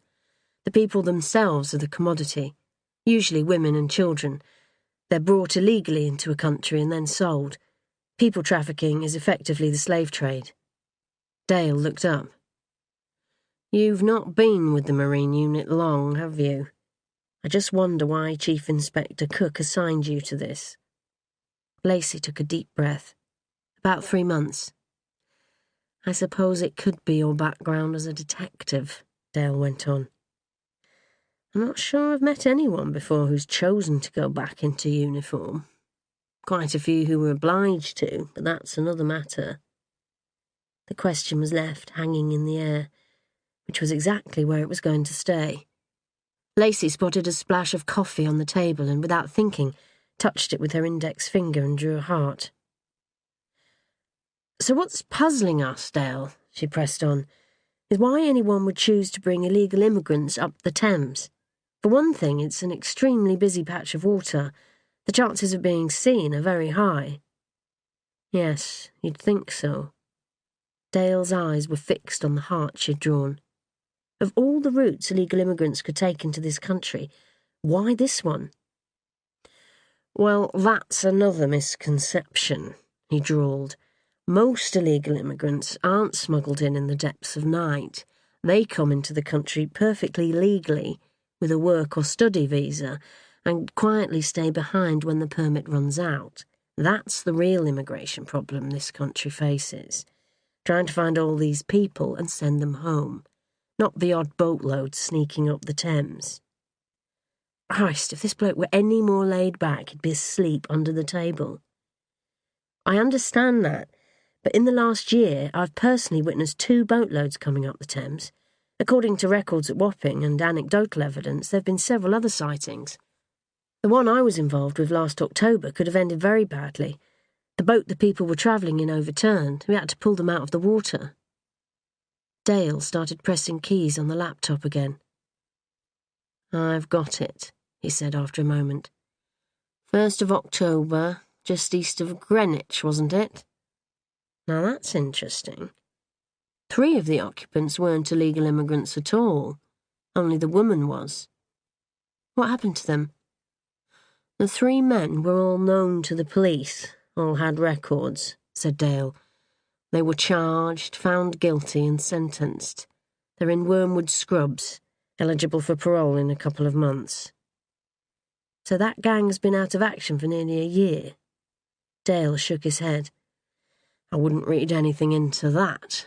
These gangs employ any number of gophers, and the people at the top never get their hands dirty. If whatever they're doing is lucrative, someone else will have stepped in. What about the girl? A sudden flashback to that night last October. The cripplingly cold water. A desperate woman trying to pull her under. Nadia Safi, according to this. She was sent to a hostel that takes in victims of trafficking. I can give you an address. He wrote something down on a post-it note. Lacey took it. An address in London. You made an arrest on Friday night, I understand. Did you learn anything from him? Nothing, Lacey admitted. He insisted he was alone in the boat and that he was just out for a spot of night fishing. Absolutely wouldn't budge. We charged him with having an unauthorised craft on the river and causing a danger to other shipping, but that was all we could get him on. Frustrating. Dale nodded sympathetically. Tell me about it. But I still don't understand why they're coming up the Thames. I'd say their initial destination is somewhere along the river, said Dale. Otherwise it hardly seems worth the extra risks. What are we talking about? A brothel with a river view? Hardly. More likely to be some sort of holding facility. You know, a derelict building, maybe a lock-up somewhere. There's still a lot of wasteland and abandoned buildings along that stretch of the South Bank. Somewhere between Greenwich and Rotherhithe would be my guess. Probably closer to Greenwich, if anything. Bringing them right into the city seems too risky. Somewhere near Deptford Creek, near where the body was found. The body of an immigrant? I hope you find them, Lacey, said Dale, who didn't look remotely laid back anymore. If women are being trafficked, they'll be kept in conditions that would have the RSPCA baying for blood if it was happening to animals. They'll be half-starved, probably ill, and frightened out of their wits, and that's while they're still in transit. Lacey felt a sudden urge to get up, out of the chair and the building to get moving. It gets worse. Oh, yeah. And if you've seen 2, chances are there are a whole lot more.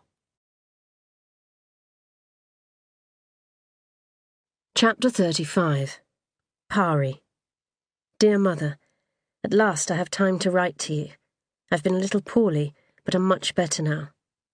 Pari put the pen down. Her mother had always known when she was lying. Would she be able to tell now, across thousands of miles? And was it less of a lie or more of one if it were written down? This city is bigger than I could ever have dreamed. Every day I see something new. That wasn't a lie. Every day Pari saw huge stone churches and elegant buildings like palaces, gleaming towers made of jewel-coloured glass. Always something new, and really no need to tell her mother that everything she saw was on television, that her only real view of this massive alien city had been the night she'd arrived, along the dark river that ran through its heart. But I should not have believed the people who said this country would be cold. Since I've been here, the sun has shone hot and strong most days, like our springtime. All the time I'm warm as bread from the oven. Also true. Pari put her pen down. She was burning hot, and it had nothing to do with the weather outside. Her room was actually quite cool. When she laid her forearms or her forehead against the whitewashed walls, it filled her with wonderful, numbing coolness that never lasted quite long enough to make her feel better. She had a fever. In a little while, if she felt well enough, she'd stand in the shower and let the water run cold. Anything to stop the fire that was smouldering away inside her, getting hotter with every hour that passed.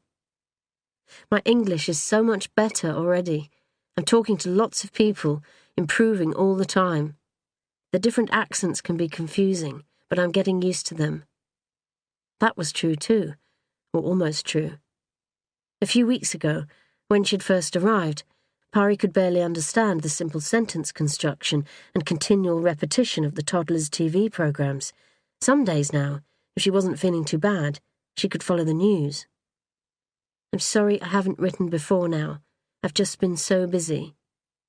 It had never occurred to her to ask. She'd been amazed just now when they'd agreed. I want to write to my mother, she'd said, expecting the immediate refusal that had followed all her previous requests. Of course, they'd replied. We're only surprised you didn't ask sooner. Perhaps you can write her a sentence or two in English. Think how proud she'll be. That was hardly likely. Pari's ability to read and write her own language is limited. In her home province, most girls left school when they reached puberty. Even in the university city, they probably had half the school hours that the boys had benefited from, and less than half the teachers' attention when they were there. She was glad, though, even for the little time she'd spent in school. Education was important, they kept telling her here. She'd need to be able to speak English well by the time she left. Soon now, I will be leaving this place and going to my new home and job. Then I will send you money. I will find a way to send it safely. They tell me this letter may take a few weeks to get to you, so I will try to think of you at the next new moon, opening my letter and reading all my news. All my love, Pari. Chapter 36. Dana. When her phone rang, Dana started, as though she'd been caught doing something she shouldn't. She looked round and spotted an area near the wall where she'd be out of the way. Selfridge's baby department. An hour to kill on the way home from work, and this was where she'd ended up. Mom, it's Lacey. I've had an idea. I wanted to run it past you. Is that okay? Dana looked back at the rows of baby grows, patterned with rabbits, mice, butterflies. Go ahead. Lacey talked fast, the way she often did when she was fired up about something. You know how sometimes several ideas come together at once, and whilst none of them make sense individually, when you put them together, suddenly it all looks different, she began. The lift opened and 3 women came out. One was heavily pregnant. I think so. Okay, we have a problem of illegal immigrants coming into London via the Thames, Lacey went on. I've been involved in 2 cases, and there were others on record at Wapping. The 2 I witnessed involved young women, probably from somewhere in the Middle East or Asia, which suggests people trafficking, probably for the sex trade. Lacey was almost certainly right. The sex trade was like the drugs trade, an ongoing, ever-present problem. The more beautiful of the women would typically start out in private harems, the property of one man, who would be pretty generous about sharing with his friends. The girls would be passed round, forced to take part in orgies, used to make pornographic material. Nothing much would be out of bounds. The less attractive would go to brothels, where they'd be expected to service several clients nightly for 20 to 50 quid a time, of which they would see nothing. They'd quickly become hopeless drug addicts. They'd die, very young, in squalor. Met sources suggested that there were more than 900 brothels in London alone. Okay, Dana said, because to say anything else would probably take too long. I was at the UK Border Agency earlier today, Lacey rushed on. They think there could be some sort of holding facility on the riverbank around Deptford. It's possible. A toddler ran, squealing past Dana. Right, now, according to Dr. Cates, the dead woman I found in the river at Deptford was an immigrant, a young woman, possibly from somewhere in the Middle East or Asia. Dana spotted a door and made for it. And you're thinking she was part of this people trafficking operation you think is going on up the Thames? It's possible, isn't it? She made it to the lift lobby. Silence fell. Perfectly possible, but still quite a stretch at this stage. I know that, but do you remember that D.I. Joseby and I were involved in an arrest last October? A young woman called Nadia Safi, who was entering the country illegally. She was picked up in the company of 3 men with a history of people trafficking. They're all in the scrubs right now. Suddenly, Dana was more interested. And the woman? This is where it gets interesting.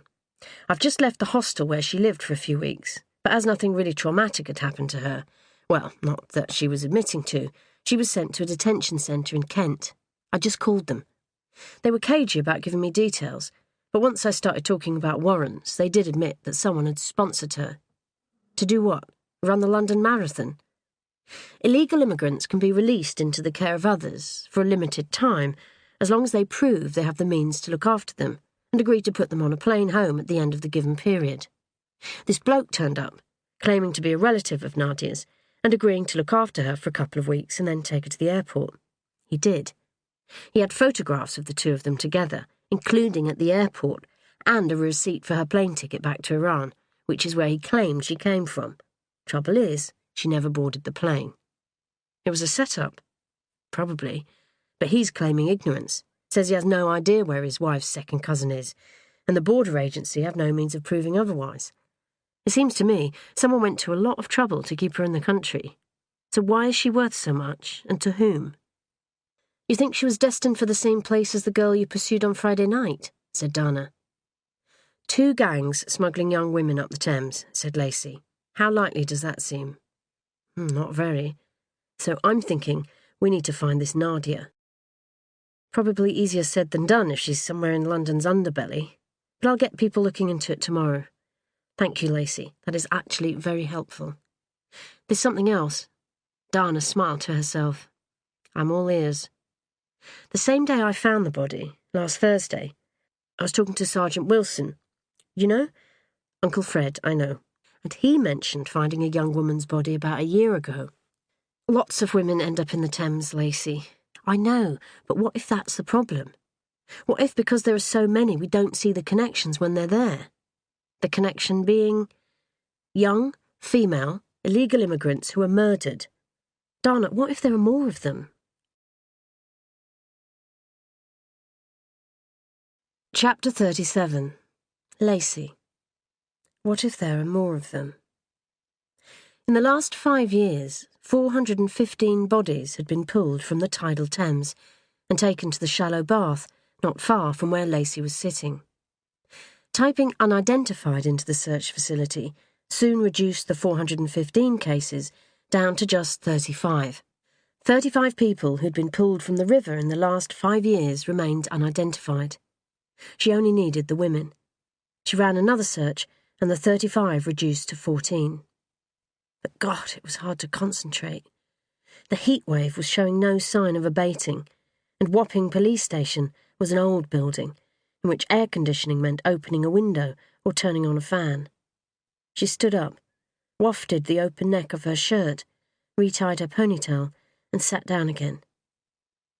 According to the post-mortem reports, 4 of the women had been over 50, taking the group down to 10. 2 of the 10 were of African or Caribbean origin. 1 was Oriental. 7 left, thought Lacey. What else? She got up, left the room, and found herself heading for the jetty that took her down to the water. One of the unit's fast response boats had just left its mooring and was skimming over the water like a dragonfly. Lacey watched as the rib followed the course of the river. The ribs had a top speed of 45 knots. It wouldn't take long for it to reach the lowest curve of the river, where Deptford Creek emerged and a body, long since hidden, had finally found the surface again. And that was the next search. Length of time in the river. Her corpse had been in the water for several months, according to the pathologist. Back inside, she ran another search, this time ruling out bodies that had been found quickly after being immersed. 3 of them had been pulled out of the water after 2 weeks or less. That left 4. 4 unknown young women who'd spent some months in the water before floating up to be found. Found where? Going back the furthest in time, to 4¼ years earlier, Jane Doe 645/01 had been spotted by anglers and pulled out of the water near Putney, That felt too far west. Jane Doe 322/92 had been found 2 years earlier beneath Pimlico Bridge and was probably the body Sergeant Wilson had referred to. Was Pimlico still too far west? Possibly. The third on the list had been pulled out at Limehouse 10 months ago, making her a possibility. The fourth had been found 2 months ago near the entrance to the South Dock Marina. So she was left with 2. Lacey opened the file reports on each to see if there was anything else she could learn. The Limehouse lady had been in the water several months. Soft tissue was almost completely gone, but her skeleton had undergone minimal damage. The woman from the marina, similarly, had very little soft tissue but a skeleton that was largely intact. She wrote their case numbers on a post-it note. Together with the one she'd found, that gave her 3 young, unidentified Caucasian women who'd been in the water for some months but whose skeletons displayed little damage. Neither of the 2 she'd just found had been recovered with clothing of any kind, but that was to be expected. Clothes disappeared very quickly in moving water. A voice behind her made her jump. "Haven't you finished for the night?" Sergeant Buckle was standing by her desk. "Yeah, I'm just going." As Lacey logged out of the programme, Buckle wandered over to a filing cabinet in the corner. "Sarge," she said, "where do we keep the pictures of dead bodies?" Buckle took off his glasses and rubbed his eyes before replacing them. "I beg your pardon." "The files on the bodies we pull out of the river. I know we have basic details on the system, but I was wondering about photographs, the actual reports made out at the time." "Didn't have you down as a ghoulish type, Lacey?" "What if that woman we found last week wasn't the only one?" Buckle's eyebrows appeared over the top rim of his glasses. He folded his arms and waited. "I've been searching through the system," she admitted. "I was looking for similar cases, and it's just possible I found 2. "How long ago?" "Not long at all. 10 months and 2 months. Young women, unidentified. Caucasian, been in the water long enough for soft tissue to have gone, but skeletons largely intact." Buckle stood up. "Come on," he told her. Lacey followed Buckle out of the room and into another, where 3 sergeants had their desks. Buckle took keys from his own desk and unlocked a filing cabinet against one wall. Lacey handed over the post-it note with the case numbers and waited. There were footsteps outside the door, and then both Fred Wilson and Finn Turner came in. "Nobody got homes to go to?" asked Wilson. "Nancy Drew here has a hunch she wants to follow up." Buckle held out a file and carried on looking, leaving her to explain. "Probably just being daft," she said. "But I was thinking about what you said the other day, about how you found a young woman in the river who's never identified." "I imagine there are a whole load of blokes found in the river who were never identified," said Turner. "Or are they not important?" Now, children. Here we go." Buckle carried 2 files across to the nearest free desk and put them down. He opened one, Lacey the other. "Oh, nice." Turner caught a glimpse of the photograph clipped to the inside cover of Lacey's file. "Looks a bit like you first thing in the morning," said Wilson. "Sarge, I told you that was our secret." "My team found this one." Buckle was flicking through the Limehouse lady's file. "I've got no real recollection, but I have processed a few in my time here. Some superficial damage, it says, dents in the skull, a couple of fingers missing." "How did you find her?" asked Lacey. "Where was she exactly?" "Between the river wall and the piling of an old pier." Buckle stared at the report and the photograph for a few seconds longer. "She got trapped there as the tide went out." Lacey was looking through the second file. The body had been found floating around in rubbish that collected near a moored fuel station, spotted by a yachtsman who'd gone out to fuel up early in the morning. It was more badly damaged than the one in Limehouse. One hand was missing, and several ribs broken. "Long dark hair," Turner had been reading over Lacey's shoulder. Lacey was looking at the photograph. "What's that?" She let a finger hover above the woman's left ankle. "Hard to say," said Buckle. "Could be a broken bone, bit of rubbish." "That's a piece of fabric," said Lacey. "Look at the frayed edge. In fact, I'd go as far as to say it's linen." Chapter 38. Dana. The garden was at its best on summer evenings, after the heat of the day had woken the scents of the flowers. Being in the garden at the end of the day had become something of a habit for Dana. Even after the worst of days, she found it soothing. There was an exception to every rule, she supposed. Bloody Lacey Flint, she ran a hand over her eyes. "Tell me about it," replied David Cook. "None of the men can concentrate when she's in the room. She has daft pillocks like Finn Turner jumping into the Thames just to impress her, and now she's got a bee in her bonnet about more bodies. That's before we get on to a little habit of taking morning dips in the ruddy river." "You're not supposed to know about that." Dana couldn't help a smile. "We all bloody know about it." Cook seemed incapable of keeping his voice down. "Eyes on early patrol have their ruddy binoculars permanently focused on the entrance to Deptford Creek. Christ, does she have any idea what people catch in that water?" "Have another beer, Dave." Cook reached out and helped himself from Dana's cool box. The sky was finally starting to deepen in colour. "So, if I followed you correctly," said Dana, when Cook had opened and poured his beer, "Lacey and the Scooby Gang found 2 more unidentified women who've been pulled out of the river in the past 12 months. Definitely young?" "Neither over 30, according to the post-mortems." "Both Caucasian, had little soft tissue, suggesting they'd been in the river for some months, but relatively intact skeletons, which would normally suggest they hadn't," continued Dana. "What we would expect to see in a corpse that had been trapped somewhere." "Or weighted down," suggested Dana. Cook inclined his head. "Both in a similar part of the river to the one Lacey found?" Cook drank deeply. "Limehouse and South Dock Marina. The Scoobies found 2 others, apparently, but they ruled them out because they were up west. Most significantly, the one at South Dock had very long dark hair and a piece of white fabric wrapped around one ankle." "How soon can we see this piece of fabric?" Cook had a narrow briefcase with him. He pulled out a small, square plastic bag and put it on the table. "Looks very similar to me." Dana picked up the bag and held it up to the fading light. "I signed it out earlier," said Cook. "You haven't taken it out of the bag yet. It will need to go back to the lab for testing, but it does look exactly like the sheets and wrappings we found on the one last Thursday. There's even a bit of hand stitching." "Shit," said Dana. "My thoughts exactly," agreed Cook, before ducking sharply. "Friggin' hell, what was that?" Dana smiled. "A bat. They nest in the trees just over the way. I quite like them." Cook was looking around in alarm. Several small dark shapes had appeared, flitting around the trees and rooftops. "Each to their own, but it leaves us with a bit of a dilemma."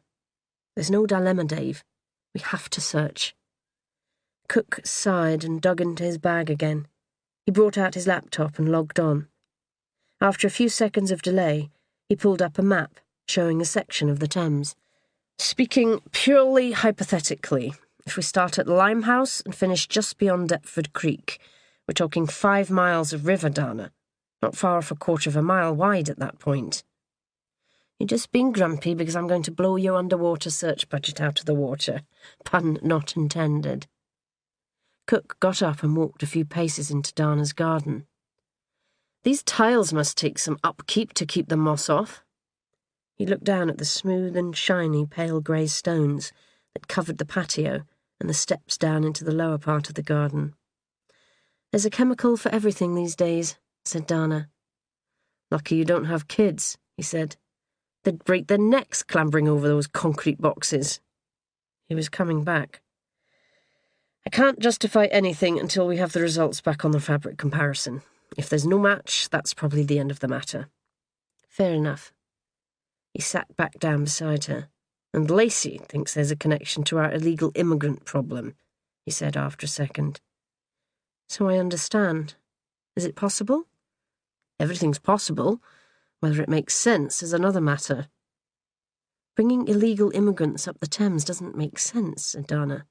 "Unless they're heading for somewhere very close to the river, in which case dumping the bodies when they're done with them would be relatively easy." "Aye, but what are they doing with them?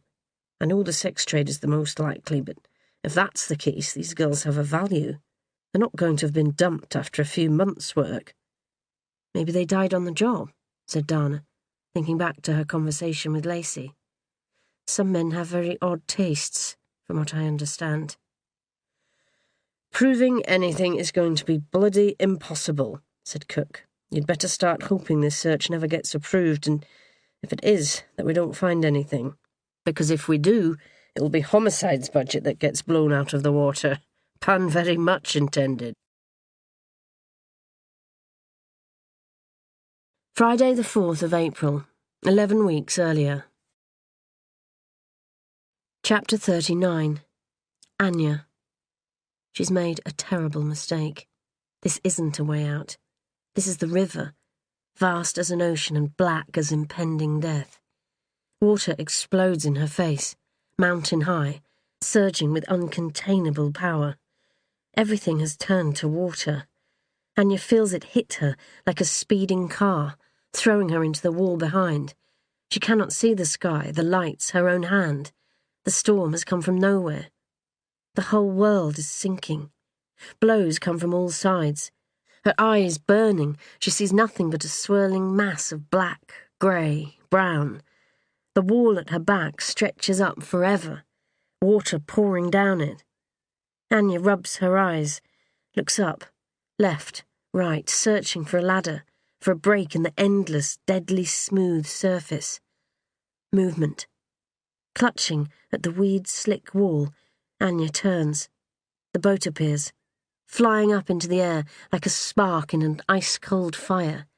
A hand stretches out. Desperate, she grabs it. And now the water has swallowed her whole. This is how it feels to drown. This ferocious tugging at your hair, this tearing of your limbs. She clings to the side of the boat. The engine can barely be heard against the sound of the waves crashing all around her, and yet Anya has a sense that it is trying, that the boat and its driver are trying to save her. She was wrong to be afraid, stupid to leap from the boat, to try to find her way out of the endless dark tunnel. That has always been her trouble, her inability to choose a course of action and stick to it. The boat slips once more into the partial shelter of the tunnel, and Anya feels as though she might be able to breathe again soon. The water still dances like a dervish all around them, but at least in here it's contained. They hit one wall, then the other, surge up towards the roof, but then they move on, and the sounds of the storm grow fainter. Anya starts to wonder if maybe she isn't about to die after all. The driver reaches out, pats her head. Anya thinks she's about to be pulled aboard, but instead, a rope fastens tight around her neck, and the boat picks up speed. "You were right to be afraid," says the driver. Tuesday, the 24th of June. Chapter 40. Dana. "Mike, what a surprise." Really? Kate's paused on the threshold of Dana's office. "I thought they'd phoned up from the front desk." Indeed they did. Dana rose to her feet, wondering if politeness was wasted on this man. "But the surprise has stayed with me for the full 4 minutes it took you to get here in person. Come in." Kate stepped through the doorway. I brought lunch." He was holding up a bag from one of the big sandwich chains. "Roast vegetables and cream cheese. For me, too. Just in case you're one of those vegetarians who can't be in the same room as meat." "That was very sweet of you. Please sit down." Kate's collapsed into Dana's chair, as though he'd walked up several floors instead of one, and tipped the contents of the bag onto her desk. "Mind if I tuck in? Badminton match last night. Always eat like a horse the next day. I've got to cut open a suicidal dental hygienist at 2 o'clock. He pulled the wrapper off one of the sandwiches. He brought orange juice, too, and crisps. "So, did you just fancy some company?" said Dana. Kate's had a corner of his sandwich in his mouth. "Don't flatter yourself. I got the toxicology report." His face screwed up into an expression of extreme distaste. "Something wrong?" inquired Dana. Kate's appeared to be chewing painfully. "Bit slimy." He blinked his eyes rapidly before taking another bite, a smaller one this time, as he dug one hand into his briefcase and pulled out a thin plastic folder. "The fact that you're here in person," said Dana, "suggests there might be something out of the ordinary." "Blood and sand! What is in my mouth?" Kate swallowed hard and then pulled a long piece of maroon vegetable matter from the remainder of his sandwich. He held it up to the light. "That would be aubergine," said Dana. "Eggplant if you're American." "Looks like something I might find in my sluice." Kate leaned over the desk and dropped the rest of the sandwich in Dana's bin. "Thank God for crisps." "Toxicology?" prompted Dana, once Kate's had opened the packet and emptied half of it. "Yeah, I'll leave it with you, obviously, but it was a bit odd. Not something I've come across before, to be honest." She leaned back in her chair. "All ears?" Kate's opened the file and studied the first page for a few seconds. "Well, as you know, we didn't have a lot to work with, owing to the advanced state of decomposition. The internal organs had gone, meaning we were relying on muscle and connecting tissue, which simply isn't as reliable." Dana waited.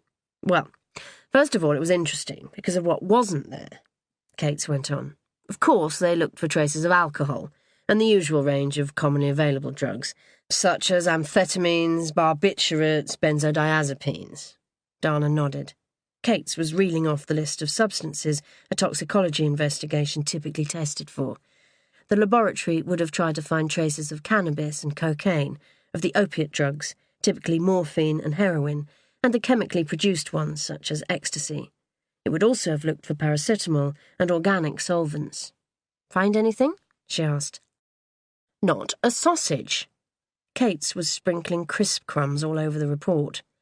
"That's not to say we can rule them out categorically, but if she'd been a drug addict or died of alcohol poisoning, I'd be surprised if nothing had been absorbed into her tissue." "So now we get to the interesting bit?" Kate's turned the page. "We do indeed, because one of the girls, Max I think, had the bright idea of sending off a hair sample. You remember she still had some attached hair, very long and black?" "I do remember the conversation about hair," said Dana. "Perhaps your yanking a handful from my head gave Max the idea." "Very possibly. In many ways, hair is ideal for toxicology testing.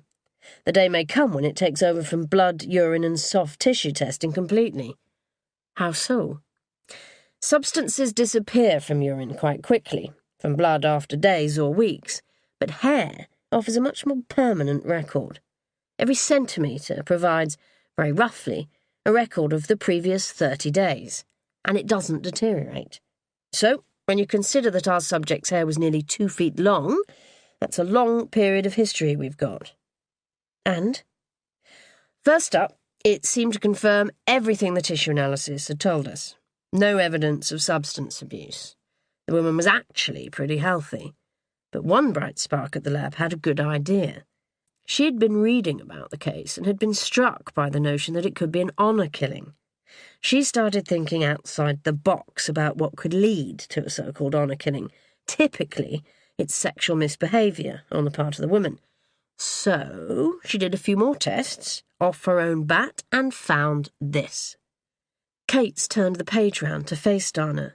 "Human chorionic gonadotropin," read Dana. "Now why does that ring a bell?" Kate's gave her an odd, searching look. "In layman's terms, it's the hormone produced by the fertilised egg in the uterus.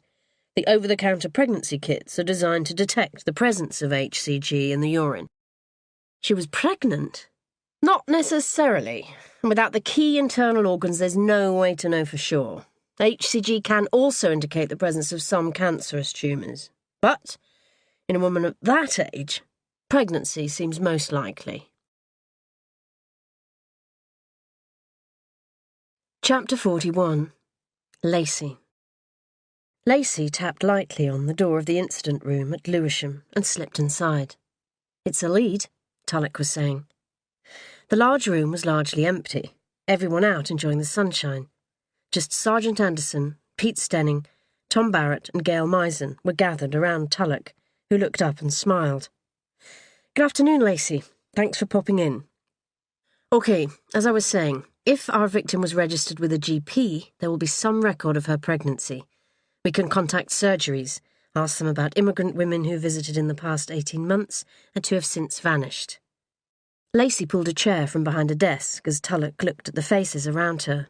Yes, I know, a long shot, she admitted, but we haven't got much else.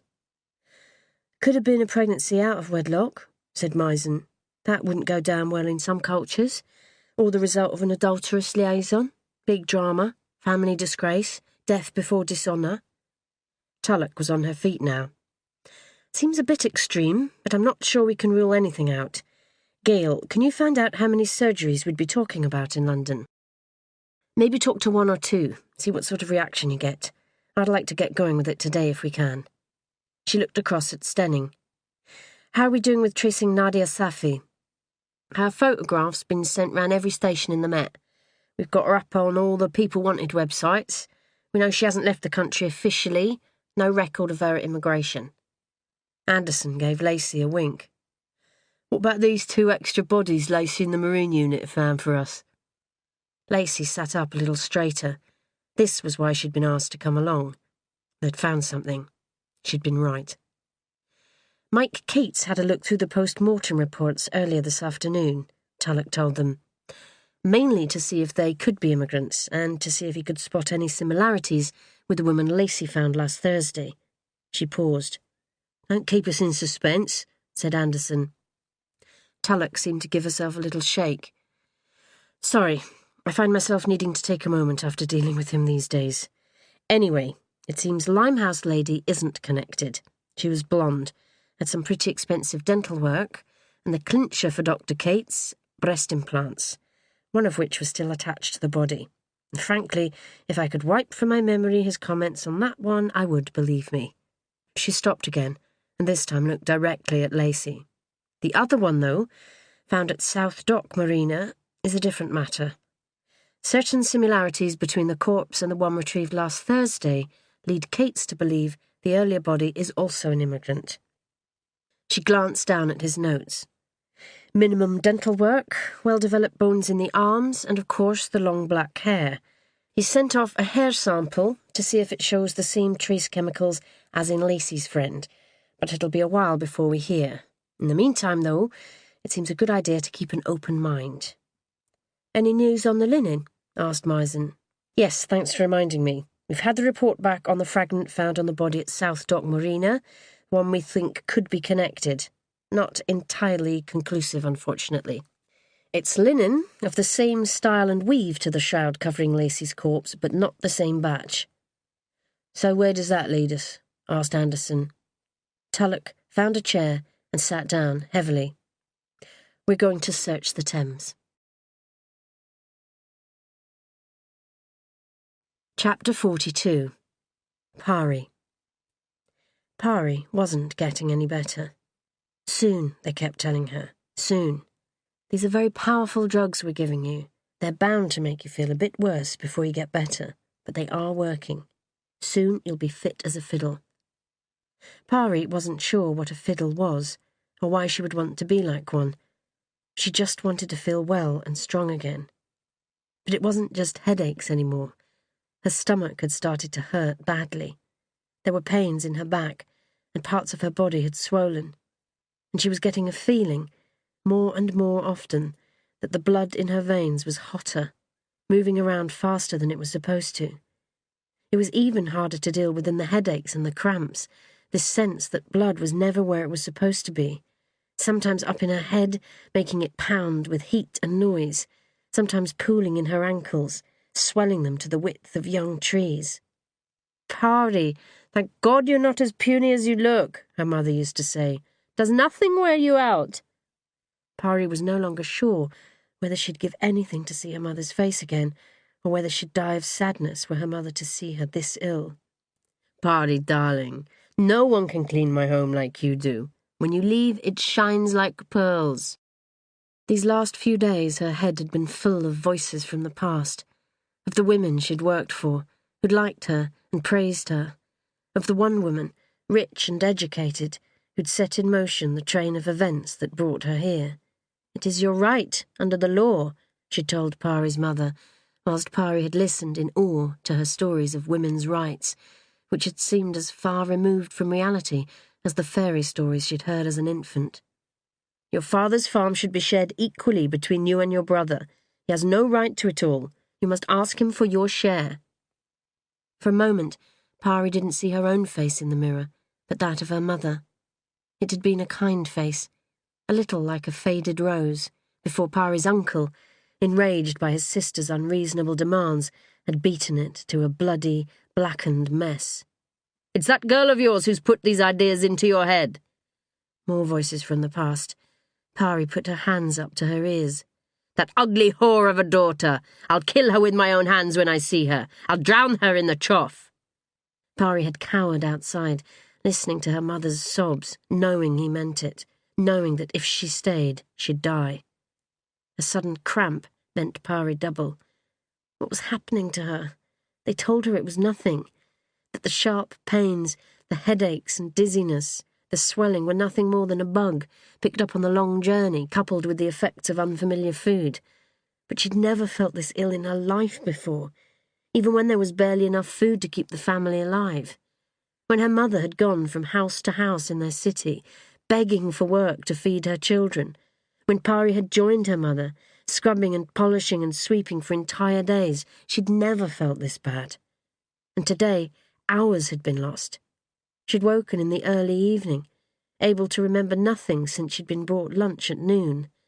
She'd woken stiff and sore, groggy and stupid from sleep, to find the walls of her room shimmering and dancing as though they were alive. What were these people doing to her? Thursday, 26th of June. Chapter 43. Lacey. The garden at Sayes Court had embraced midsummer. The lavender edging the path had been in bud a week ago. Today the small purple flowers were fully open. Bees, lolling and bouncing from stem to stem, seemed almost drunk with pollen. The small white flowers closest to the path were spreading across it now, softening its hard edges, whilst the taller plants behind had grown even taller. They leaned towards Lacey, as though their heavy pink blooms were weighing them down. Hello? When no answer came, Lacey stepped inside the conservatory. Bees, butterflies and other insects had strayed in here, but the heat was exhausting them. They clung limply to panes and leaves, or swayed heavily through the air. The room had been watered recently. Drops still shimmered on foliage, and the air was full of the scent of damp vegetation. There was a sound behind Lacey of wheels on concrete, and she turned to see Thessa rolling up the path. This morning, her long hair was plaited and wrapped around her head. She wore a turquoise blouse and a long, multicoloured striped skirt that covered her feet. Her jewellery was heavy, fashioned from silver and turquoise. She beckoned to Lacey. Come here, into the light. Lets me have a good look at you. Amused, Lacey did as she was told. Are you alone this morning? The house behind her had an empty feel about it. Yes, Alex is at his clinic, said Thessa. Now, keep still. Lacey put her hands behind her back and raised her chin a fraction. The cold didn't break out, did it? Thessa had a note of triumph in her voice. I wasn't convinced I had a cold in the first place. A butterfly hovered for a second above Thessa's hair, then made for the fresh air outside. But you have been sleeping better, don't deny it. Well, that is true, said Lacey, but I've been having some very vivid dreams. Frightening or sexual? Thessa leaned closer. I'm only complaining about the frightening ones. That'll be the mugwort. Thessa was nodding knowingly. It does have that side effect sometimes, especially with people of a sensitive nature. Lacey was starting to feel uncomfortable under the intensity of Thessa's scrutiny. Nobody's ever described me as sensitive before. That's because you direct most of your energy into hiding who you really are. If you'd stop that, your health would improve no end. I always think of myself as being pretty healthy. Lacey's sense of unease was building. I'm one of the fittest people I know. Thessa shook her head emphatically. 90% nervous energy. You'll burn out before you're 40 if you carry on. I think I might cut out the mugwort and give you something else. Something for boosting confidence and self-esteem. You need that rather badly. I'm amazed I didn't see it last time. Now you're making me glad I came. Lacey stepped back into the doorway of the still room, if only to get out of the light and put the unsettling conference to an end. We should go through. Thessa ushered Lacey on ahead. It's much cooler inside, and I have to finish a job before lunch. Spread out on the worktop, in the cool, dark room, were chopping boards, knives, a pestle and mortar, several pre-labelled empty bottles, and 2 distinct bunches of soil-encrusted roots. I'm making a cordial of dandelion and burdock, said Thessa. I've got 3 patients waiting for it, but I had to wait for the moon to be on the wane to harvest the roots. It really doesn't work otherwise. Dandelion and what? Said Lacey. Burdock. The roots closest to you. You're probably too young to remember the fizzy drink, dear, aren't you? Dark brown, very sweet, sparkling. You sure you're not thinking of Coke? Thessa pulled her face into something close to a scowl. No, dear, I'm not thinking of any of the brand names of the substance properly known as cola. That has entirely different properties. Dandelion and burdock was a popular fizzy drink about 30 years ago. Very distinctive taste. You can still buy it, but these days the flavours are artificially produced. I make the real thing.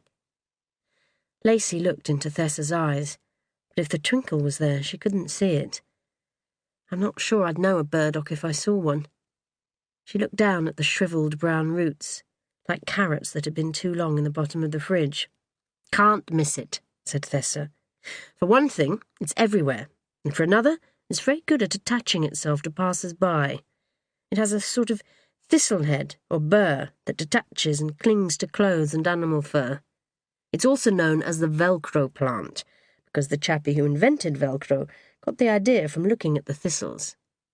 Well, I admit Velcro is pretty useful. Velcro schmelcro, snapped Thessa. There are records of burdock treating cancer back in the Dark Ages, and leprosy in the Middle Ages. Henry VIII was given it for his syphilis. Did it work? Thessa's face took on a prim look, as though a king's venereal disease was an improper subject for levity. I believe it relieved the symptoms, but didn't cure the underlying cause, and the plant is currently the subject of clinical trials to test its efficacy with cancer and HIV. Lacey nodded at the small brown roots. I'm impressed. And the dandelion? Almost as good. And they're perfect partners, because dandelion is a diuretic, expelling all the wastes away through the kidneys and the liver. What can I do? Asked Lacey. You can peel the roots, said Thessa. Then give them a good scrub under the tap. No, use the blue peeler. That one has chickweed on it. Lacey picked up a root and ran the peeler down it. Yep, just like peeling an old limp carrot. Good girl, said Thessa. When you've done that, you can chop them up small and then do the same with the dandelion roots. I need about 500 grams of each. The scales are in the corner. You don't have many friends, do you? I'm sorry? I see a terrible sense of loneliness hovering over you. Lacey concentrated on the peeling. I'm quite a private person. And there it is again, that veil. You know who you remind me of, dear? The women from my part of the world who wear those long, flowing robes to hide themselves. I thought you and your brother were Greek. Not talking about me, Lacey. I never wore the burqa. You do. We can't see it, but it's hiding you all the same. The peeling done, Lacey carried the burdock roots to the sink and ran the tap. She couldn't remember when she'd last washed a vegetable. What will you do with them next? She asked Thessa, who was clattering around in a cupboard under the other sink. I'm going to boil the roots, then strain the liquid, Thessa told her. Then I'll add sugar and boil again until it's dissolved. When it's cool, I can bottle it. How's your appetite, dear? Fine, said Lacey. You don't cook fresh food much, do you? You're planning to give me a bill for all this free consultation. If I billed you, it wouldn't be free, would it? That's good. Now, can you chop them nice and fine, like slicing carrots for a stew, if you ever slice carrots? Lacey checked the width of the slices she was producing and started cutting thinner. You're very judgmental, you know that. Next time you have a headache, dear, eat a few dandelion flowers, but only when the sun is shining, otherwise they'll be too bitter. How long have you been a herbalist? Asked Lacey, as she finished chopping the burdock roots and carried the dandelion roots to the sink. These 40 years, said Thessa. Alex and I both went into medicine, but he took the conventional route and I deviated. Do you ever work together? Good Lord, dear. Did you ever meet a Western doctor who would have anything to do with alternative medicine? It's little better than witchcraft, most of them. Thank you, that's lovely. I'm going to boil them up later when it's cooler, so they can stay there for now. Can you help me with some raspberry leaves? Lacey agreed that she could, and the two women left the still room. I think I'm going to take back the mugwort and give you a tincture of hops instead, said Thessa, as they went out into the sunshine again. It's a very useful sedative. The only disadvantage is that its estrogen-like compounds do tend to increase the female libido, and that can't be good for you, with your man playing fast and loose the way he is. Lacey wondered if it were possible for body temperature to drop purely at the sound of someone's words, or whether it just felt that way. What do you know about my man? She asked, trying to sound light-hearted, as though the question were amusing. Not a sausage, which I'm having for lunch, incidentally, if you'd like to stay, but I can spot a lovesick girl a mile off. Do your patients come to see you here? Anything to take Thessa's attention away from her. No. Alex feels very strongly that our home is private. I have a couple of rooms just off Harley Street. You look surprised, dear. You can't imagine a mad old fool like me on Harley Street? But you'd be surprised what some people will pay for health. I treat a lot of young women with fertility problems. Between 3 and 6 months it usually takes me to get their cycles as regular as the moon. I try to synchronize the menstrual period with the new moon, if I can. Egg follicles grow best when the moon is waxing. There didn't seem a lot to say to that, so Lacey stepped back to let Thessa precede her under an archway of vines into a fruit garden. The first beds were strawberries, scattered with tiny white flowers and already glistening with fruit. They passed gooseberry bushes, then red currants. The raspberries, on their tall, spindly stems, were plentiful, but small and green. Just the leaves today, dear, said Thessa. The new ones grow high on the bushes, and I can't reach them. Dare I ask what you do with raspberry leaves? Said Lacey. I make tea. Even you must have seen raspberry leaf tea in the supermarkets. Of course, mine is much stronger. I give it to my successors. It's wonderful for strengthening the uterus before giving birth. Ah, damn it! The basket of leaves had slipped from Thessa's lap. Lacey bent down, gathered up the leaves and returned them to the basket before offering it to Thessa, who seemed to be in pain. You okay? Thessa took hold of both legs just below the knee and tugged at them. For a split second, Lacey caught a glimpse of wrinkled, bare feet, pressed very close together, before Thessa smoothed her long skirt to cover them again. Can I do anything? Said Lacey. Thessa shook her head. Physician, heal thyself, huh? If there's a plant that can help me, I've yet to find it. Lacey carried on snipping leaves. Did you have an accident? Sorry if I'm being nosy, but you seem so lively. You don't seem like someone who's spent their whole life in a wheelchair.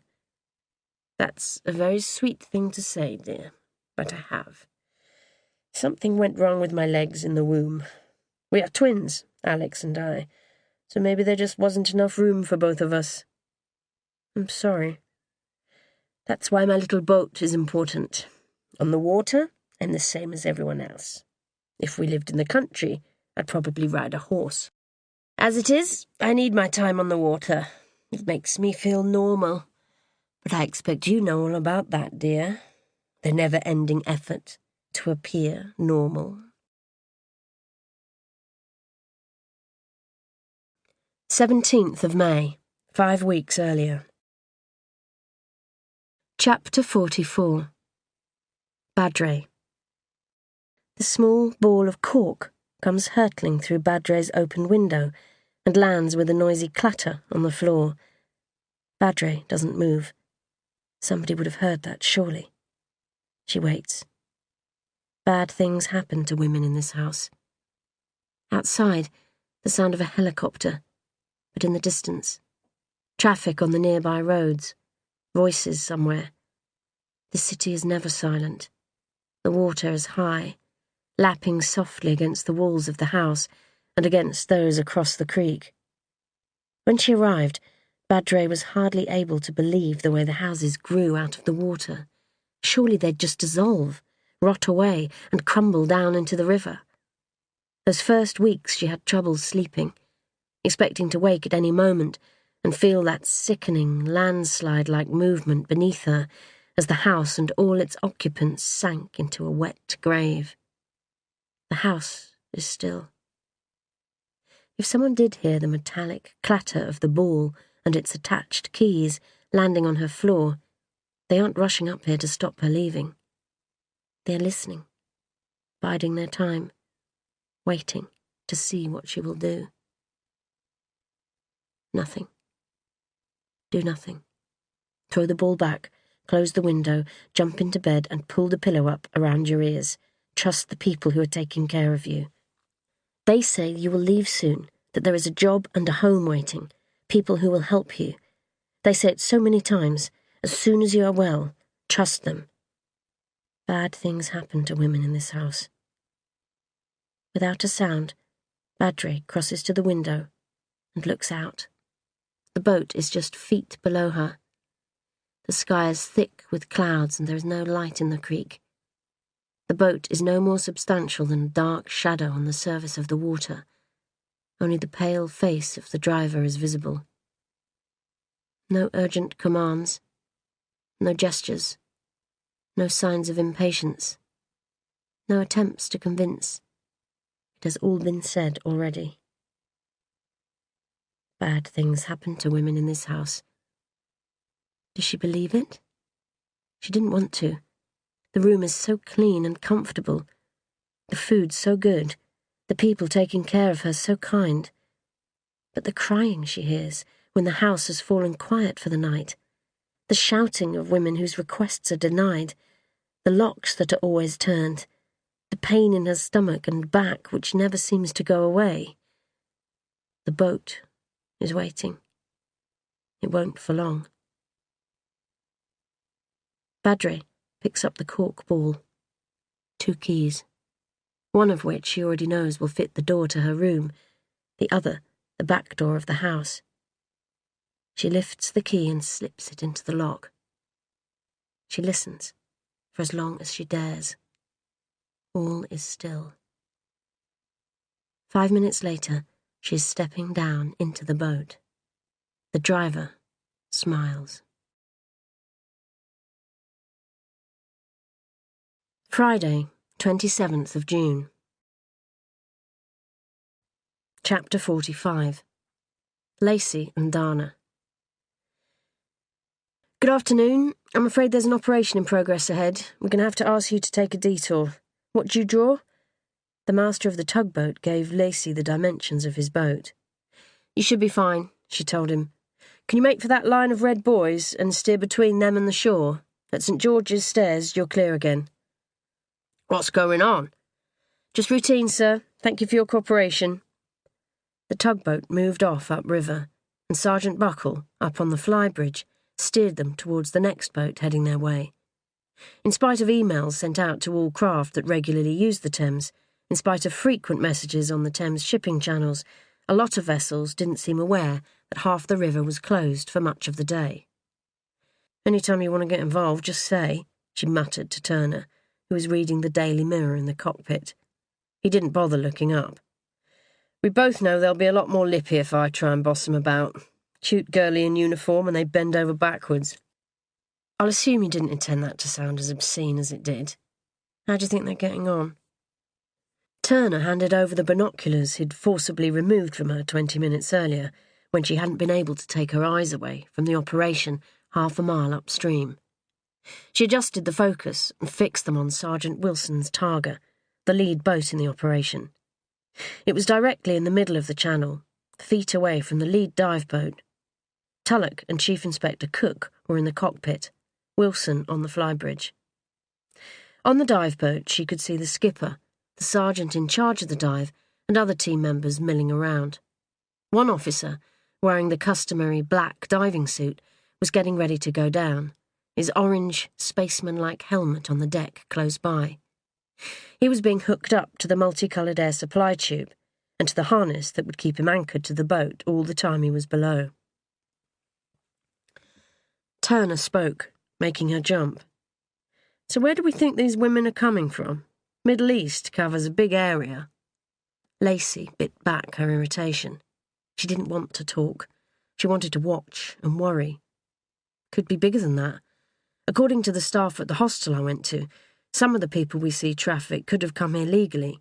We could be talking about any of the poorer countries in the European Union, other parts of Eastern Europe. They also talked about a big influx of people from the Stans, Afghanistan, Kazakhstan, Uzbekistan. And they're being brought here for what? The sex trade? Lacey put the binoculars back to her eyes. Probably, although the border agency said we shouldn't rule out organ trafficking.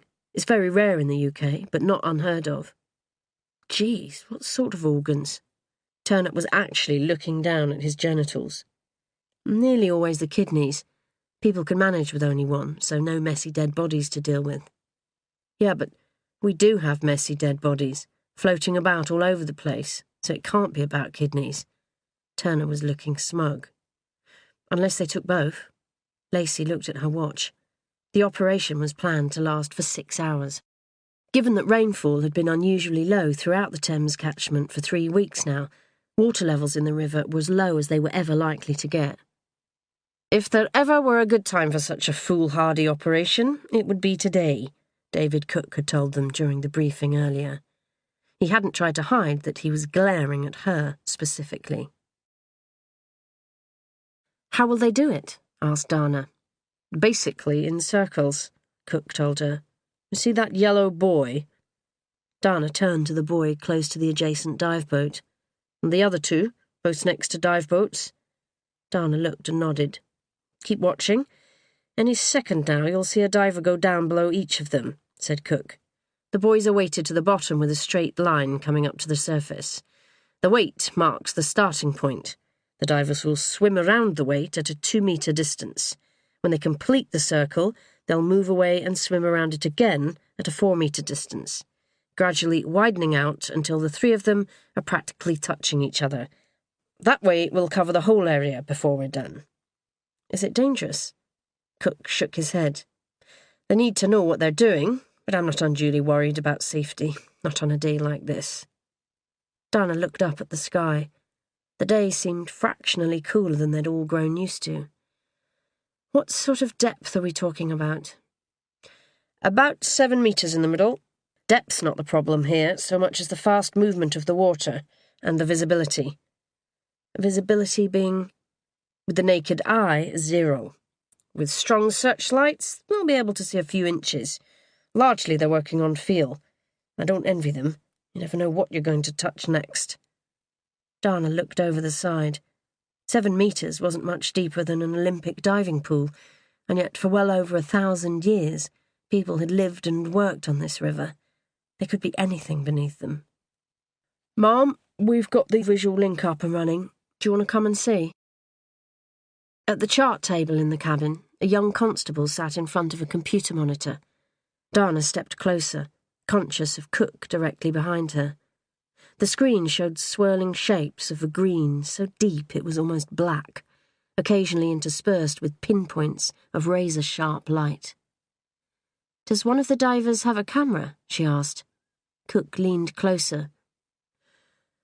"These pictures are coming from the RV, remote-controlled vessel, bit like a mini-submarine. Darren here is controlling it." The young constable's gaze never left the screen. "On the surface, those torch beams will stretch 100 metres, said Cook. "Down there, less than 1. Dana watched the dull glow of the torch beam. Particles of sand and grit floated across the screen, giving the impression that the RV was moving through soup. It was very close to the riverbed. Shapes emerged from the gloom, vague and indistinct. Intermittently, a diver's gloved hands came into view, creeping hesitantly along the bottom like a slow-moving river creature. Every time he touched something, a fine spray of silt sprang upwards, almost destroying what little visibility there'd been. "What's down there?" Dana muttered, not really intending that anyone would answer. "Nobody knows for sure," Cook told her.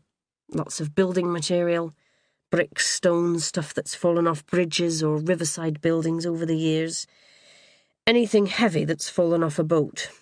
Any amount of stuff people